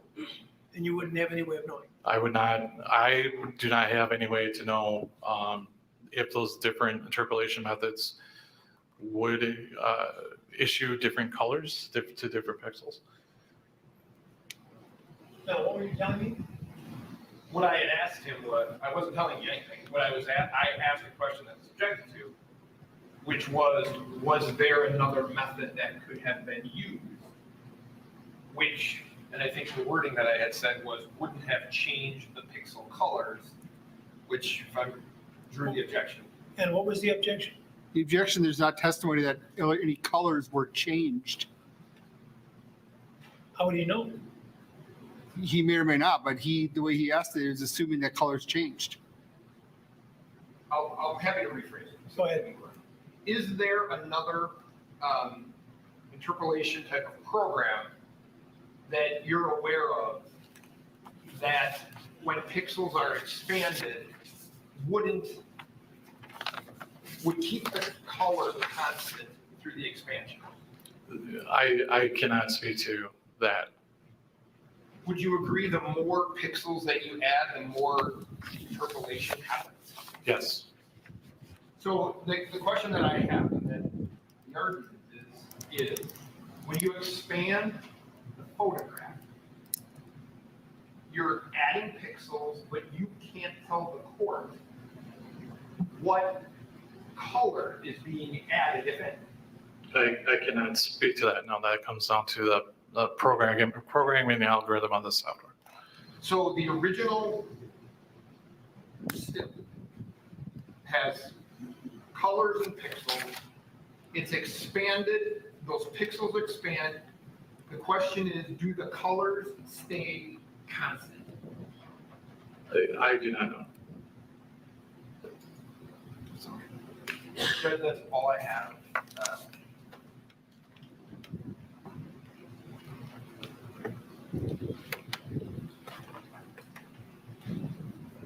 Mr. Armstrong, is the software you use similar to the Input ACE software? It's similar. So the same algorithms and methods, as far as you know, are also in that software? It's both softwares are made by two different manufacturers. I can't comment on whether they're the same. So when you enlarge these images, are you changing any details? I'm not changing any details. What are you doing? We are simply just adding pixels to make the image larger. Because when you're looking at a smaller image on the screen, say it's 20 by 30 pixels. In order to enlarge that, there need to be more than 20 by 30 pixels, or also stay the same size. That's correct. So you didn't witness this, but the defense expert was zooming in on video with his Input ACE software. Would that also be adding pixels because it was enlarging it? It's irrelevant for purposes of what his testimony would be. I'm trying to let the court understand. I mean, I beg pardon? I'm trying to get an understanding of how this works. Oh, go ahead. You may answer if you can. I do not know as to Input ACE and how their interpolation for, if any, is seen by zooming in on there. So when you talk about adding pixels, the only way to enlarge an image is to add pixels. Correct. Now, you don't go in and say, put in black pixels, put in blue pixels, or anything like that. That is correct. I do not. The software program does that. That is correct. And it has to do that to actually make an image larger. That is correct. Now, is this, the defense expert called AMP5 the gold standard of video editing? Is it one of the best programs out there? It is a program that we use at the lab, yes. Now, is it an accepted program? I'm sorry? You asked him if it was the best one, and he responded, that's what we use at the lab. That's not the same thing.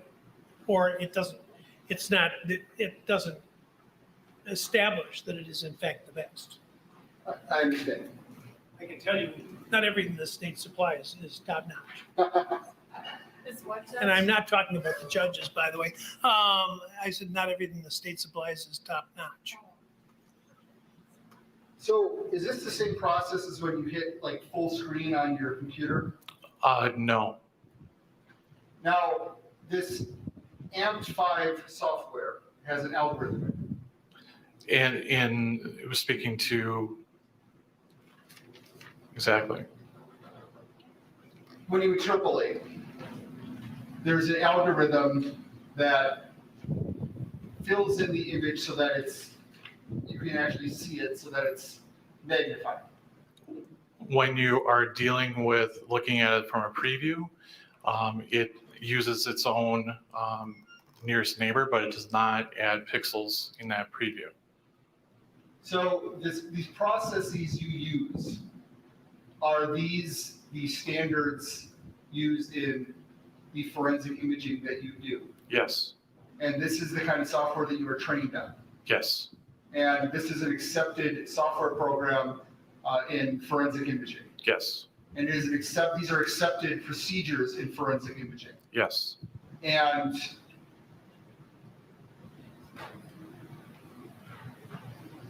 that's all. Thank you. So here's my question. The photograph that we're talking about to be admitted into evidence to have people look at. Yes. Can you say that image didn't add colors into pixels that weren't there originally? I cannot definitively say that because I did not write the software program. So it's possible when you enlarge an image and add pixels that you're adding colors that weren't there in the original photograph, correct? I do not know. And when you said nearest neighbor, nearest neighbor, if I'm right, tell me. What color goes in here on a nearest neighbor? It utilizes, I'm sorry, I do not know. Would it become purple? It's possible. And purple is nowhere on here, is it? That is correct. Nothing else. State. In order to answer Attorney Trofsky's questions, would you have needed to written the algorithm in the software program? I would need to, yes, and see exactly how those programs are interpolating those pixels.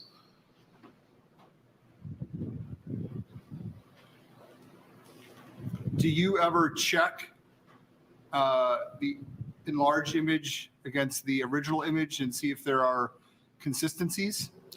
Yes, we can certainly compare the original to the enhanced version.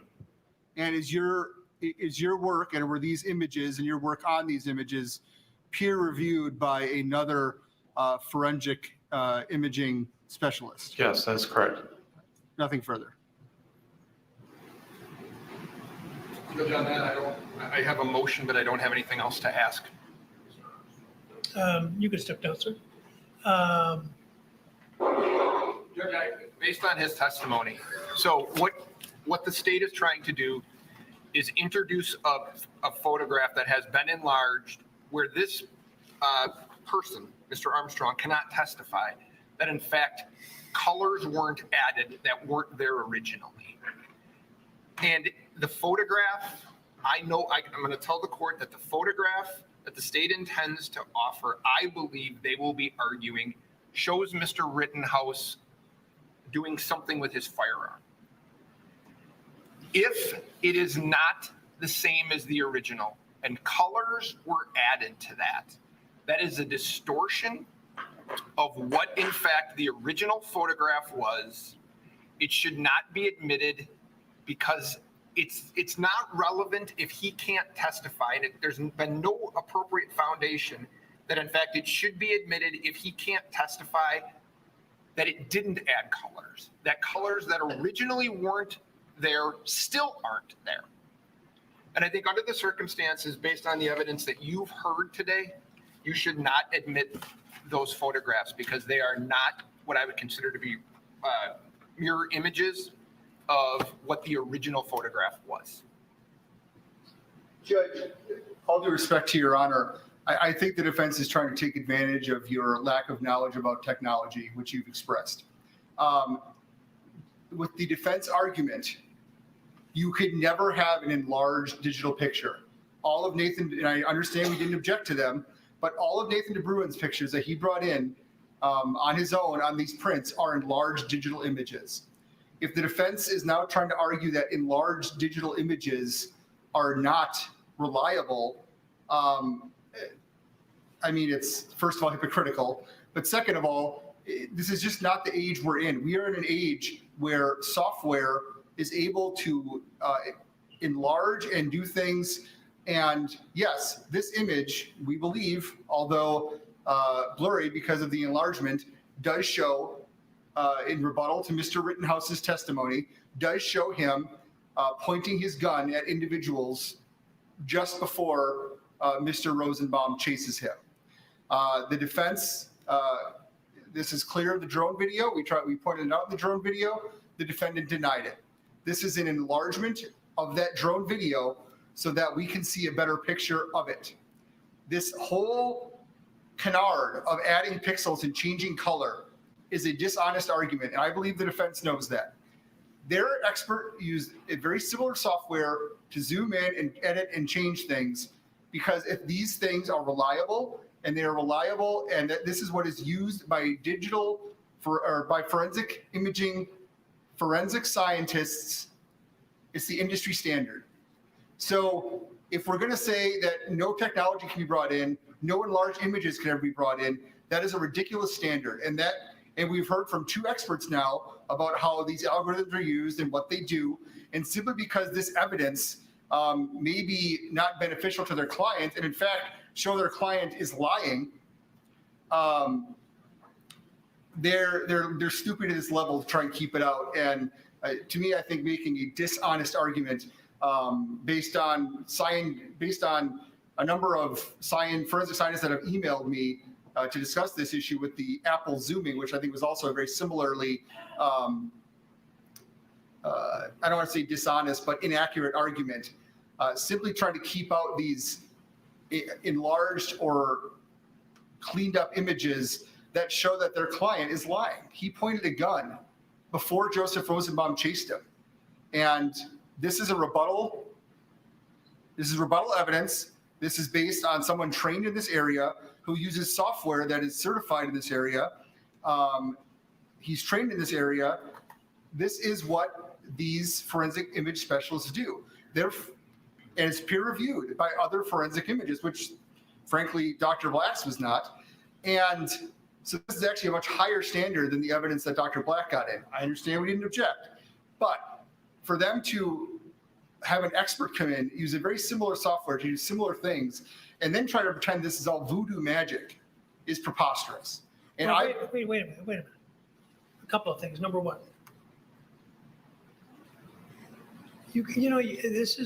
this happens sometimes. Lawyers sit there during the trial and all kinds of stuff comes in and out, and there's no objection raised. And then when there is an objection raised, the party says, well, this went on before in the trial and it was admitted. And I think, okay, but there wasn't an objection. So it was never scrutinized by the court. It just came in. That's number one.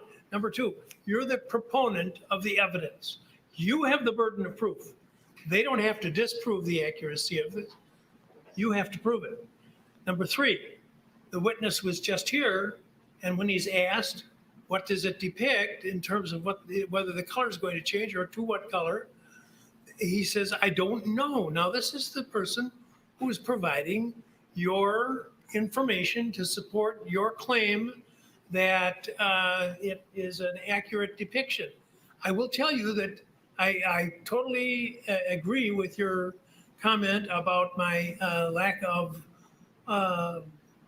familiarity with these concepts. Although logic, I have some logical skills, and when you start adding,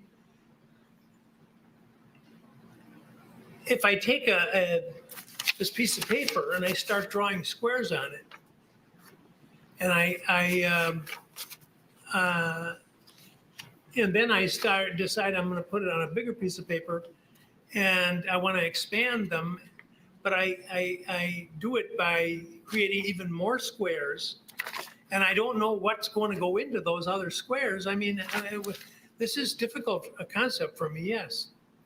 You know, the fact that I can blow something up on my phone and that it's accurate on my phone doesn't mean that the particular program used by the crime lab is doing an accurate job of increasing the size of the image. Well, this is an accredited lab using software. What does that mean to me? What does that mean to me? What does peer reviewed mean to me? If you haven't presented any evidence as to the science or as to the algorithm that's involved, Judge. well, you know, no, I want to see the images. Okay. Let's take a look. Not that my naked eye is going to be necessarily capable of making the distinction that I need to make, but you've got the burden here, so you I understand. present the images. I'll take a look at them. Would you like them on the printed out paper, or would you like them on the screen? We have two of them marked, or we can put them on the let's have a screen. look. Show me the paper. What's the other one? Should be on there.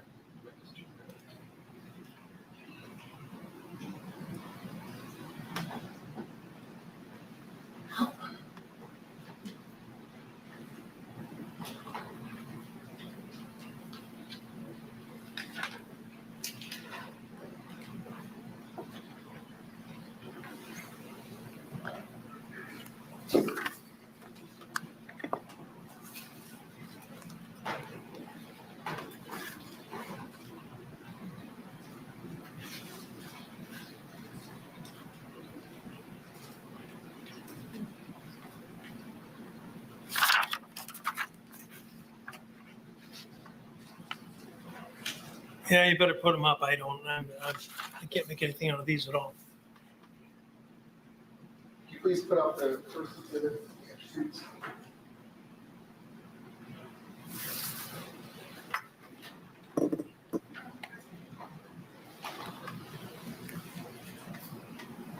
Judge, would you like to look at them? Actually, I've had the best success looking at this one.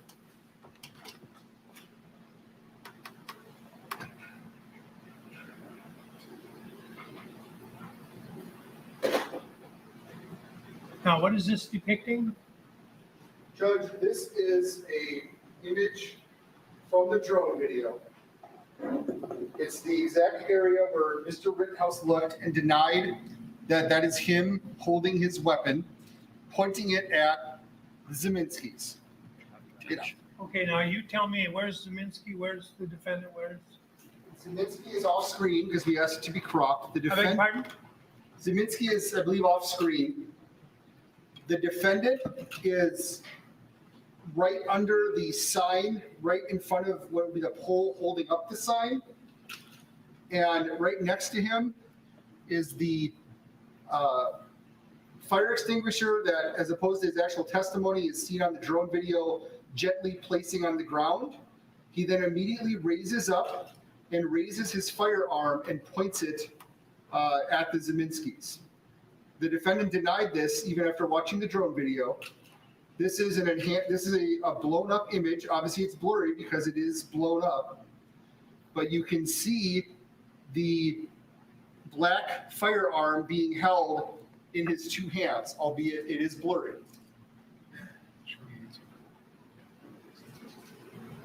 And if you'd like to see the video where this came from, we can show that to you as well.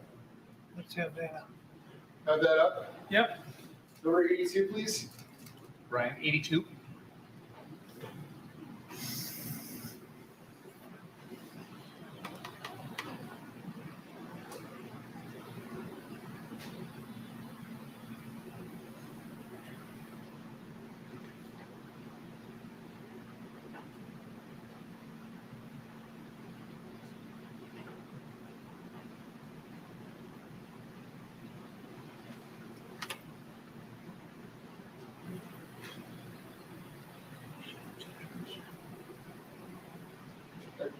Judge, if you look in that area of that, it's clear on the 4K TV, which is why I believe the defense brought that in. Clear what? It's clear on the 4K TV, which is the one the defense brought in. But the area where that enhances is as the video begins. Turn it this way. As the video begins, if you look under that sign, you will see the defendant step into view. He gently places his fire extinguisher on the ground. Talking about right here, Your Honor. And then he raises up and points his weapon at the Zeminski, who I believe you can see once this light, traffic light's out of the way.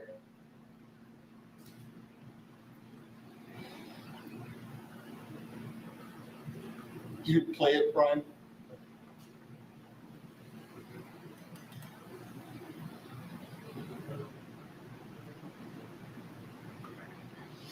Please do it one more time, Mr. Stu.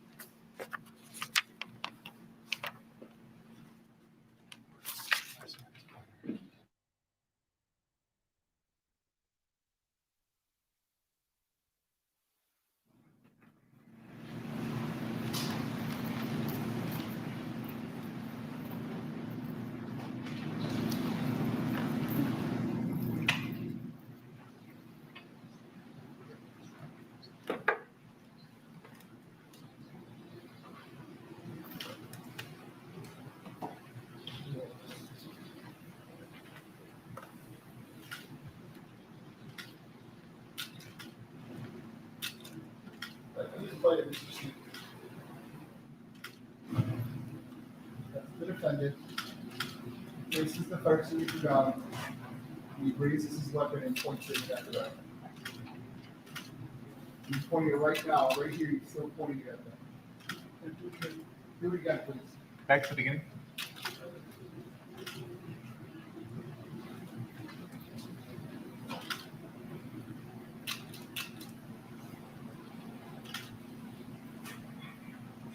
Yeah. He has it pointed at them until Mr. Rosenbaum is done. Do it again.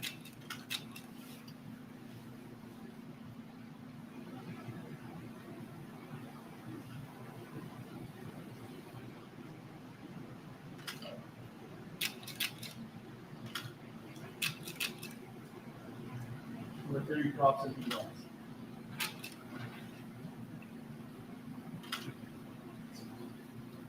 Turn it again, please.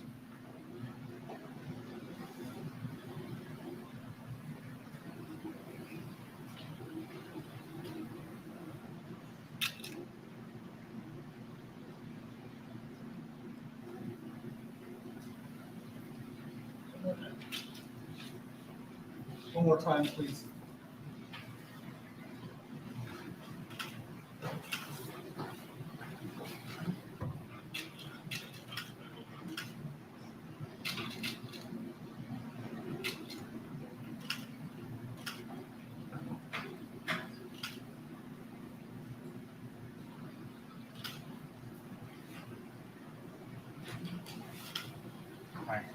All right, now, I think what I'm going to do is allow it, and that it's subject to, the witness is going to be cross-examined in front of the jury, and they'll have to make up their own decision.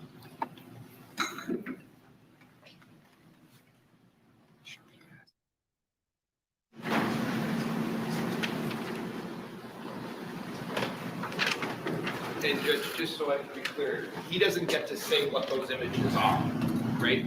No, he will not be doing that. Okay. Should I clean that up? Start with the one? Yeah.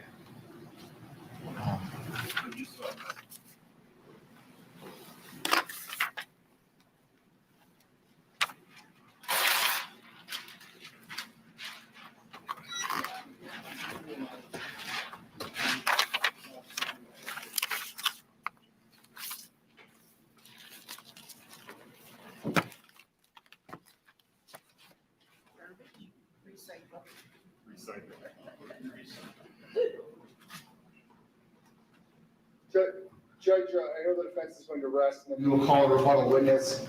We were just made aware of a couple issues with the defendant's testimony. We believe we could potentially get a witness here this afternoon to rebut it. We were just made aware of it. So we may, at the end of this, be asking to keep the rebuttal open. So when?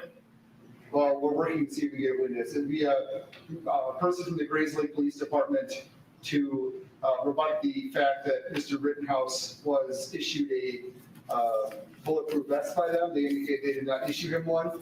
Also, I can't imagine we find someone, but the Arizona State or whatever university that the defendant claims to be attending says he is not enrolled there and is not going to college there.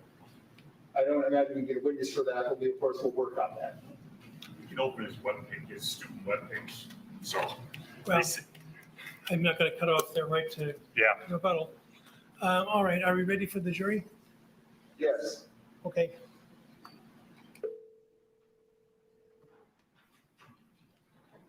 Hello? Would you come down, please? Yes.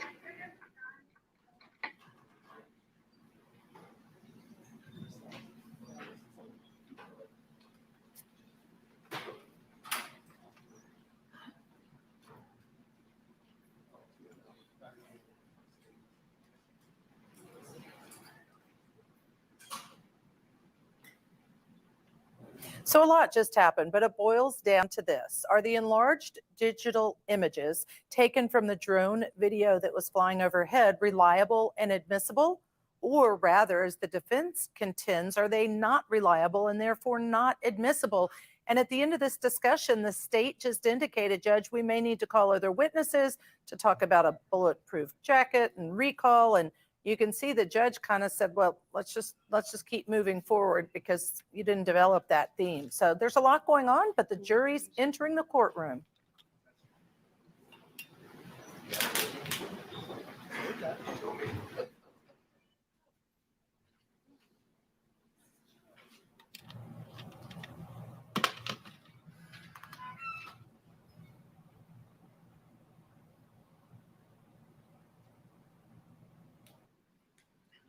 Yeah, they were using them. You could just put them right on the top of the Elmo in case they need them.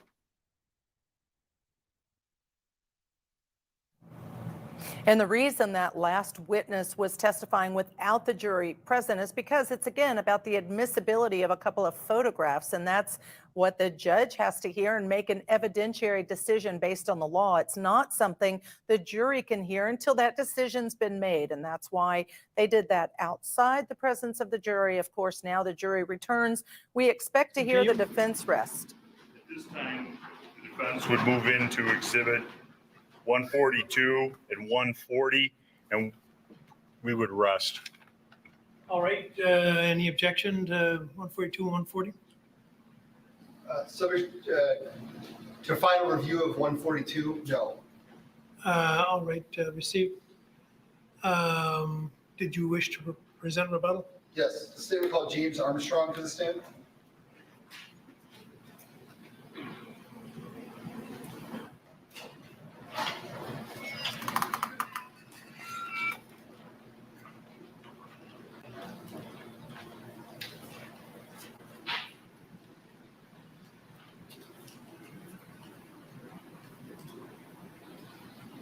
You're still under oath.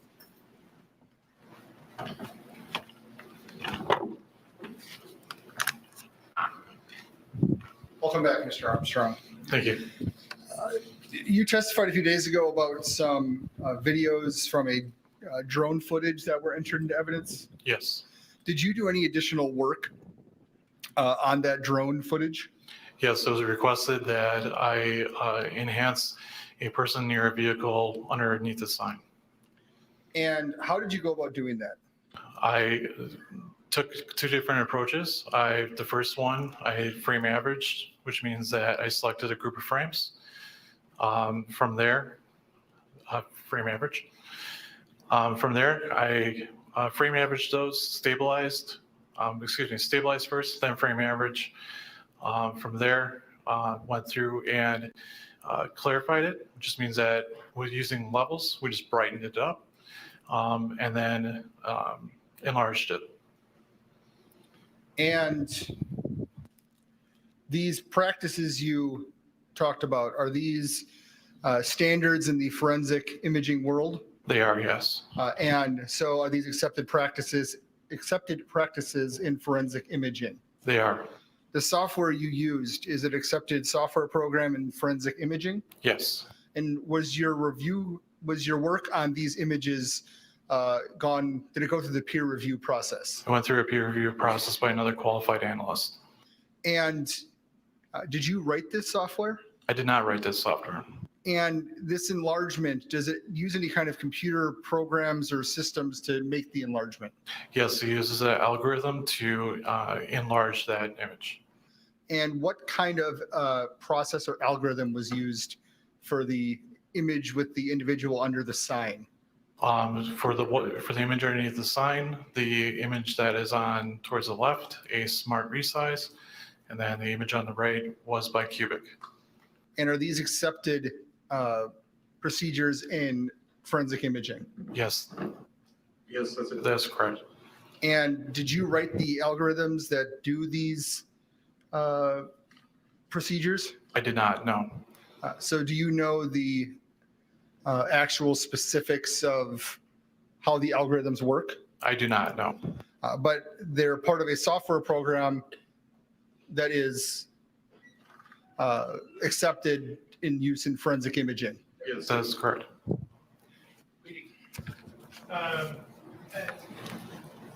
It is, but I don't know that he's going to get the witness to grasp an answer that he wouldn't otherwise make, so the objection's overruled.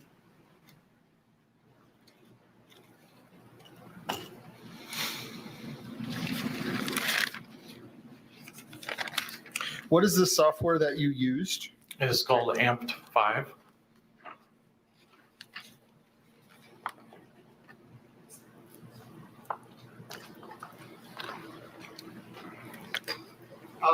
We've heard some testimony today about a software program called Input Ace.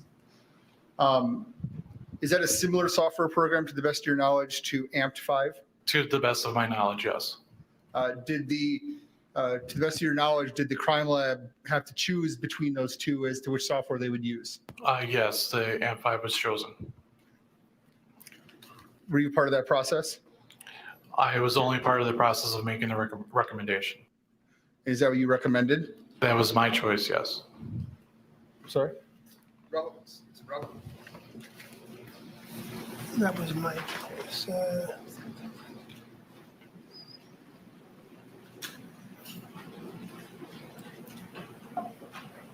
Overruled.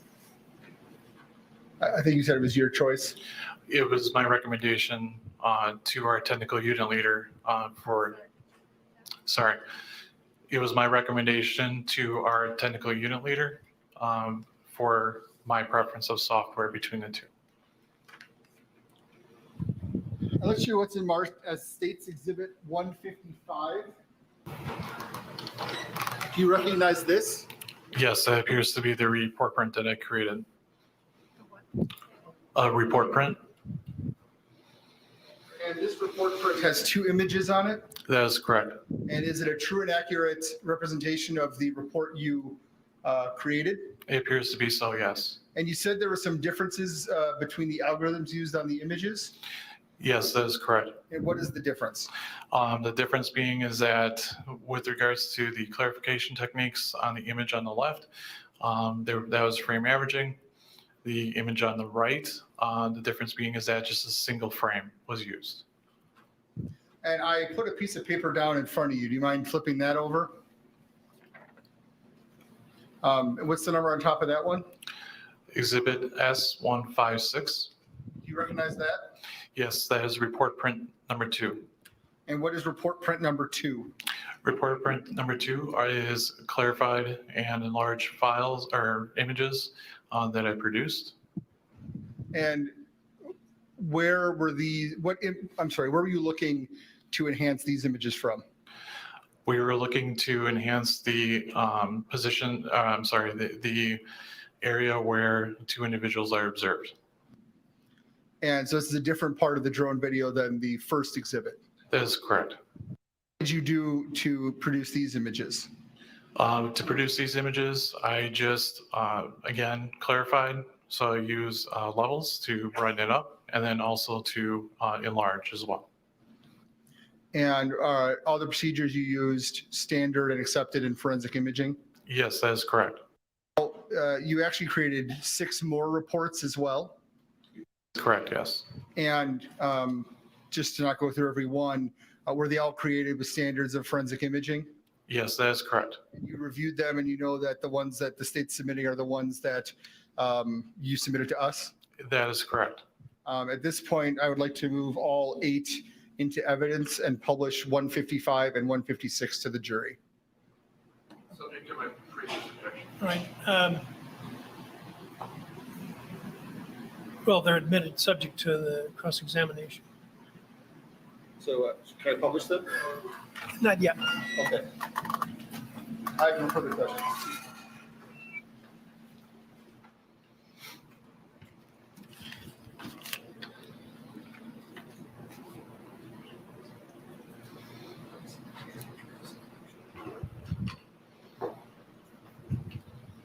Judge, I'm going to use this.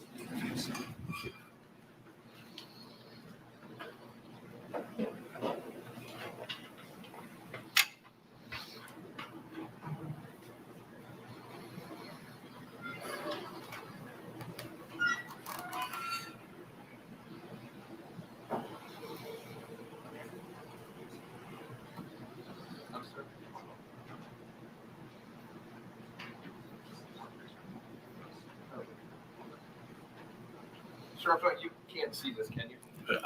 I can partially see it. All right, I just want to make sure that members of the jury can, okay? Understood.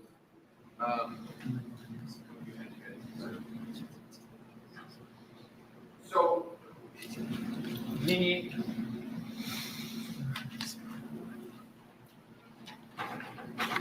in terms of your enlarging this image, from the information that's been provided to us, you did that through a bicubic interpolation program. Is that right?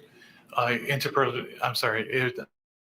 put through a smart resize and also bicubic, depending upon the image that you're referring to.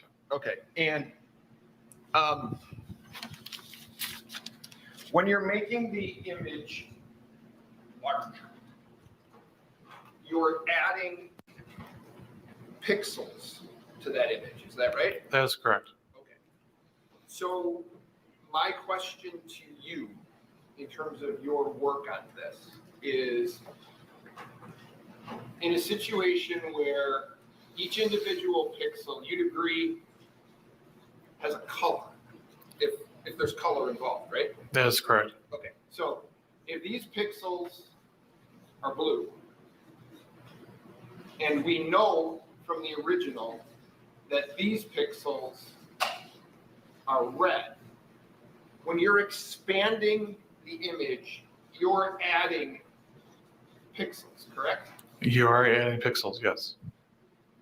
You don't know when you're adding and enlarging that and adding pixels, you don't know what color you're adding to these pixels. Is that right?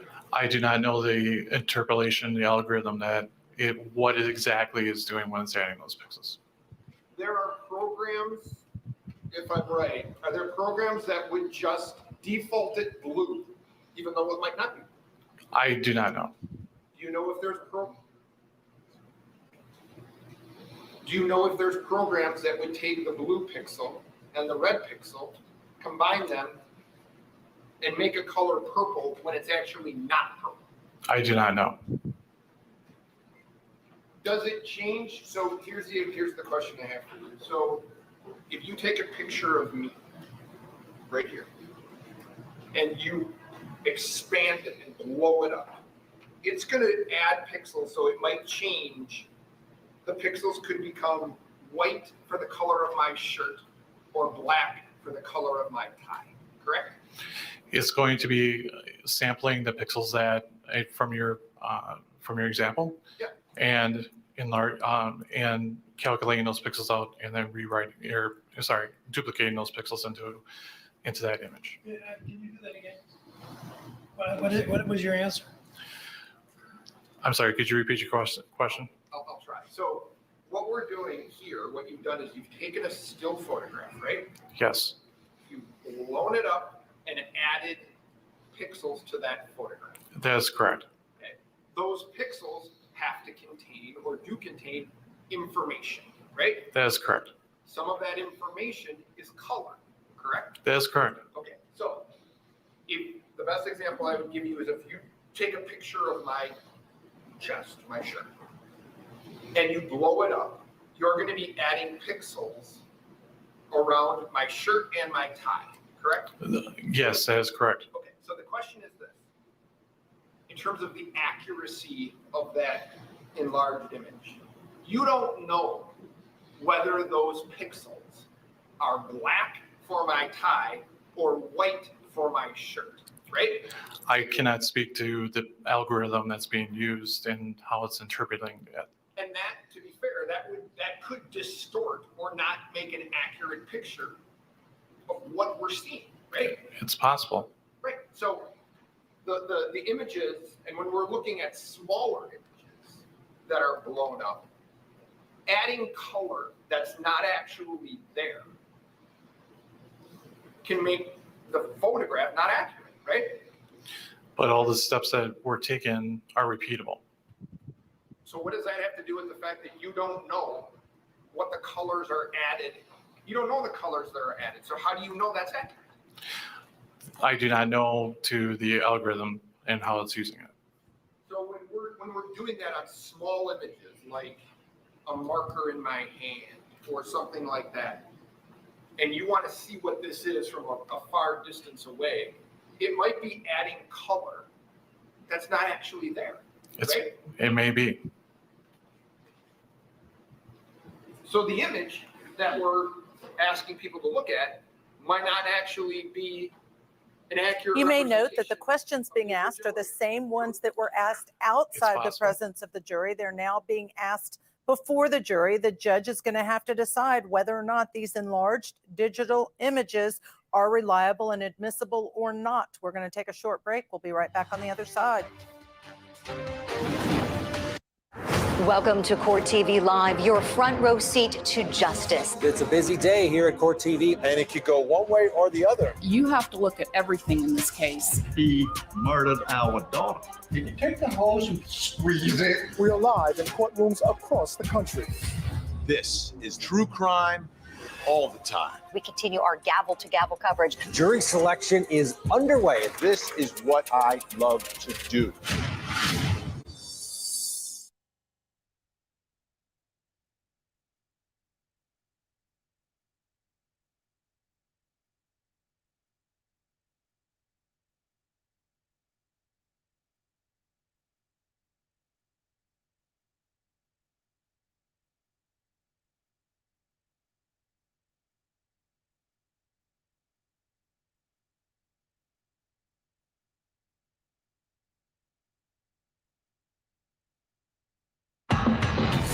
Court TV cameras will be inside that courtroom. The whole world is watching. This is the moment.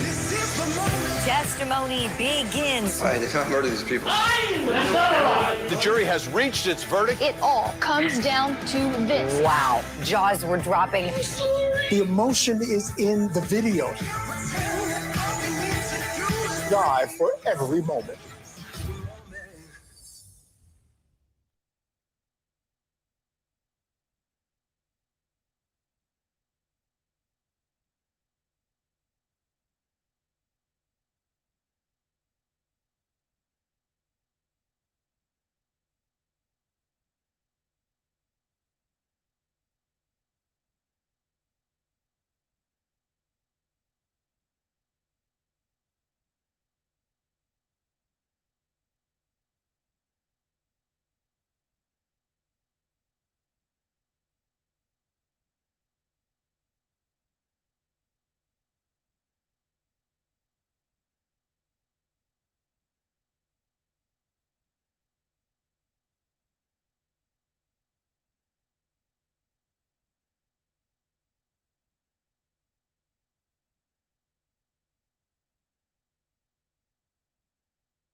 Welcome back. We're going to go straight back to court where the rebuttal witness of the state is on the stand. Would you have produced them? I would not have produced them if there was any information in there that did not seem accurate to me.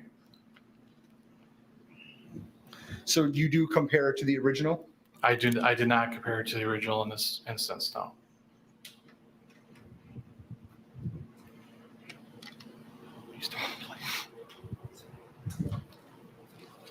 And what is this sampling that you talk about?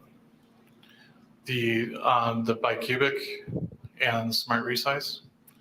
Yes. Those are two different algorithms that use to interpolate that information. So do these algorithms look at, so let me ask this way. On a digital photograph, to make it bigger, do you have to add pixels? You do have to add pixels, yes. So if I take a photo from my phone and I want it on a 5x7, I'd be adding pixels to it. You would be. So this is something that's commonly done to photographs. It is, yes. Now, these algorithms, how do they know, to the best of your knowledge, how to add the pixels? To my best of my knowledge, it depends on the algorithm, and that's the extent of my expertise on that. So what is the sampling process? The sampling process is looking at the pixels and providing more data to that file. So it looks at the pixels and looks at what's around it, and that's how it adds the pixels. That is correct. So it's not just arbitrarily choosing colors to put in? Not to my knowledge.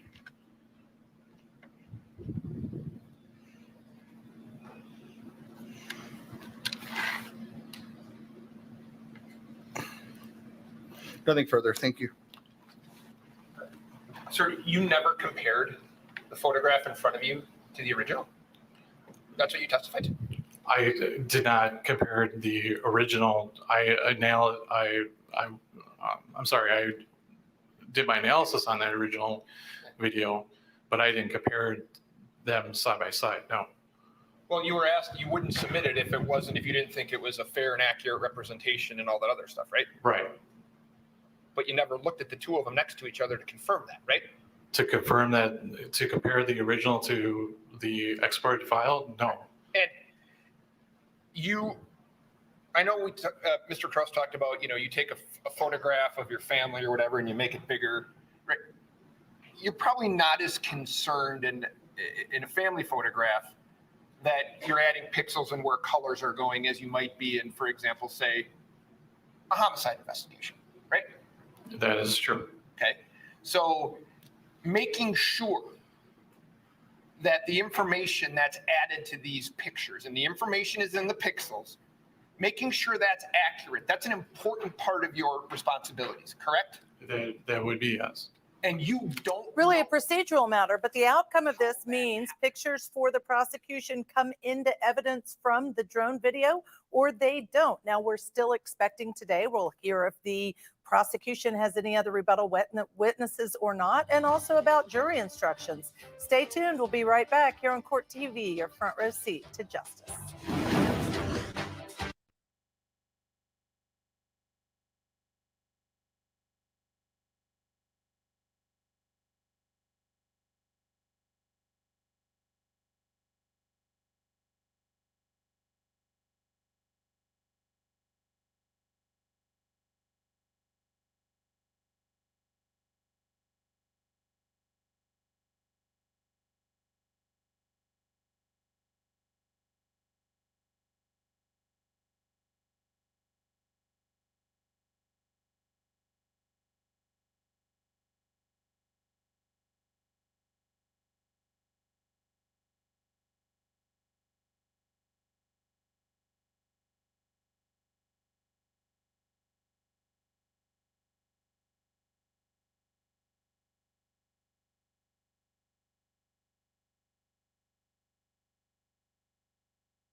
Welcome back to Court TV Live. I'm Ashley Wilcott. Thank you so much for joining us this Thursday afternoon.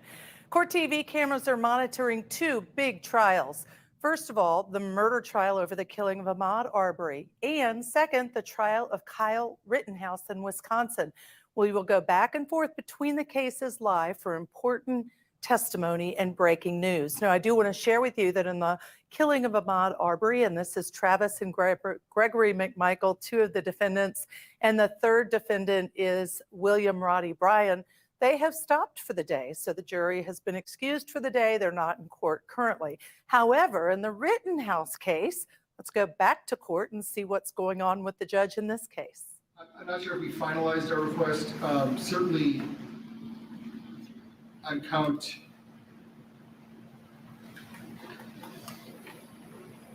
three and four,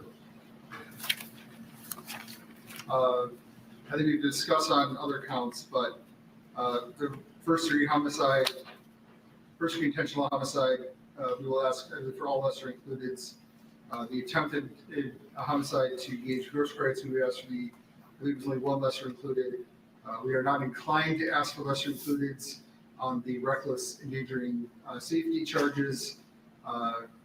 At this moment, we're not inclined to ask for lesser included on count one to Mr. Rosenbaum, but I think we need to discuss that more fully. Okay. Are there going to be any special instructions other than what you've already submitted and the sixth count affirmative defense instruction from either side? I believe the state will be asking, we got to discuss this more, but I think we'll be asking for the provocation instruction. 805, I believe. Okay, yeah, okay. Well, the reason I'm asking right now, I'm not going to hold you to this, is that I figure that the instruction probably will take 45 minutes, I would think. To read them to the jury? Yeah. Yes, I would say easily. And so that leaves how much of the day, since you scared me off from tomorrow because you said, well, the jury will be worn out by the time we get there. So I think, well, I don't want to wear them out on Monday either. So if I'm going to be instructing them for 45 minutes or an hour, that takes us to 10, 10:30, 10:15 anyway, 10:30. So maybe if you were going to confine your arguments to maybe an hour and a half apiece, is that reasonable? Very. I'd request Total time, Including rebuttal? Yeah. total time. The state is going to need 2 hours for our primary and I'd say half an hour for rebuttal, Your Honor. You know, I had the good fortune to be across the street neighbor to living across the street to the late Kenneth Grube, United States District Judge, when I was a lad. And Judge Grube is famous for his statement that the brain cannot absorb what the seat cannot endure. And if you don't like that advice, President Roosevelt, one of the renowned speakers of the 30s and 40s, when asked by his son for some advice on speaking, said, be sincere, be brief, and be seated. And so the message is loud and clear. Are you saying 2.5 hours to argue your case? I'm saying that I think that the initial closing may take up to 2 hours. I'm not going to aim for 2 hours, Your Honor. Obviously, I understand that, but I want to have the freedom. There are a lot of videos, and we're going to be showing them. So there's going to need to be time for that. It's not just going to be standing up droning for 2 hours, but there's going to be time when we're going to need several minutes, I don't even know, probably 30 minutes worth of video that they may be watching at various times. which no one's going to be talking, it'll just be playing that.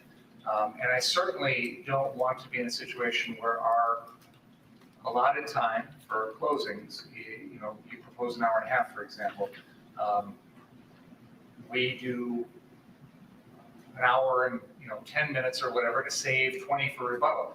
I can't possibly budget rebuttal time because I don't know what the rebuttal is going to be. So I'd like that, we can put a cap of 30 minutes or something on it, but I don't want that to come out of the first closing period of time. And I don't want to be limited. I don't want to have to budget that right now out of that first closing time. So if the court is disinclined to go along with that, then I would propose an hour and a half for our primary closing, an hour and a half for the defense, and then a maximum of 30 minutes for rebuttal. They should get no more time than us. Well, they won't. Okay. They won't. Whatever the time No. the court says, Yeah. I'll deal with it. I think an hour and a half is adequate.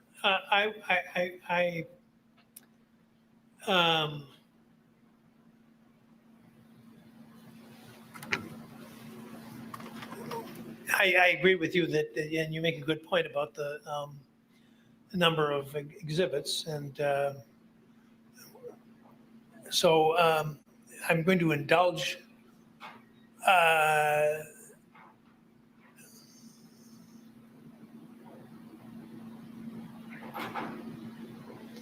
total time of 2.5 hours each side. But with that,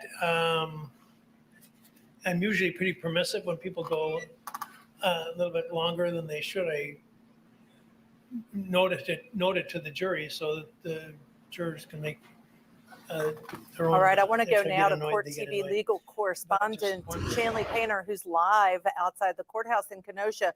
And Shanley, what we were just listening to, as we all know, the jury instructions that the attorneys in court have to go through before they're actually delivered to the jury.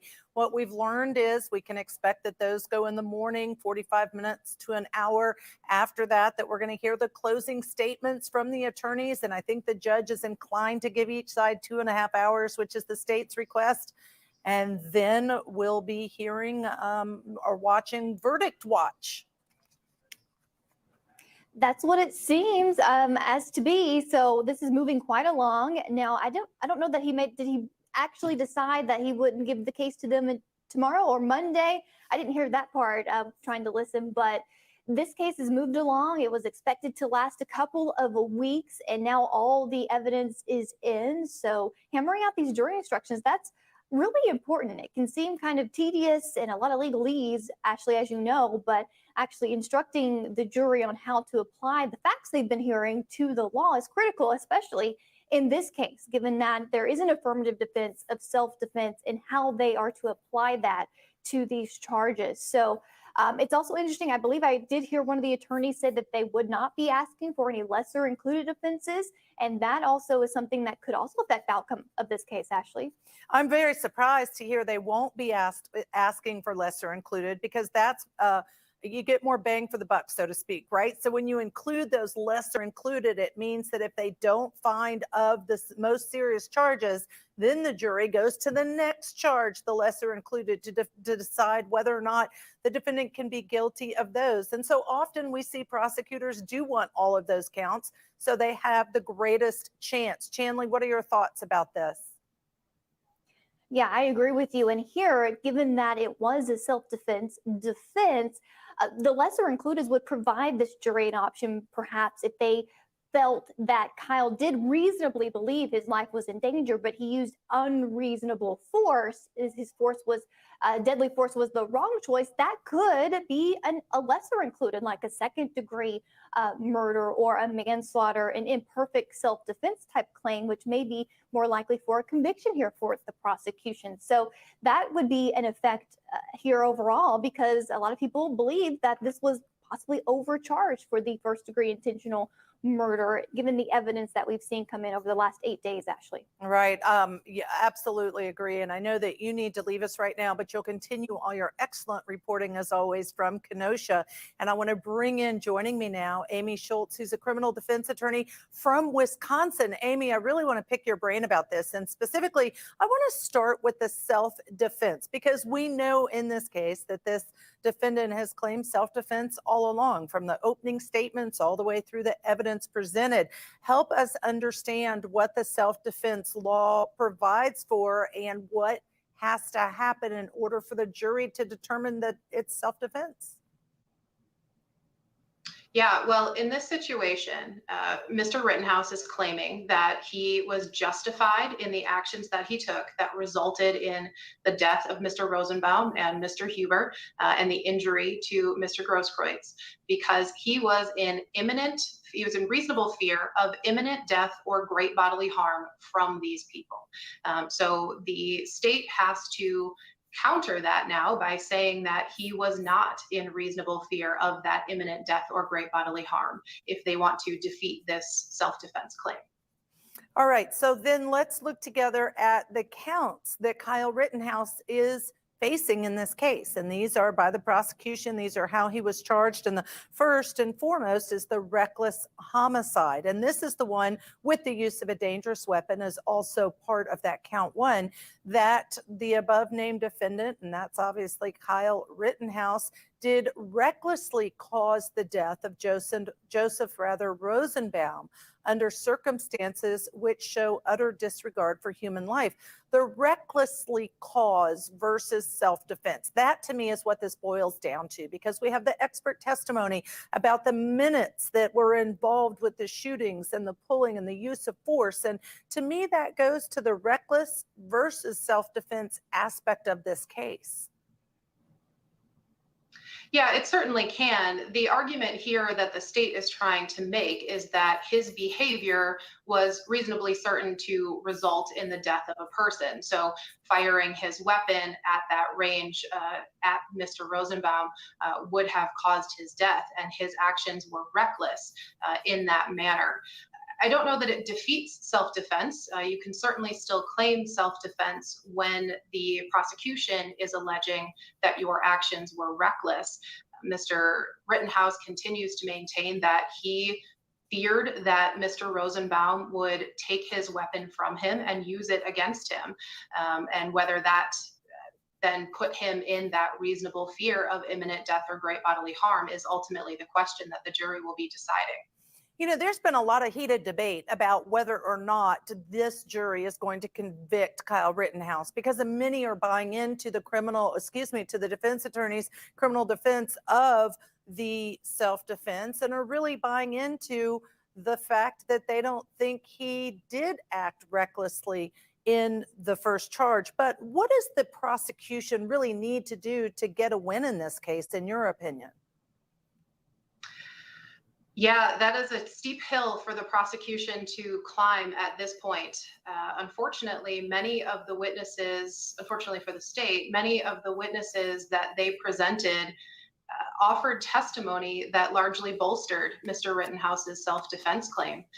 The star witness for the state arguably is Mr. Grosskreutz, who by the end of his testimony had agreed that Mr. Rittenhouse didn't shoot until Mr. Grosskreutz had pointed his firearm at him, which certainly raises that question of, was that then a reasonable fear of imminent death or great bodily harm? If someone is pointing a firearm at you, does that not then mean that you reasonably fear that imminent death from that person? This argument that Mr. Grosskreutz never intended to fire his weapon, Mr. Rosenbaum being unarmed, Mr. Huber being armed with something other than a firearm, in this case, arguably his skateboard being used as a weapon, those are all different levels of that fear of imminent death or great bodily harm. All right. Well, you're going to stay with me, Amy, to continue to talk about this case, because court has adjourned for the day. They are done for the day in Kenosha, Wisconsin. We're going to take a quick break, but when we come back, continuing coverage of this case in Wisconsin versus Kyle Rittenhouse.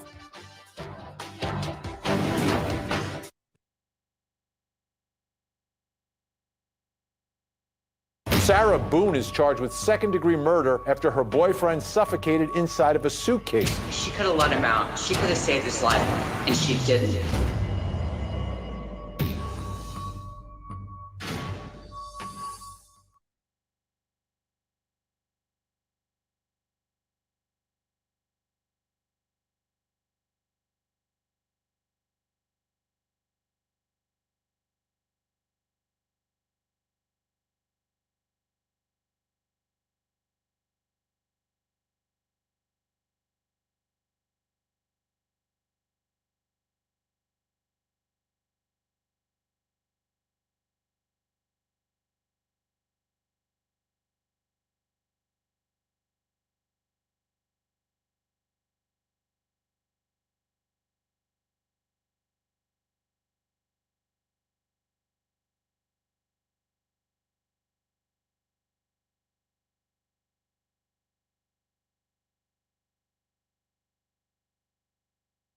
Every moment of that video is expected to provide key evidence in this case. Those facts will be revealed where all facts that matter are revealed, in a courtroom.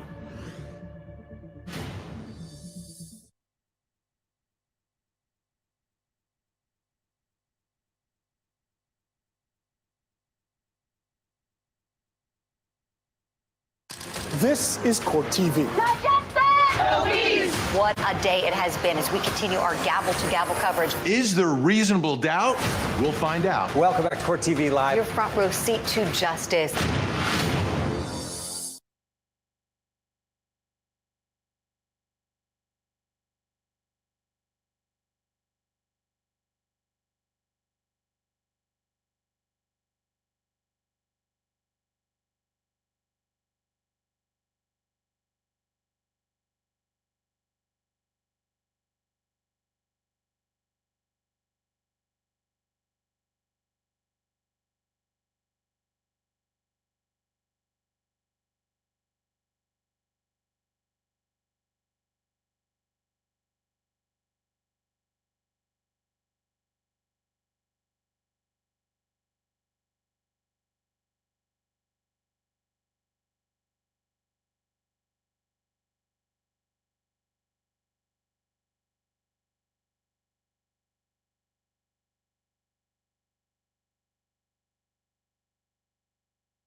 Welcome back. Court is done for the day in the trial of Kyle Rittenhouse.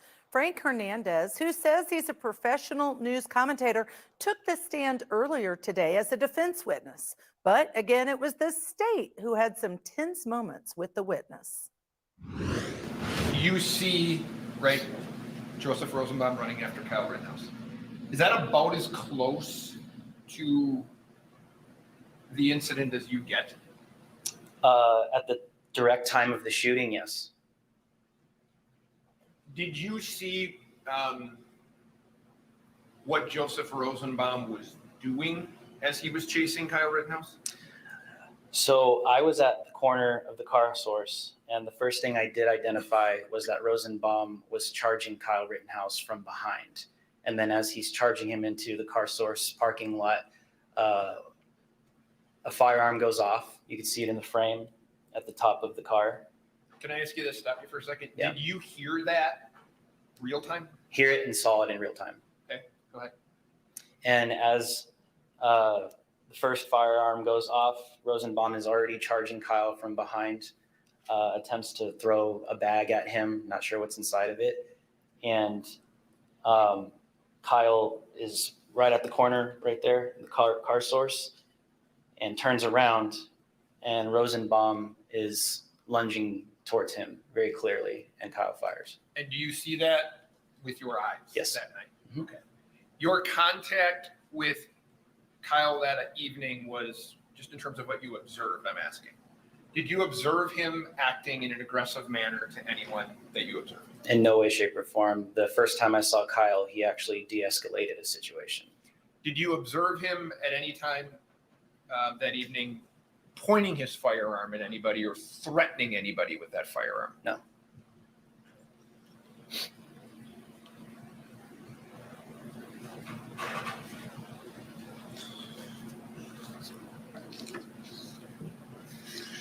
Your Honor, I would move, I think it's 149 to 151, and I don't have any other questions for Mr. Hernandez. Objection? No. Cross-examine. Your Honor, do it after your break. It's new. I'm told the food is coming around 12:15, so why don't you go ahead now, please? Okay.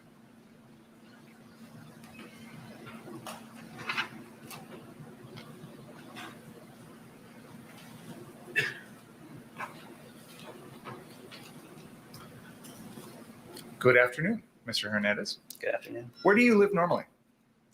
I live in Arizona. So you don't live in Kenosha? No. Don't live in Wisconsin? Nope. You came up here because you wanted to cover the things that were going on in Kenosha after the shooting of Jacob Blake. Is that fair to say? The violent riots, yes. The violent riots? Yeah. By Antifa? There were Black Lives Matter supporters. Antifa was present. This is all documented on video, yes. You've made a lot of videos of what you consider to be Antifa and Black Lives Matter riots in Seattle, Portland, DC, other cities, fair to say? I haven't made them, I documented them. Well, did you record them? Yes. Okay, so when I said made, you recorded video. Yep. And that's because and then you take that video and you post it on where? Twitter, mainly, social media. You also have your own YouTube channel? Yes. Do you have your own independent website that you operate? I do have an independent website, yes. What's that called? drewhlive.com. What is that? That's my own independent website. But is it like a news source? Is it It's a an blog? independent website. Of what type? For myself. You characterized yourself as a professional commentator. What does that mean? That means that I comment on the news professionally on a daily basis. Professionally meaning you're paid? Yep. Who pays you? I am employed by Real America's Voice.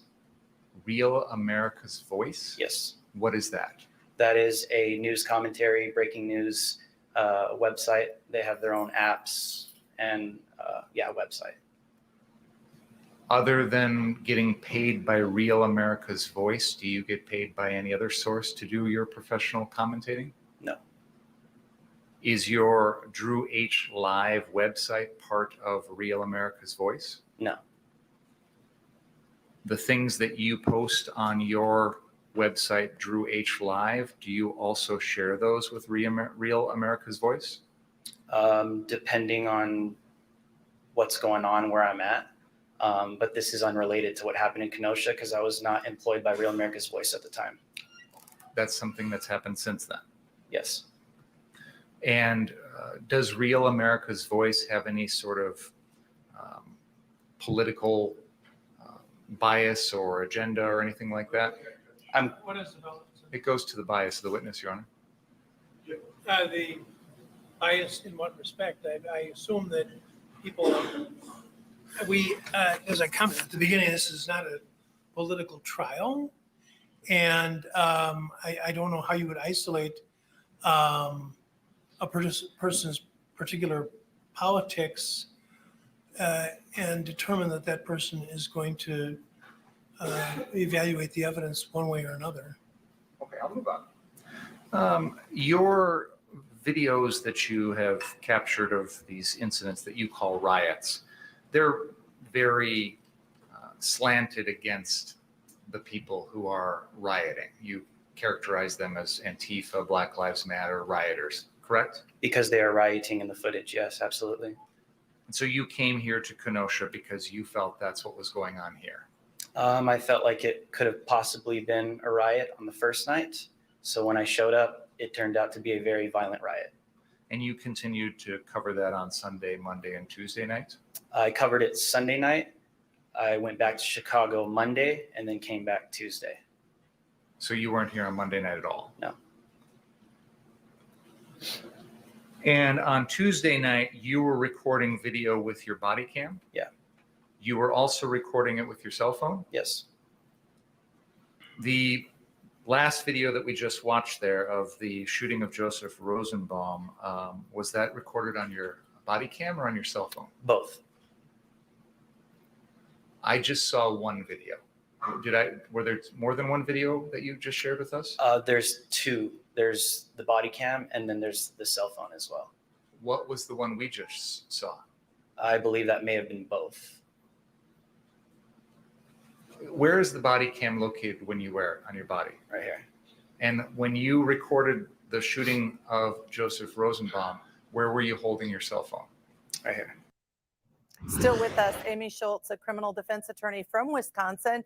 And Amy, I'd like to really focus on the Wisconsin aspect of this case. And here's what I mean by this. We know that it is a jury, fair and impartial, chosen from Wisconsin residents that are listening to all of this evidence.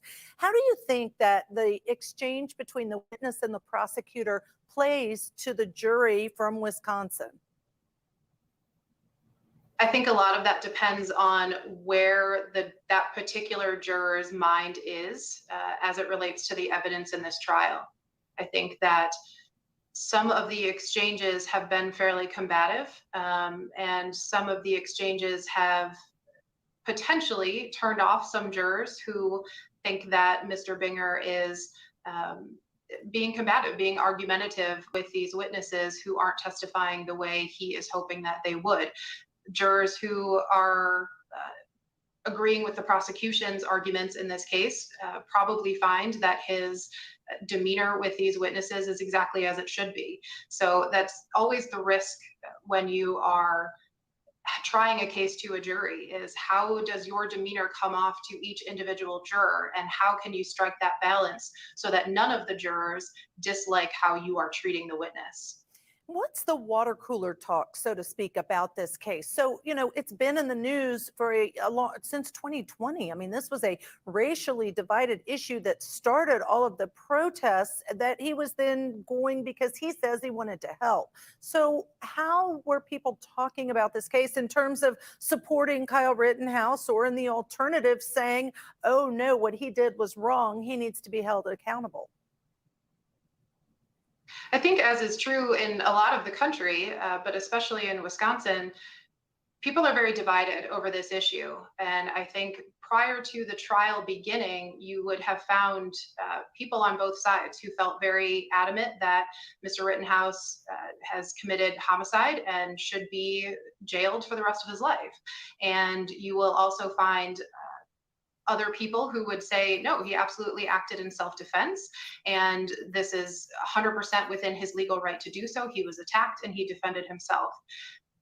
As this trial has proceeded, I think generally people are finding that the prosecution's case has not gone as probably they anticipated it would go, or that they hoped that it would go. And I think a lot of people are seeing Mr. Rittenhouse's arguments in maybe a different light than they did prior to the start of the trial. Has there been any talk about the prosecution not doing as well as people might have hoped in terms of presenting the case? Absolutely. I think that the general consensus is that the state has not done as good of a job of showing that Mr. Rittenhouse was not reasonably acting in self-defense here, as those who would want to see him convicted would have hoped that they would have done.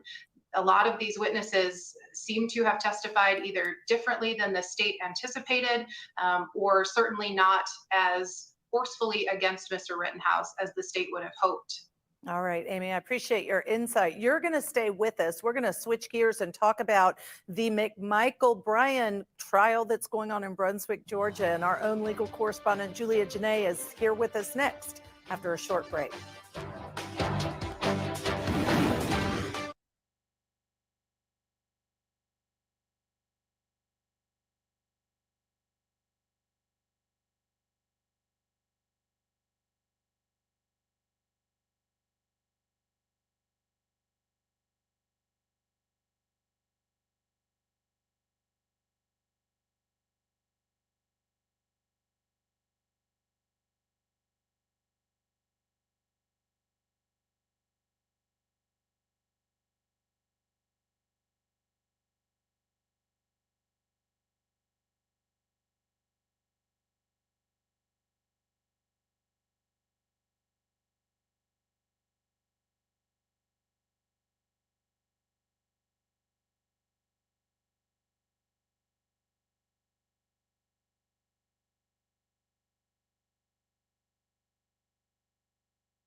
Welcome back to Court TV Live. I'm Ashley Wilcott. Always my honor to be with you. I want to take you now live to Brunswick, Georgia, where Court TV correspondent Julia Janae is outside the Glenn County Courthouse. You've been there covering this since the very beginning. Julia, what's the latest from this trial? Judge Ashley, court has adjourned for the day, so everyone has gone home. It was Veterans Day. This jury decided that they did want to go forward, even though it's a federal holiday, and they could have asked to have court stop today. But they spent the entire day listening to one witness who was not live inside the courtroom, but he appeared via video deposition, a recording that happened before this trial started. And that's Larry English. He's the owner of one of the houses that we've seen so much about, we've heard so much about, that house under construction that's in Satilla Shores, the neighborhood in Brunswick, Georgia. It's one that he described as a dream home that he wanted to build after he was diagnosed with an incurable disease and really dreamed of having a home on the water. And it was taking a long time to construct this house. It was about a year. The prosecution says it was one where a lot of looky-loos came in, and the defense says it's one that Ahmaud Arbery was trespassing on, and that was the reason that he was running that day. So a lot that this jury has heard. They were very focused at the beginning of the day, and then towards the end of the day, they seemed to sort of fall into a lull of being a bit tired of watching it. But they've seen videos like this one of Ahmaud Arbery inside that house. There were 6 different recordings that were played for this jury, as far as the different times that 911 was called and the different times that surveillance video was picked up inside that house that was motion activated. 2 of those were in February of 2020, so right before this incident date, and then another 4 were in 2019, so about 4 months before the incident. And Julia, let's really kind of break it all down, because one of the things I want to talk about first is why in the world did they have to watch the deposition of this witness versus him being there in person? It goes back to that disease that likely is what was mentioned during this testimony.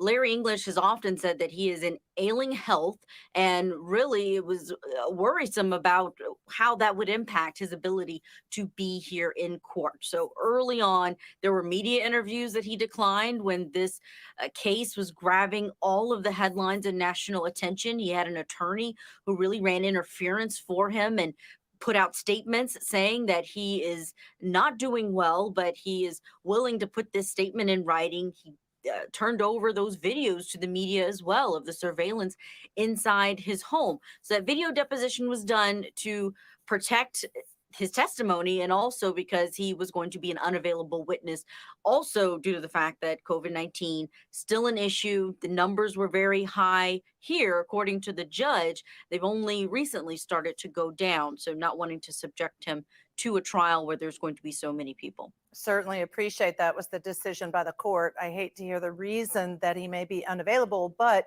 to the legalities of it, certainly if a witness is unavailable, then that deposition or video testimony can certainly be introduced and utilized. All right, staying on that testimony today, Julia, I know you mentioned 6 different recordings, 911 calls. You'd shown the picture of Ahmaud Arbery entering that house while it was being built. What about any other individuals on the property, around the property? Was anyone else identified during the course of today's video deposition that this jury watched? There were several people that this jury has now become familiar with who were inside that home. First of all, there were kids who came into this house under construction, took some plywood. English testified that he actually liked seeing the kids on the video. He said that it was better than them playing video games if they were there playing in his yard and then even taking some of the scrap wood around. There's also a couple that he actually identified as suspects in possibly taking things from his home. This a couple identified as a white couple by the prosecution, a man and woman who came in at night carrying a bag, if you can see it there in the hand of the man. This is the reason English actually more strongly believed that they were the ones who were taking things from his home. This was also, or these 2 people were referenced as a homeless couple who were living under a bridge, and there were separate times that officers were asked to go and interview them because they may be involved in the items that English said were stolen from him out of a boat. But here's the thing about the stolen items. He doesn't know if they were stolen from his house under construction, the dock that's there behind it, or when the boat was somewhere else. He also didn't know if his own contractors may not have taken those items. So a big part of this case that really still has a question mark on it, because the defense says this is what was in the mind of Gregory McMichaels, Travis McMichael, when they took off running after Ahmaud Arbery. They knew that there were items that were stolen. But over and over, English said during his deposition that he never had any evidence that Ahmaud Arbery took anything, even on the videos that he has of him. So let's listen to a 911 call. It was 4 months before Arbery was shot and killed. He was inside that house October of 2019. And because of that video, English saw it on his phone that someone was inside and he called police. Take a listen. Yes, ma'am. This is Larry English. I'm calling from Douglas, Georgia. And I have a house that we're under construction on, and I have a dock down at 220 Cecilia Drive. That's Cecilia Shores in Brunswick. Okay. I got a camera system there. I've got a trespasser there. So he's a colored guy, got real curly looking hair. He's tattooed down both arms. You recognize that voice? Yes. Okay. And you recognize this as one of the times that you called 911? Yes, I believe that's the first time. Okay. English goes on in that 911 call to say, when the operator asks, did you see this person take anything? He said, no, this is a person who is plundering. And then the call is stopped and the attorney asked him to describe what he meant by plundering. And he said, well, I just mean he was looking around, not taking anything. These jurors were writing down, it seemed at that moment, that description or explanation from English. And I want to show you a video that these jurors were shown of Ahmaud Arbery on the property in December of 2019. So 2 months after that first call, also 2 months before he was shot and killed. And he's caught on the surveillance video after he's been inside, after he's looked around, and then he takes off into a run again. This could be critical for the prosecution's case because we know the defense likes to raise or highlight the fact that when he was on the property on February 23rd, 2020, he was not running. He was walking around the yard and then going in. And they say that refutes the fact that he was on a Sunday jog. You see him there. He wasn't confronted by anyone in that video, and he seems to go back into a run off of the property. But again, many videos that these jurors were shown today of nighttime footage of Arbery at that house under construction. And Julie, I noticed in the video you just showed us, it didn't appear as if he had anything on him that he might have taken from the house. He just, like you said, started going for a run after he exited that home. I must ask, while I have you, in terms of these, the video deposition that they were listening to, did you notice any difference or change in the voice during the video deposition by the witness, Larry English, versus his voice on the 911 calls, or did it seem like his demeanor was the same in both instances? It does seem different. In the 911 calls, he is clearly agitated that someone's on his property. He wants police to go immediately and check it out, tell him not to come back. The defense brings that up when they eventually cross-examine him, that he was unhappy with what was going on. He didn't want this person to keep coming back. So his tone was much more accusatory, much more frustrated with what was happening, despite the fact that nothing had been stolen. He describes Arbery as a trespasser and someone that he wants police to get there in time to do something about.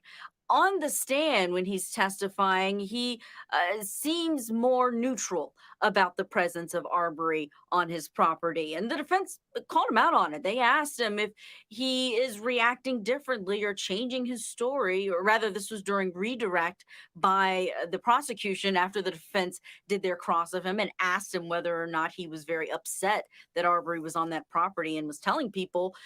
Paul Cardillo asked him if he changed his story at all or his demeanor because of the presence of protesters in front of his house in 2020 after that video went viral, and he denied it. He said he is still telling the same story that he's always told, and he did not change his story for court. All right, let's shift a little bit because I know that you also have had some great opportunities to listen to visit with different advocates that are there. And Ben Crump, a really famous civil rights attorney, I understand, has had a say in this. Ben Crump was here for the first time yesterday. He is the head of the legal team for Marcus Arbery. So we have known that he is part of this case in that way, but he has not had the opportunity to be here inside of the courtroom. Yesterday was his first day. We talked to him one-on-one after being inside the courtroom, and he brought up similarities between this case and others. He named the George Floyd case and also the Trayvon Martin case. And Crump is a Florida attorney, so he recalled being very involved in that one as far as the movement that followed. Take a listen to how he broke that down. You drew some comparisons earlier to this case and the killing of Trayvon Martin by George Zimmerman. What are some of those similarities that you see? The similarities are eerie when you think about Trayvon Martin, who was killed in 2012, and Ahmaud Arbery, who was killed in 2020. I mean, you have Trayvon, who was profiled, pursued, and shot and killed. And you have Ahmaud Arbery, who was profiled, pursued, and shot and killed. The fact that in both cases, they used these obscure laws that nobody was aware of at the time. Trayvon introduced us to stand your ground law, and now with Ahmaud Arbery, they're talking about this citizens arrest law here. And so there are so many similarities, but the big thing that I think everybody is watching, February will be 10 years from when Trayvon Martin was killed. And it's going to be all over the media, everywhere. People are going to say, 10 years after Trayvon Martin, how far have we come in America to equality and justice for all? And I believe right here in Brunswick, Georgia, what happens in this case involving the killers of Ahmaud Arbery is going to be a resounding proclamation of how far we have come. And talking about people inside of the courtroom today, we had a motion from one of the defense attorneys about the African-American prominent figures, including pastors who have been in the gallery, and saying that that could possibly influence the jury. Judge Ashley. All right, Julia, thank you so much with always the current latest legal and factual parts of this trial from Brunswick, Georgia. Up next, we are going to shift gears and return to the state of Wisconsin versus Kyle Rittenhouse with all the latest. We'll be right back after this break. Travis and Gregory McMichael are charged along with their neighbor, William Roddy Bryan, in the shooting death of Ahmaud Arbery. We are all too aware how high the emotions are running. Every moment of that video is expected to provide key evidence in this case. Those facts will be revealed where all facts that matter are revealed in a courtroom.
would move into exhibit 142 and 140, and we would rest.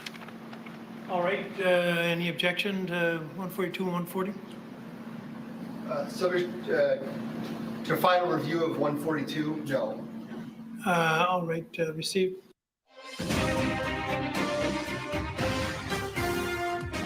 All right, Wisconsin versus Kyle Rittenhouse. Yes, the defense did rest. Court is adjourned for the day.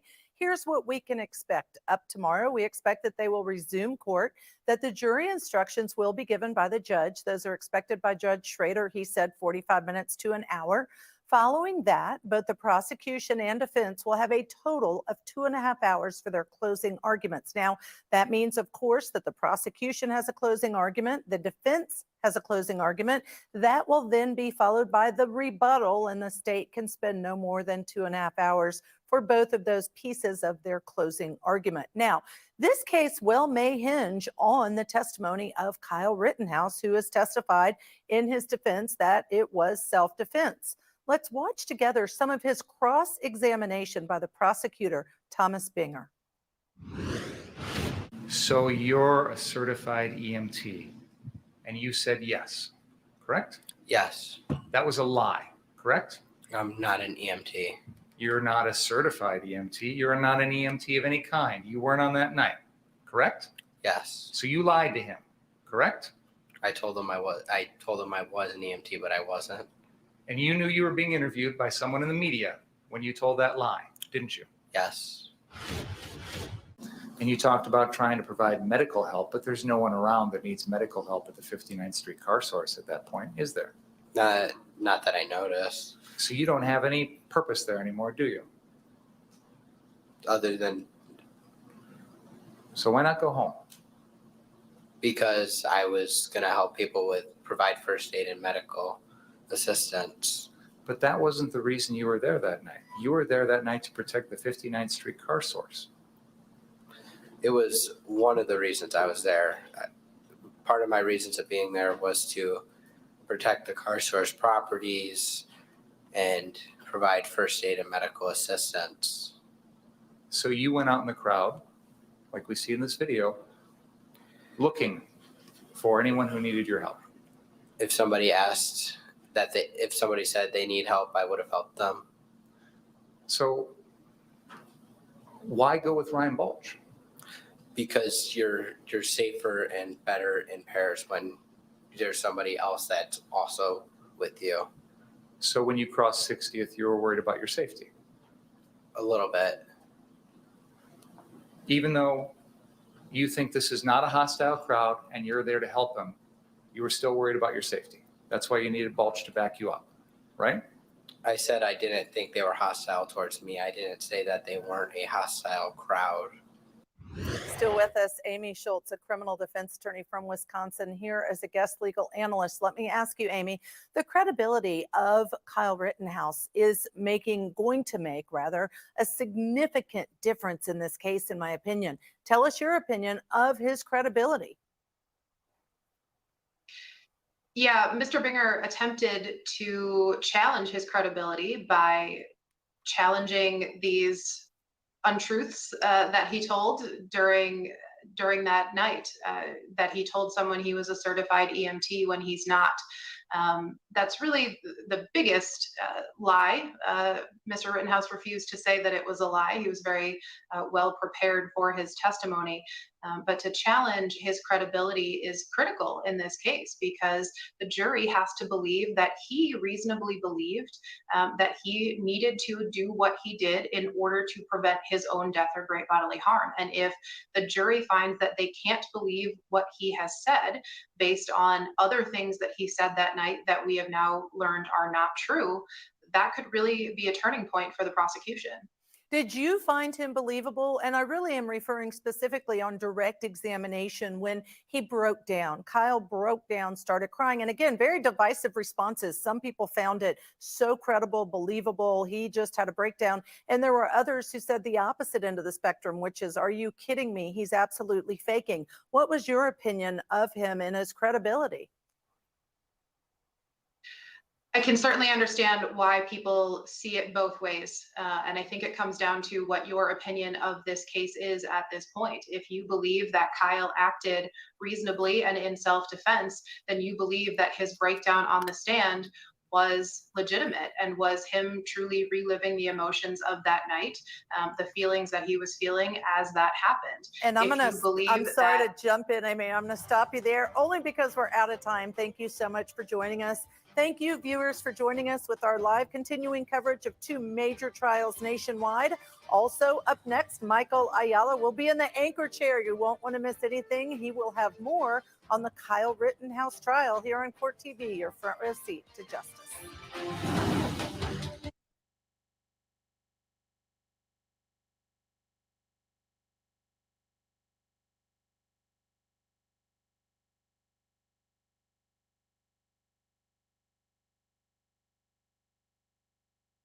What if the news was different and covered more than one side of the story? Justice wasn't served.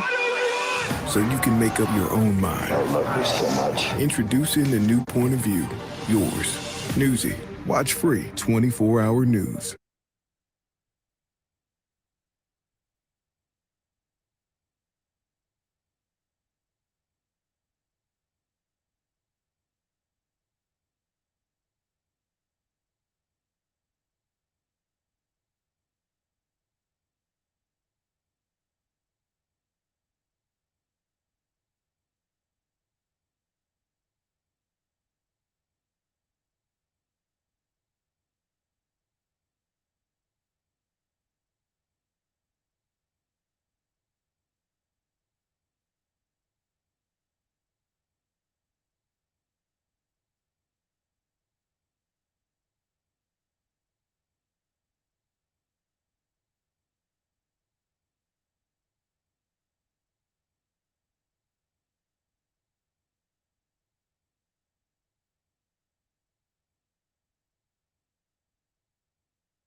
Dual Complete, only from United Healthcare.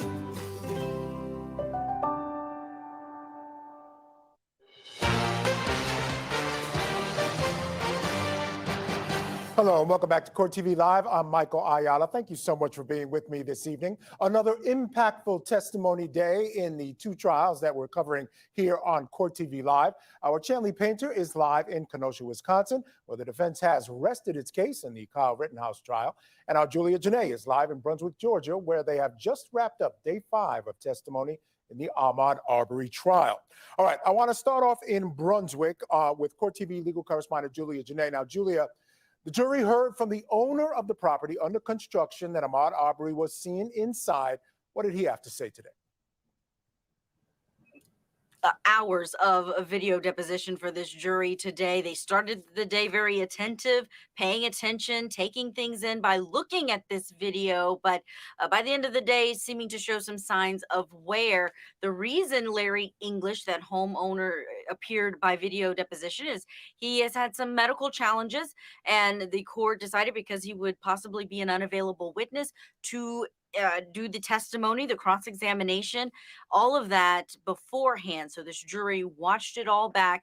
What he had to say was that Ahmaud Arbery was never seen in his home taking anything. He also called him a trespasser who was plundering. We have some sound from his testimony today on the stand. Take a listen. Mr. Speaker, I'm going to go back for a second and talk about you as a general contractor. Is it common? Was it common in your experience as a general contractor to have people come in and out of construction sites? Yes. And in your experience, did you ever see that? Did you have names for them, anything like that? Frequently during the daytime. And these people that would come in and out, were they property owners or just people walking through the street, or?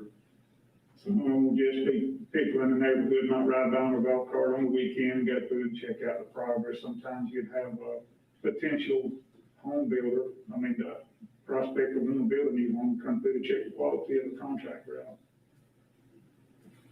So that was a normal course of business when you're building either a structure or homes for people to come in? Object to leading questions.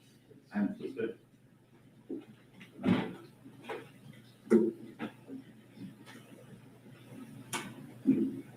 Was it normal for people to come in and out of construction sites? Yes. English told this jury through that video deposition about many people who were on the property, even some that he suspected of taking